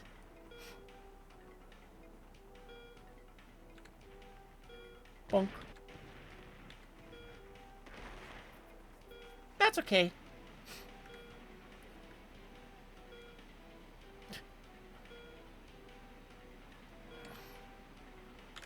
Oh, our runway... Oh, there's our runway directly below us. Alert.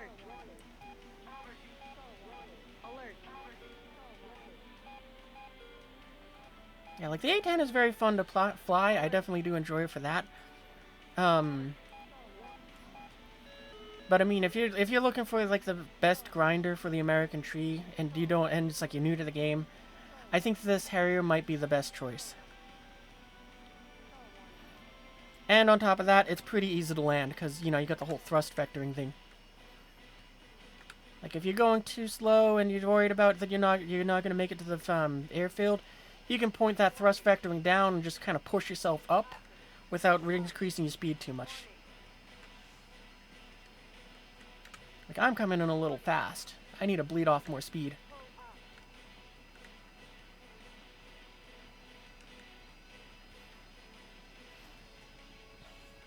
And you don't have to do what I'm doing here where it's like running down the runway as much. I just do because of the fact that it's like I'm never in a rush, so I just kind of enjoy doing it a little bit more like an actual aircraft. And it's like, you can just pump the brakes the entire time. But... And I'm glad Gaijin doesn't simulate this, but where it's like, yeah, no, if you did this, when you're going 100 knots down the runway, your landing your brakes would explode. Or however, whatever speed they do with that at. I don't know. Alright, well, we don't need to wait out that timer, because, you know, what you call it, we have no damage.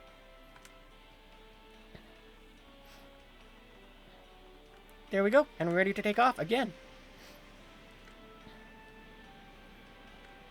Also, fun trick, I mentioned it earlier, but we just got to finally demonstrate it. If your aircraft is undamaged, when you touch down on the runway and it starts that timer, just J out of the aircraft as if you were going to switch the loadout and take off again. And what, instead of waiting 17 seconds for it to teleport us to the end of the runway, we just had to wait for the loading screen?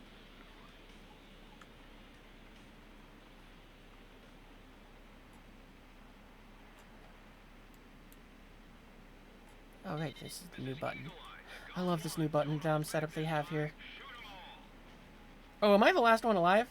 Yes, I am. Okay, well, you know what? Forget that. We're not bombing anything. We're gonna go dogfight.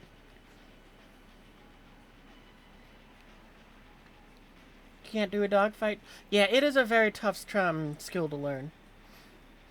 Like, I'm not too good with the gunfighting just yet. Like, I can get lucky and I can get a couple kills and I can try to lead them. But usually it's just I'm not capable enough. I'm gonna start popping countermeasures. You might be able to trick someone into yep.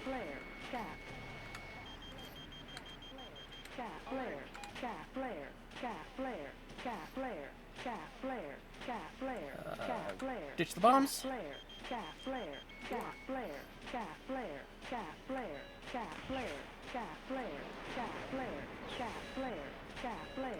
We're very slow, so that J35 over there might be what gets us in.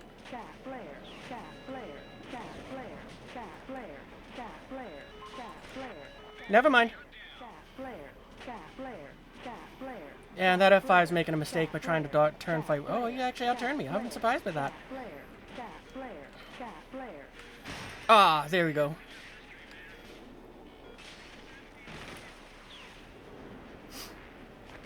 Well, we got one, so I'm happy about that.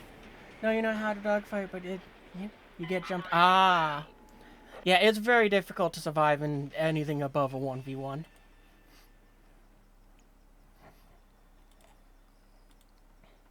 Like, I think the most important rule to learn is how to fly defensively before you learn how to kill. Oh, actually, and this is, I hope I can show it off now. This is one of the things that I love that they added to the game. I love that they allow you to go ahead and see where it's like, oh, how did they get me? Where was I hit? What could I have done to try to have survived a little better? But, yeah. Well, I'm going to have to look. We're going to go and use this a little bit more, because I'm kind of curious what range can I go, what speed and what altitude do I need to drop these bombs to 30 kilometers. Oh, actually, we should probably be using the F-18. Next game, we'll use the F-18 again to go and grind it out, because I just realized we have boosters still going.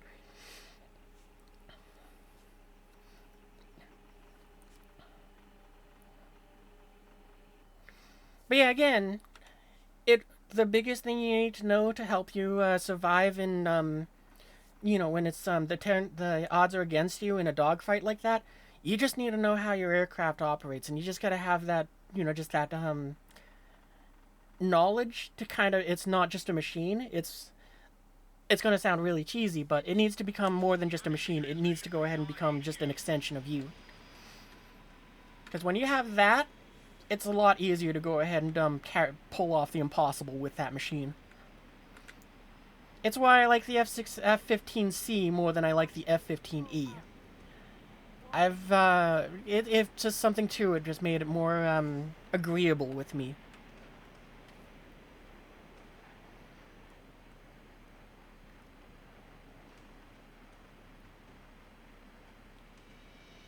So, you know, it's just about finding the right aircraft for you that you enjoy flying and that you can operate in.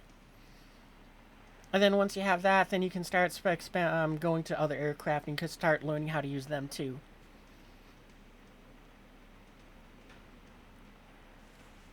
You know, we're going to swing even wider this time. And we're going to climb even higher. I think what we'll try doing is we'll get to 20,000 feet. Yes, we'll be leaving a contrail, but I'm not going to worry about it as much this time. Because we're going to be doing the same thing we did last game. We're going to go and try to... But this time we're going to try to get those JDAMs to hit the targets.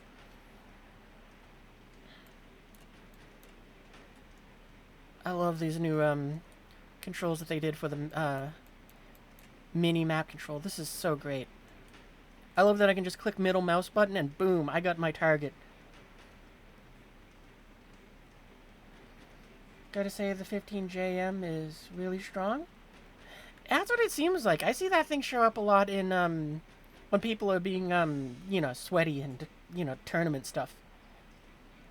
Like, I'd be the weirdo that's just like, yeah, I understand the JM is stronger, but I'm still in my F15C. Mostly because that's the one that I have, and I don't have the JM.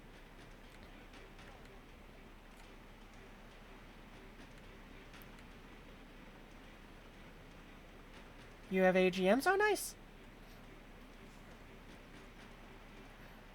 I can never get those things to work for me with the camera that they come with by default. I always need to have one of these targeting pods. Just because it's like, I can, somehow my brain makes that work, and then when it's like, if I don't have it, I can't see my targets. I'm just too blind. I also need more information, like, I need more, training, I guess you could call it, to be able to identify the little specks through that TV camera thing. Like, if I am using them and I don't have a targeting pod, I just kind of say screw it and I just fire them from this this view. Since you can do that too. Oh, we could try dropping them from 18,000. Nah, we're gonna climb up higher. Oh, we got a down tier. Look at that, there's an F8U right there. Wait, what battle rating is that again? Because I thought it was 10.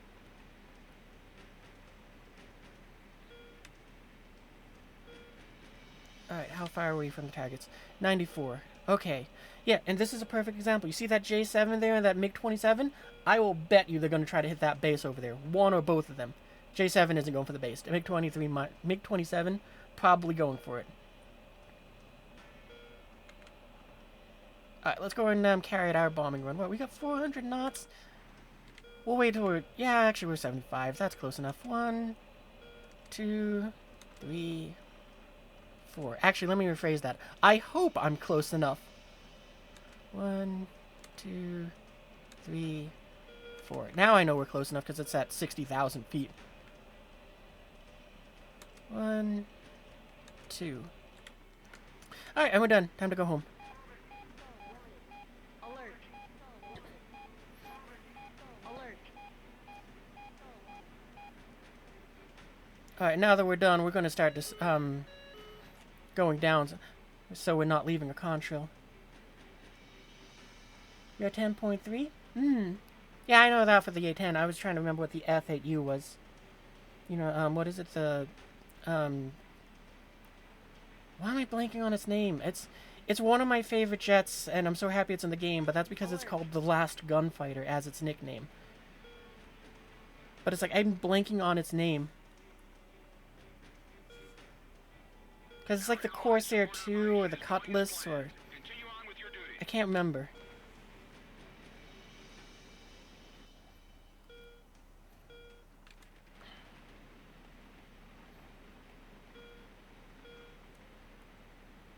Wait, is that actually our runway? I thought there was another one further back. I can't... Okay, I guess that is. Oh, okay, well then I guess that's our runway.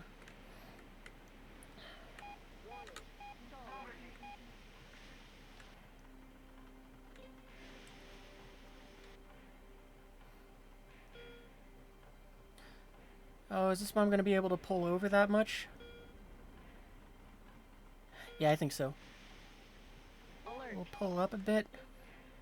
Oh, wow, it is really trying. Alright, so yeah, it seems like... Well, yeah, that was... There we go! Oh, right, they're on a 2-second timer. I forgot about that. I need to change that. Wow, did only that one reach? I'm kind of having fun just with the sciencing of figuring out what range I have to toss these bombs from.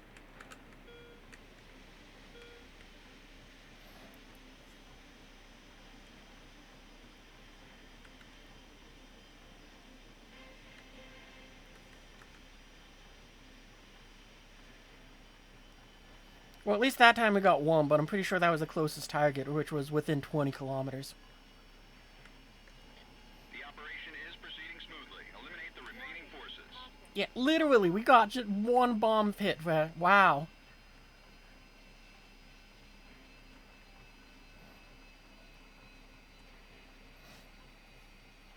Okay, we're coming pretty fast, so yeah, I'm just pumping. I'm just holding down the brakes the entire time right now.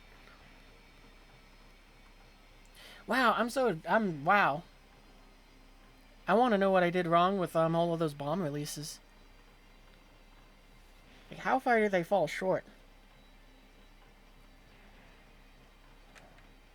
Yep, we're skipping that.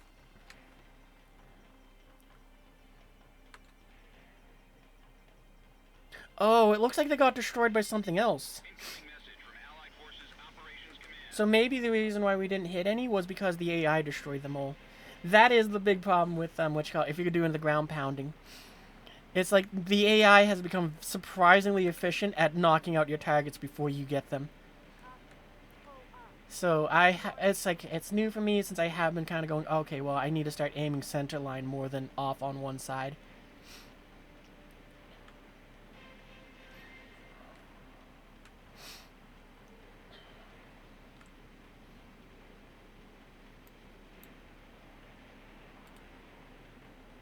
Oh, wait, I don't need to do that way anymore. That's right.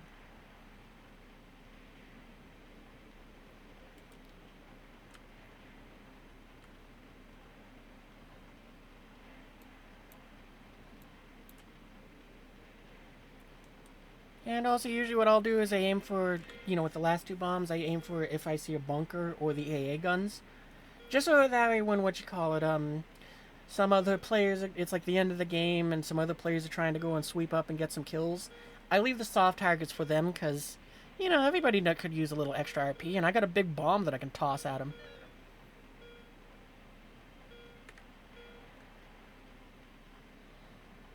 Looks like that SU-25 might be coming our way. Oh, it's going after the AI. Okay. Wait, is that an AI? It looked like it. Okay, no, the Su-25 through the countermeasures. We are not going fast enough to toss this bomb.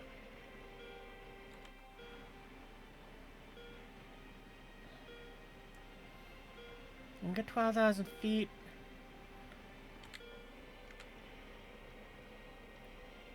Oh, wait, we'll give it another 5,000 feet to go, and then we'll toss the bomb. Oh, and looks like you smushed into the ground. Yeah, alright, toss.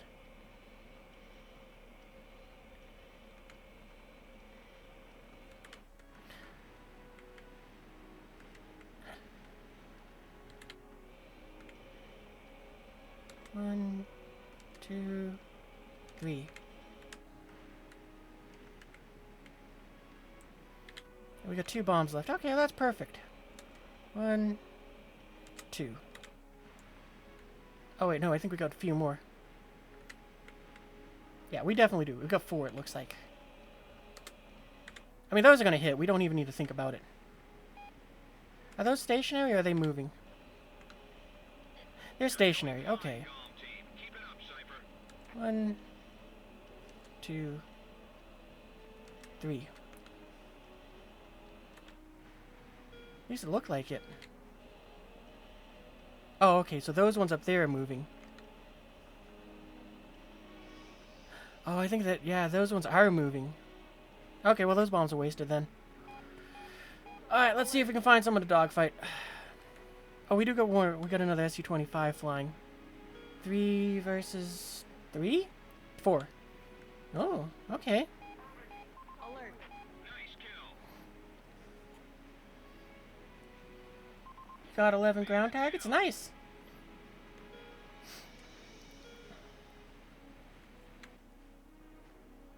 Yeah, didn't realize those trucks were moving.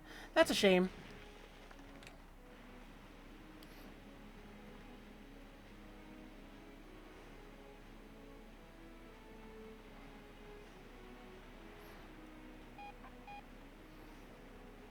I'm a little tempted to go back to the airfield to swap out my loadout and take a couple extra missiles.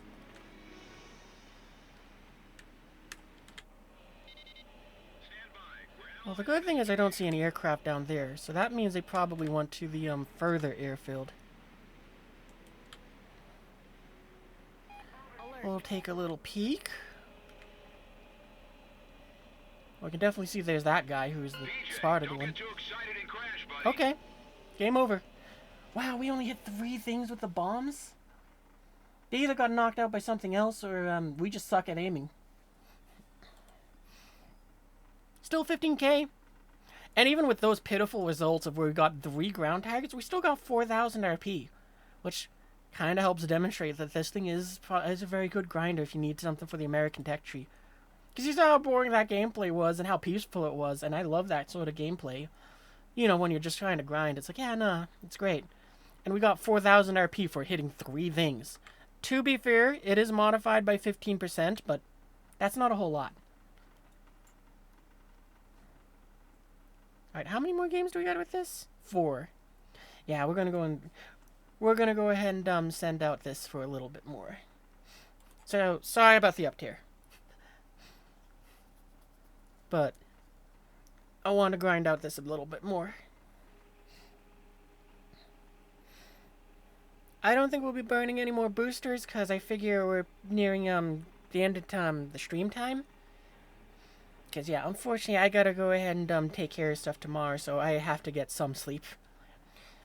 I like it more when I get to sleep in on my weekends. Side note, I also wish they would make it so that this had more options than 4, 6, and 9. I want to drop 3.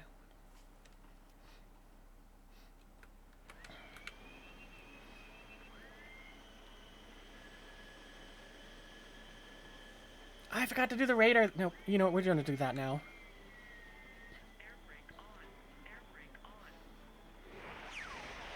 I mean, I'm not in any rush to get to the fight.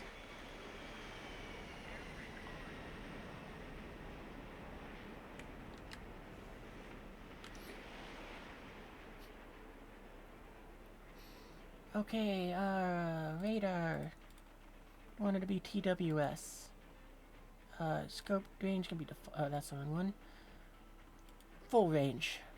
Alright, off we go. Now we're good to go.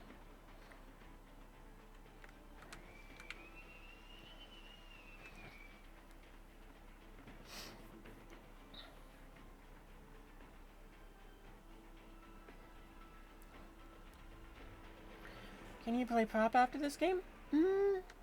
Maybe. There is another thing which you can do to pay points to make me play a particular aircraft. Otherwise, I usually just play what I want to play.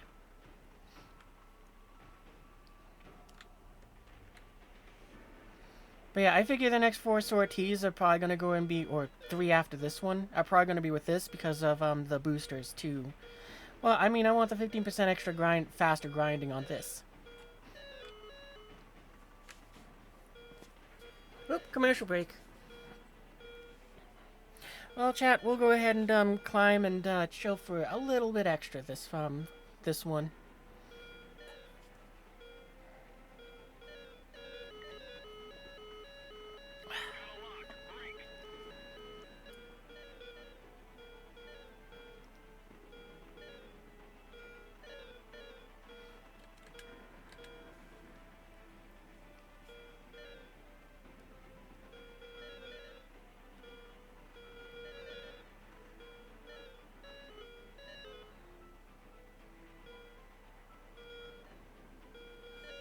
Oh, we are above what I wanted to climb to, but that's okay.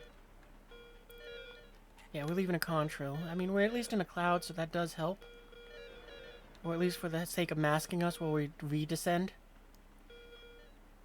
Well, we dive. That's the word I was looking for. Oh, we're climbing again. I don't want to climb.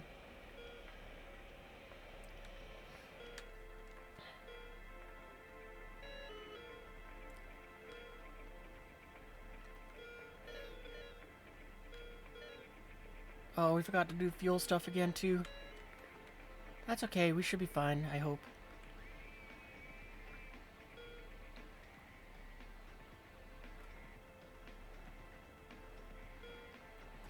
Side note, I'm really surprised that, I'm really surprised that nobody's made a Top Gun skin for this, you know, with Maverick or something. You're going high into the sky? It's usually what I do, because, like I said, I can dodge an AMRAM when I'm up high, but I can't dodge one if I'm on the deck. Don't know why, my brain just can't make it work. Even though, it would seem that it's the easier one to do, since everyone that is significantly more skilled than I am says to do that.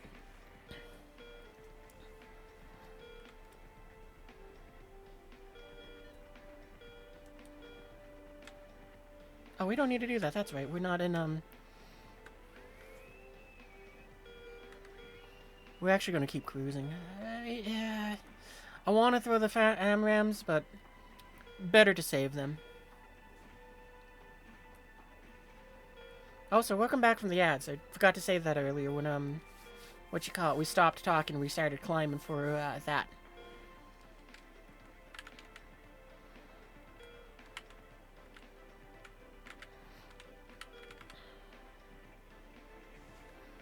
Oh, there went that base. Seems like more people are base bombing at this BR2. Probably because they're doing the same thing I am. I mean, you got the new jet, you need to go in and knock out parts on it. Our allies' support operation is We're gonna burn to get there a little faster. I mean, if it's a one-way trip, no big deal.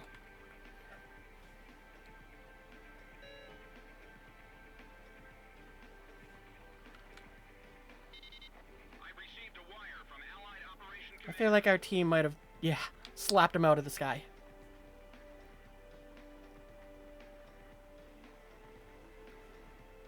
Oh, looks like we lost a friendly.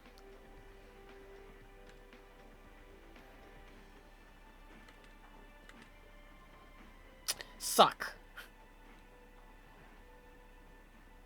Yeah, we're not going to get close enough to hit that base, and we're not going to be able to slow down fast enough to get there. That's unfortunate. You know, I'll take the win of which we didn't get shot down. GOM team, mission complete. The results are better than we expected.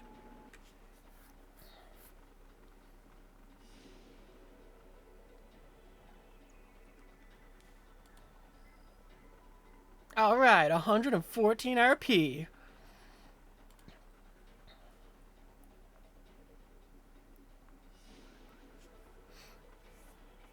I wonder how much talisman yeah, I did nothing to. That was an unfortunate one where our team just slapped him out of the sky way too fast. You know what? I'm going to try something a little different with this one. First off, we're going to change our paint job. Secondly, we're going to try staying low, and we're going to try... Wait, no, cancel. I need to change my gas. 30 minutes. Okay, now we're good. Secondly, we're going to, I'm going to try something different that I know I haven't tried before. What we're going to do is, like I said, we're going to stay low. But as soon as we start getting, spiked by some sort, you know, someone's, missiles, we're going to climb. And we're going to hope that maybe we can kind of use the same tactic I use in the air, just down very low. Because maybe that'll work. I find that I feel like it isn't going to work. Not because it's not going to defeat the missile, but because we're going to be way too close to... We're going to be too close to the enemy that they're going to just go, oh, well, I'll just fire another one. And I won't have the ability to dodge that one. But we'll see.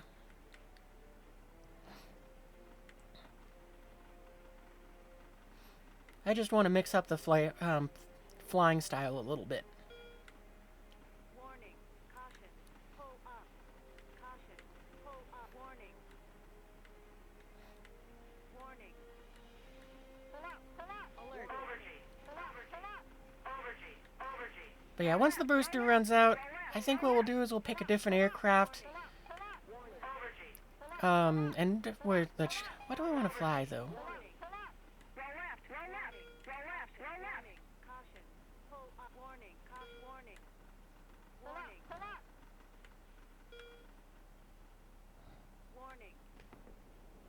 You know, we're also going to turn off our radar because we're staying low. I mean, yeah, there's going to be other F-18s, so we're not going to really be sticking out for that, but I feel like it might be enough that we can maybe get someone with it.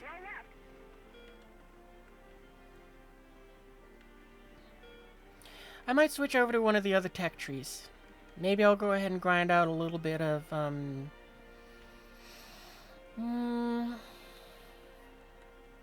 not sure. Oh, if I can't think of anything else, I'm just going to stick with this F-18, because, I mean, at least it's something to grind out. We got 20 minutes of fuel left. Okay. That is why you like the 810 at top tier. That's why you like the 810 at top tier? Yeah, I do kind of like the 810 for, you're going high again? Alright, best of luck. Alert. Yeah, I like the 810 because it's slow. I especially like the 810C because it has the glide bombs. And it does really help compensate for that thing's slow speed. Sounds like something fell behind me. Alert. Stand by. We're analyzing the situation. Alright, we were on the AMRAM already. Okay, we see the dude. Okay, that dude already has a missile out on him. Ah, screw it. Fox 3. Missile warning. Flare. Flare. Missile break. Dang it. Yep. I forgot I was going to try to pull up.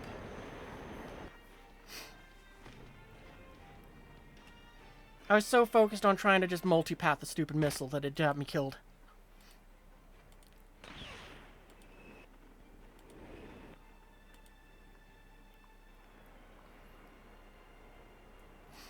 I think that's what I believe is the big problem for me, is just I'm so focused on the multipathing, I just have that happen.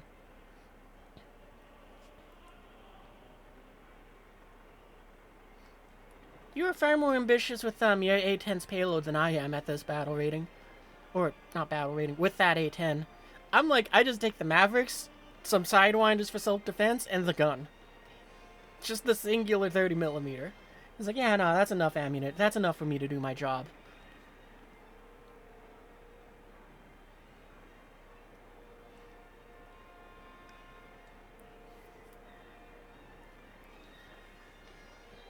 Cat. Flare.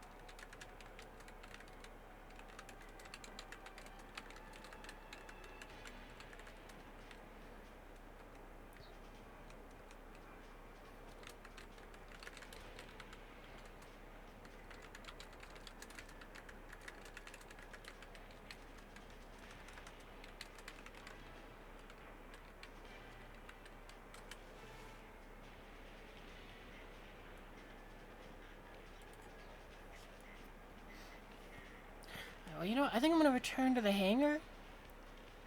And I'm going to go and play with the paint job on this Top Gun one. Make it its own version. Not just a copy and paste from the stock one. Oop, wrong one. Wrong. I don't like that it does that. So I click on it and then it just kind of goes, nah. You want to drag and drop that.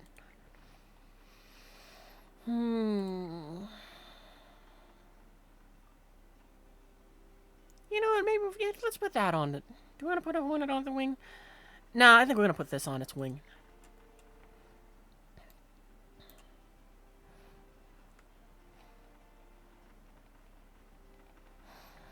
I mean, since we're pretending to be Soviet, we might as well use this fake Soviet sticker.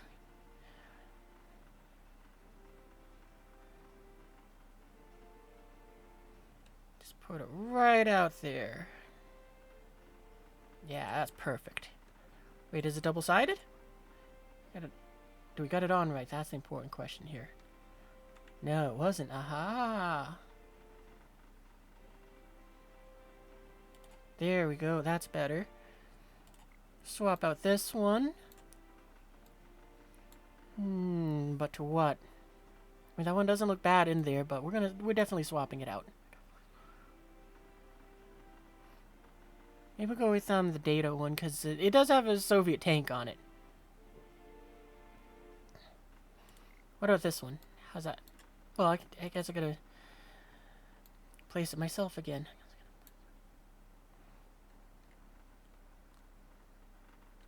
That might be fun. I like that, yeah.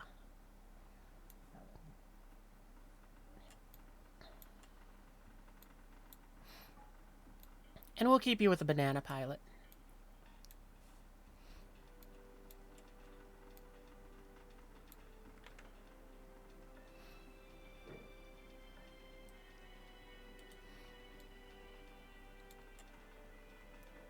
Oh, you know what? Let me check what fell behind me.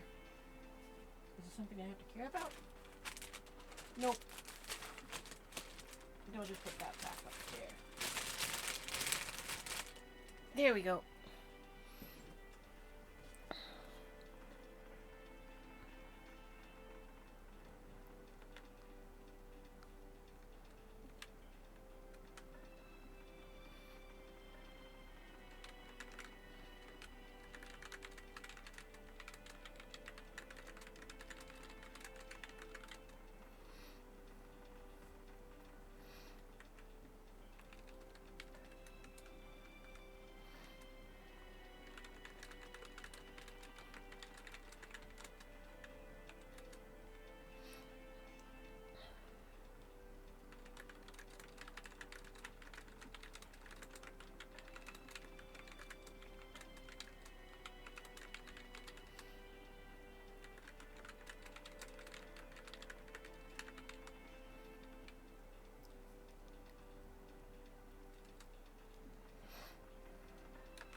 Well, I figure we're probably gonna go for about another 20-ish minutes, and then I'm gonna go and call it a night. 'Cause yeah. As much as I'd want to keep going, it probably gotta go ahead and stop there. So we might go ahead and send off to the next sortie now. Oh, actually, we already. Oh, that was good. That's good. What do we got left in this? Oh, that's the wrong one. That one. 2 more. Alright.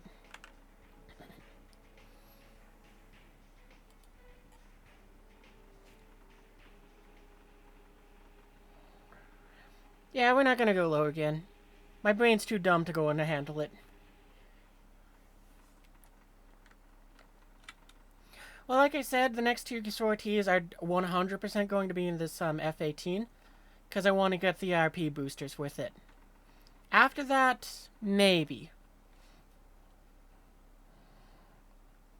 If you want to override my decision, then there is points to go ahead and you can spend points to request of an aircraft, or a tank, or a ship too, but the tanks but since I don't really enjoy tanks or naval combat, it's significantly more than airplanes.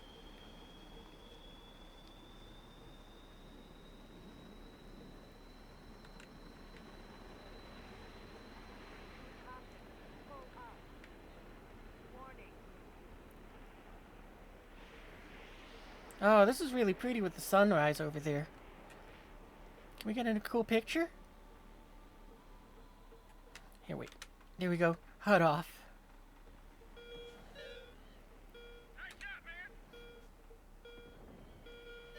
Yeah, there we go. That's a real good one. Or maybe it doesn't look better with it under the nose like that.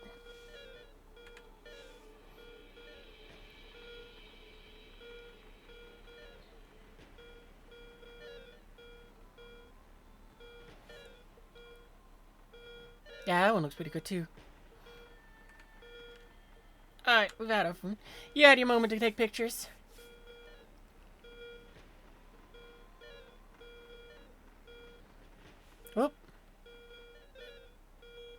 What happened there?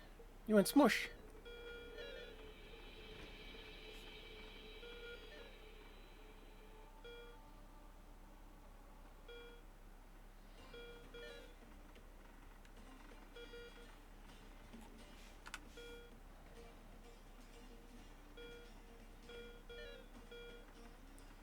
Okay, we're at a pretty decent height. We're gonna keep flying off in this direction for the time being, though, because I do want to be a little more off in this direction.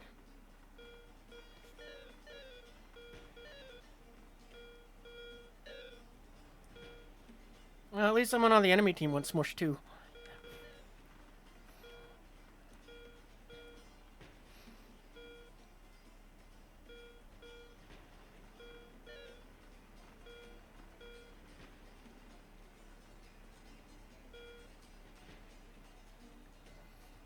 We're gonna turn off our radar again. I didn't think about it until now, but while we have it pointed away from the enemy, turn it off. That way when we swing in, we don't give away our presence. It's not too big of... Oh, there's some sparrows in the air. I mean, not sparrows. Fox 3's in the air.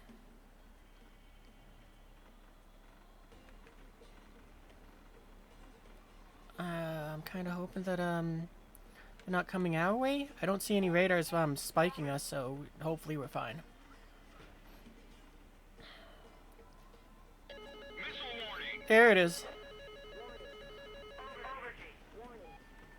Break missile. So what we're gonna do is we gotta put the missile off of our wing like that.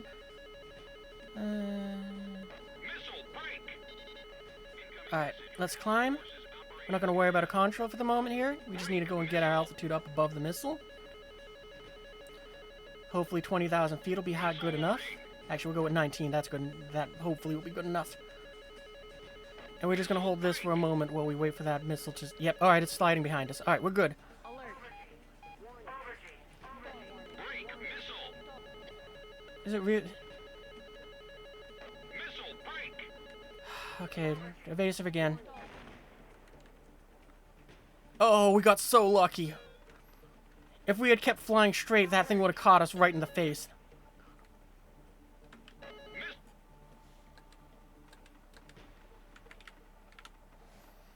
Oh, we're nowhere near speed to throw this thing.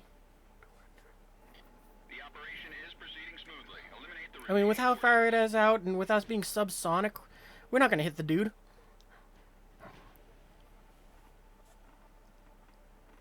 Yeah, this aircraft is really feeling way too sluggish to go ahead and be useful at this BR. Sure, it can carry 10 AMRAAMs, but what good is it going to do you if you don't have the speed to get them to the target?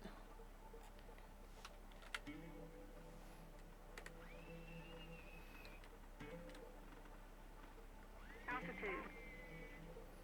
Okay, we're going to descend real fast here so that we can hopefully have something to help us hide.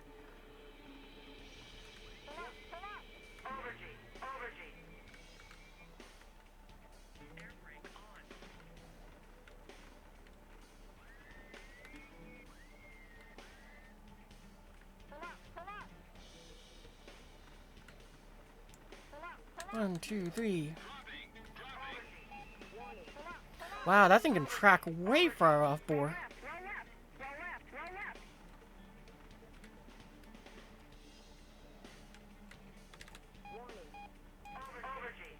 Alert. Now, come on. Alright, fine. Don't lock onto what I wanted.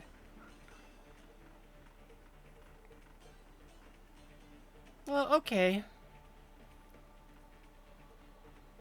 We're gonna drop 4 on this one just to ensure its destruction. Alert.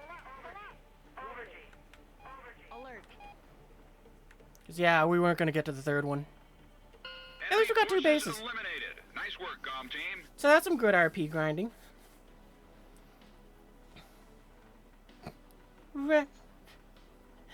Hey, Tar. Hang on, I'll send you an invite. Oh, cool. We got, that's something new.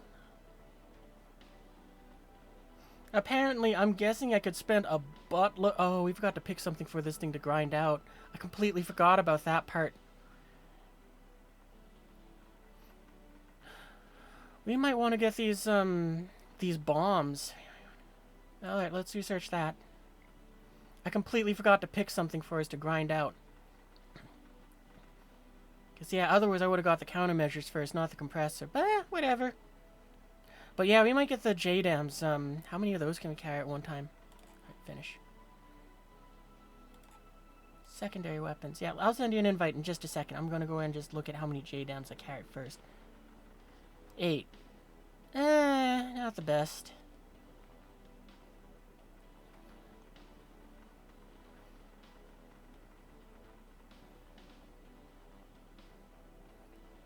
Yeah. Anyway. Party thing. I don't remember. Oh, plus sign's over there, dummy.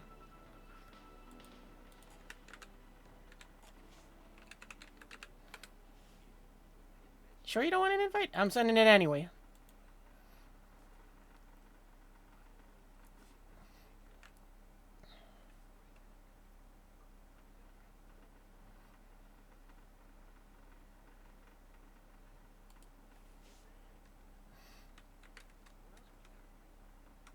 Oh, you're going to bed. Oh, okay, never mind then. Well, maybe next time.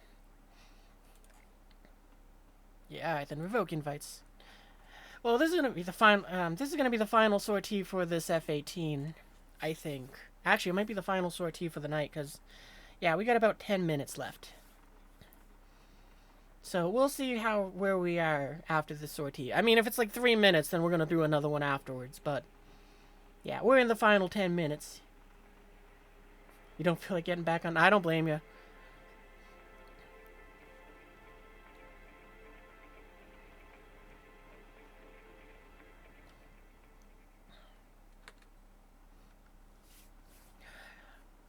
But yeah, I gotta say,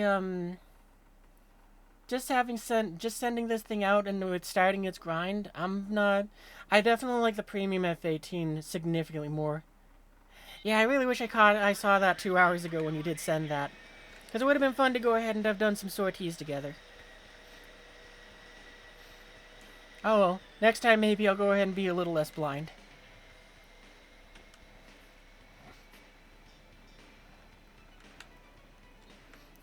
Otherwise, there's also the option where it's like you just go and send something on Twitch. But, all I'm gonna say is both at fault because we're both dumb in different ways.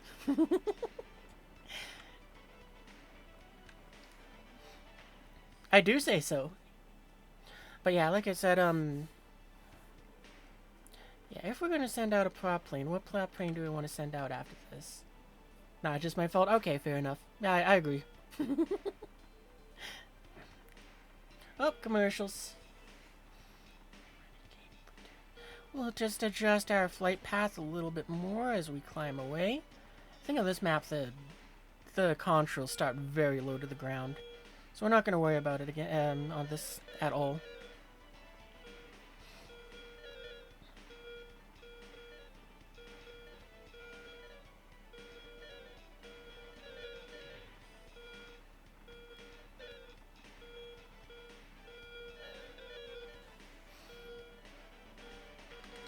Oh, we gotta switch to the spam rams.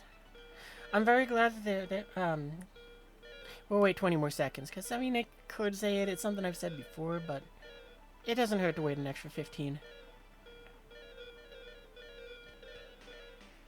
10 seconds.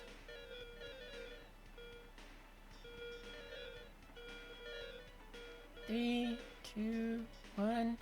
Welcome back from the ads, chat. So, as I was about to say, one of the things I'm very happy they did for top tier is I'm very glad that they made it so we get some good missiles to fire at this battle rating. Because we don't have either the AIM-9M or the spam rams unlocked, but thankfully they were kind enough to go and say, yeah, the grind at top tier kind of sucks eggs. Here's a few missiles to help you get started. Warning. Alert. It looks like those guys are going for the bases too. Well, I mean, we're ending now, and you said you don't want to go ahead and sortie, so why go and spend... I'll refund the points to you if I can.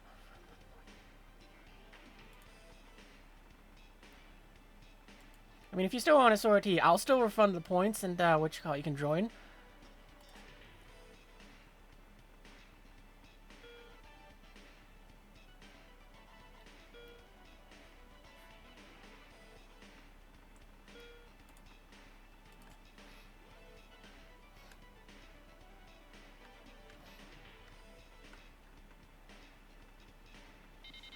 Incoming message from Allied Forces Operations Command. Oh, we gotta point the radar down a bit. Break missile. Alright, time to go evasive. Missile break. Oh, where's that missile coming from? Okay, there we go. We're deciding to notch it now. Break missile. Damn it! I was just about to start my dive. Oh well, that was an unfortunate last sortie for that. Oh well.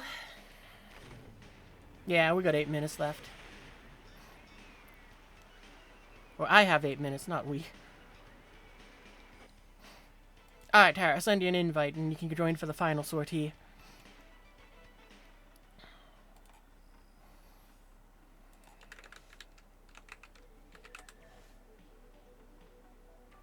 Invite to squad.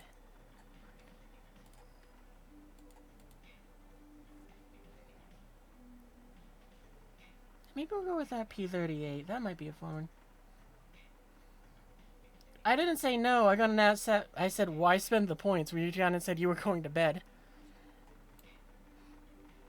And then followed by, I'll go ahead. You don't need to spend them. You'll throw the match out. I don't care.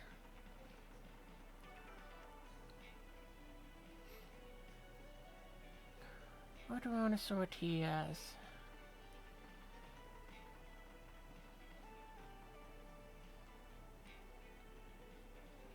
The F-20. Well, maybe I'll be lazy and I'll just send out this F-6, F-15, F-18 again. Or I could send out this, this Phantom. I might do that.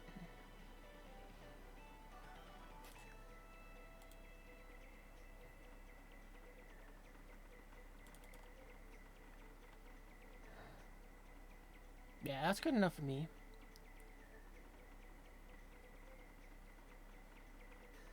Or maybe I'll throw the match too, and I'll go and just send out a, I'll fly a prop plane. I'll send out this P-38, P-51. I almost said P-38 again, because I was thinking about that.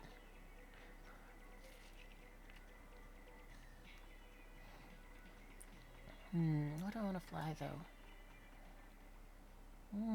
Nah.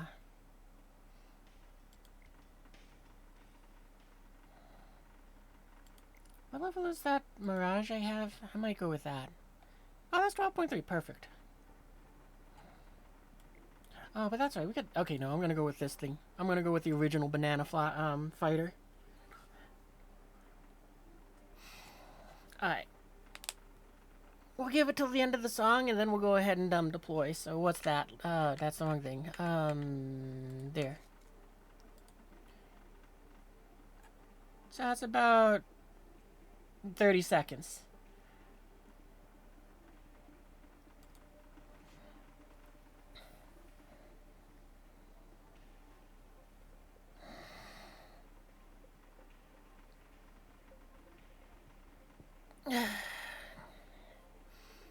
Well, I had to first pick my aircraft, so, you know, it's like, yeah, still constrained for time, but the average match is about 5 to 6 minutes.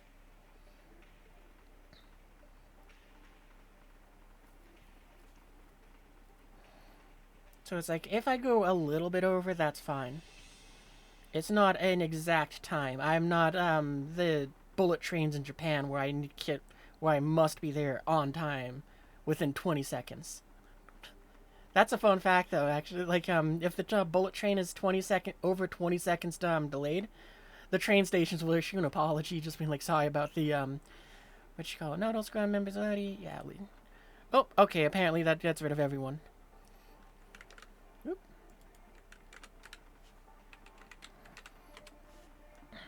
Alright, invite sent.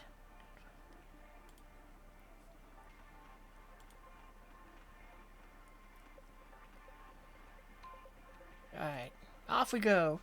Final sortie of the night. Even if it's a short one where it takes 3 minutes, it's still the final sortie. And of course it's Afghan. It's not the worst map, but it's one of those ones where I don't know, I just don't like it.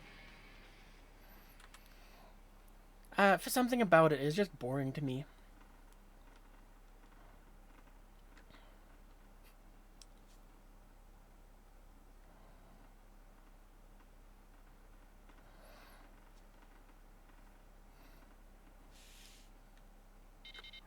Stand by. We're analyzing the situation. Don't need our radar on.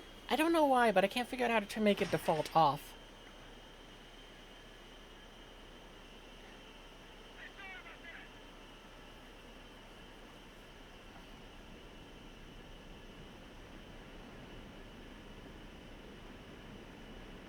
Oop. Don't want to slide our curtailment across the ground. Come on. You can do it. There we go.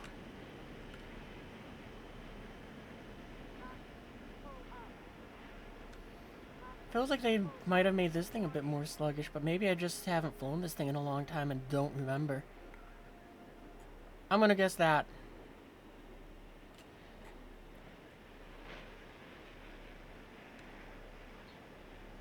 Oh, that's right. If we're already... Okay, no, that's it. I forgot Afghans had a very high altitude. We were taking off from... and what? Nearly 9,000 feet off the ground. So our engine is not very happy, I'm guessing.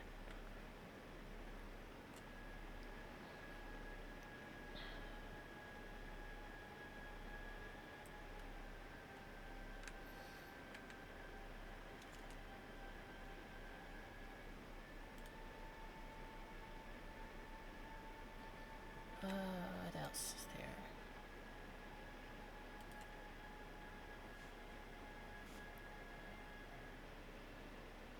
You done with your game? How'd it go? Unfortunately, this is the final sortie of the night, so after this, we're calling it. I have to call it a night.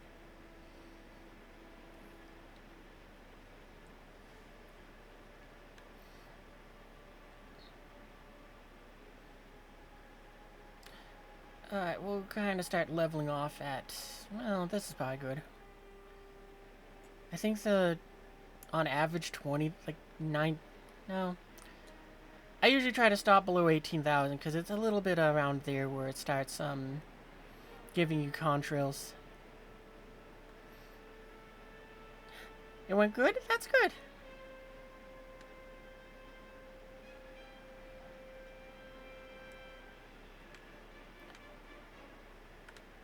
I'll do that after the stream. Because, like I said, we got probably 5-ish minutes.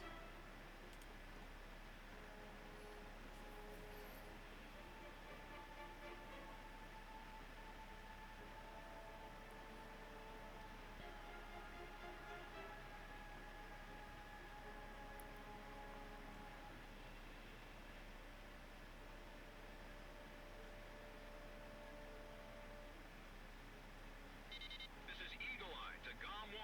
Don't hold back this time. Shoot 'em all.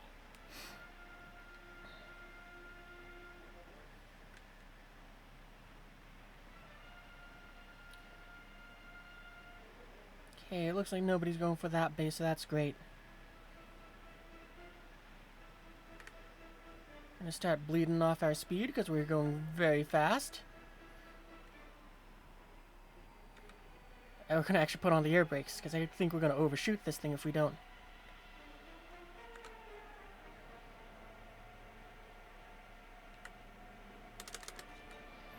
Alright, there we go. Now we can dogfight.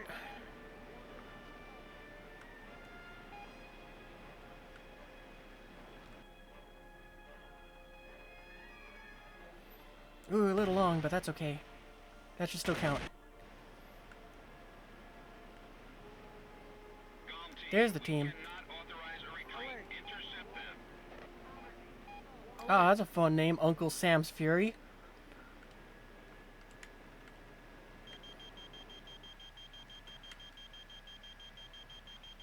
Lock. Locked on. Fox 2. Lock. Lock. Locked on. Fox 2. Ah. Please don't go for the friendly.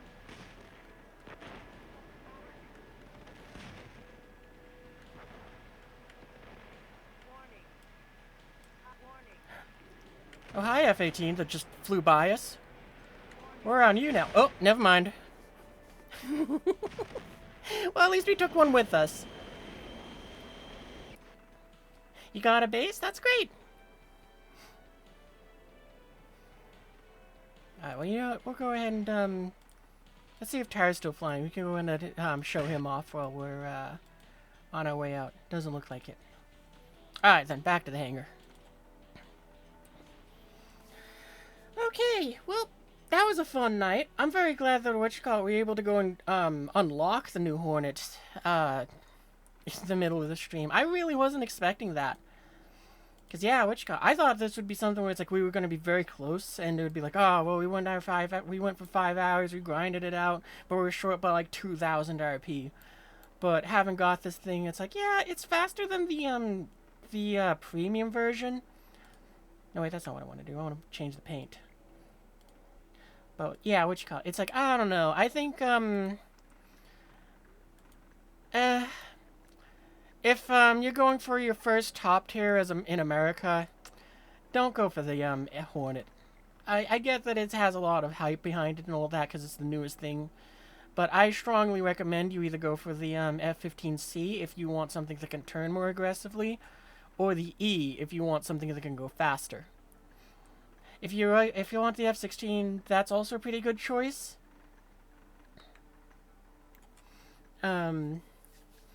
But yeah, what was I saying?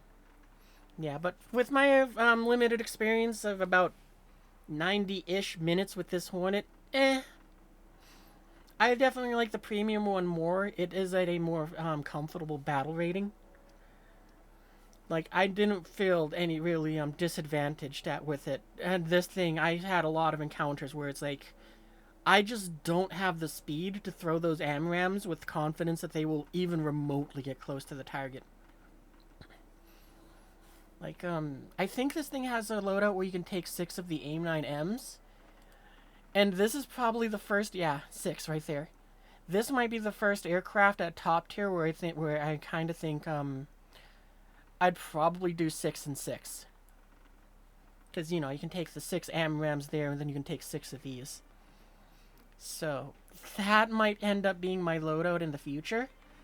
And that's a first since most of my other aircraft have gone with... They take one AIM-9M just for safety, and the rest are all AMRAMs.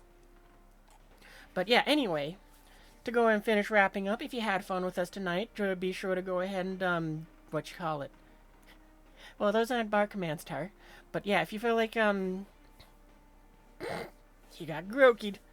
Anyway, as I was saying, if you had fun with it, well, I'll just wait a few seconds. Can I refund those points? Yeah, okay. Cause yeah, we're wrapping up. I'm not gonna go and we're not skipping songs now. It's gonna get cut off anyway. Anyway, as we're saying, yeah, we're wrapping up. If you had fun with us tonight, be sure to go ahead and join the Discord. The bot gone ahead and posted the link earlier. I think Tyre gone ahead and requested that. Yeah. So thanks for doing that, Tyre. Yeah, there's that. You can also click on the picture that says Discord. That'll take you there as well.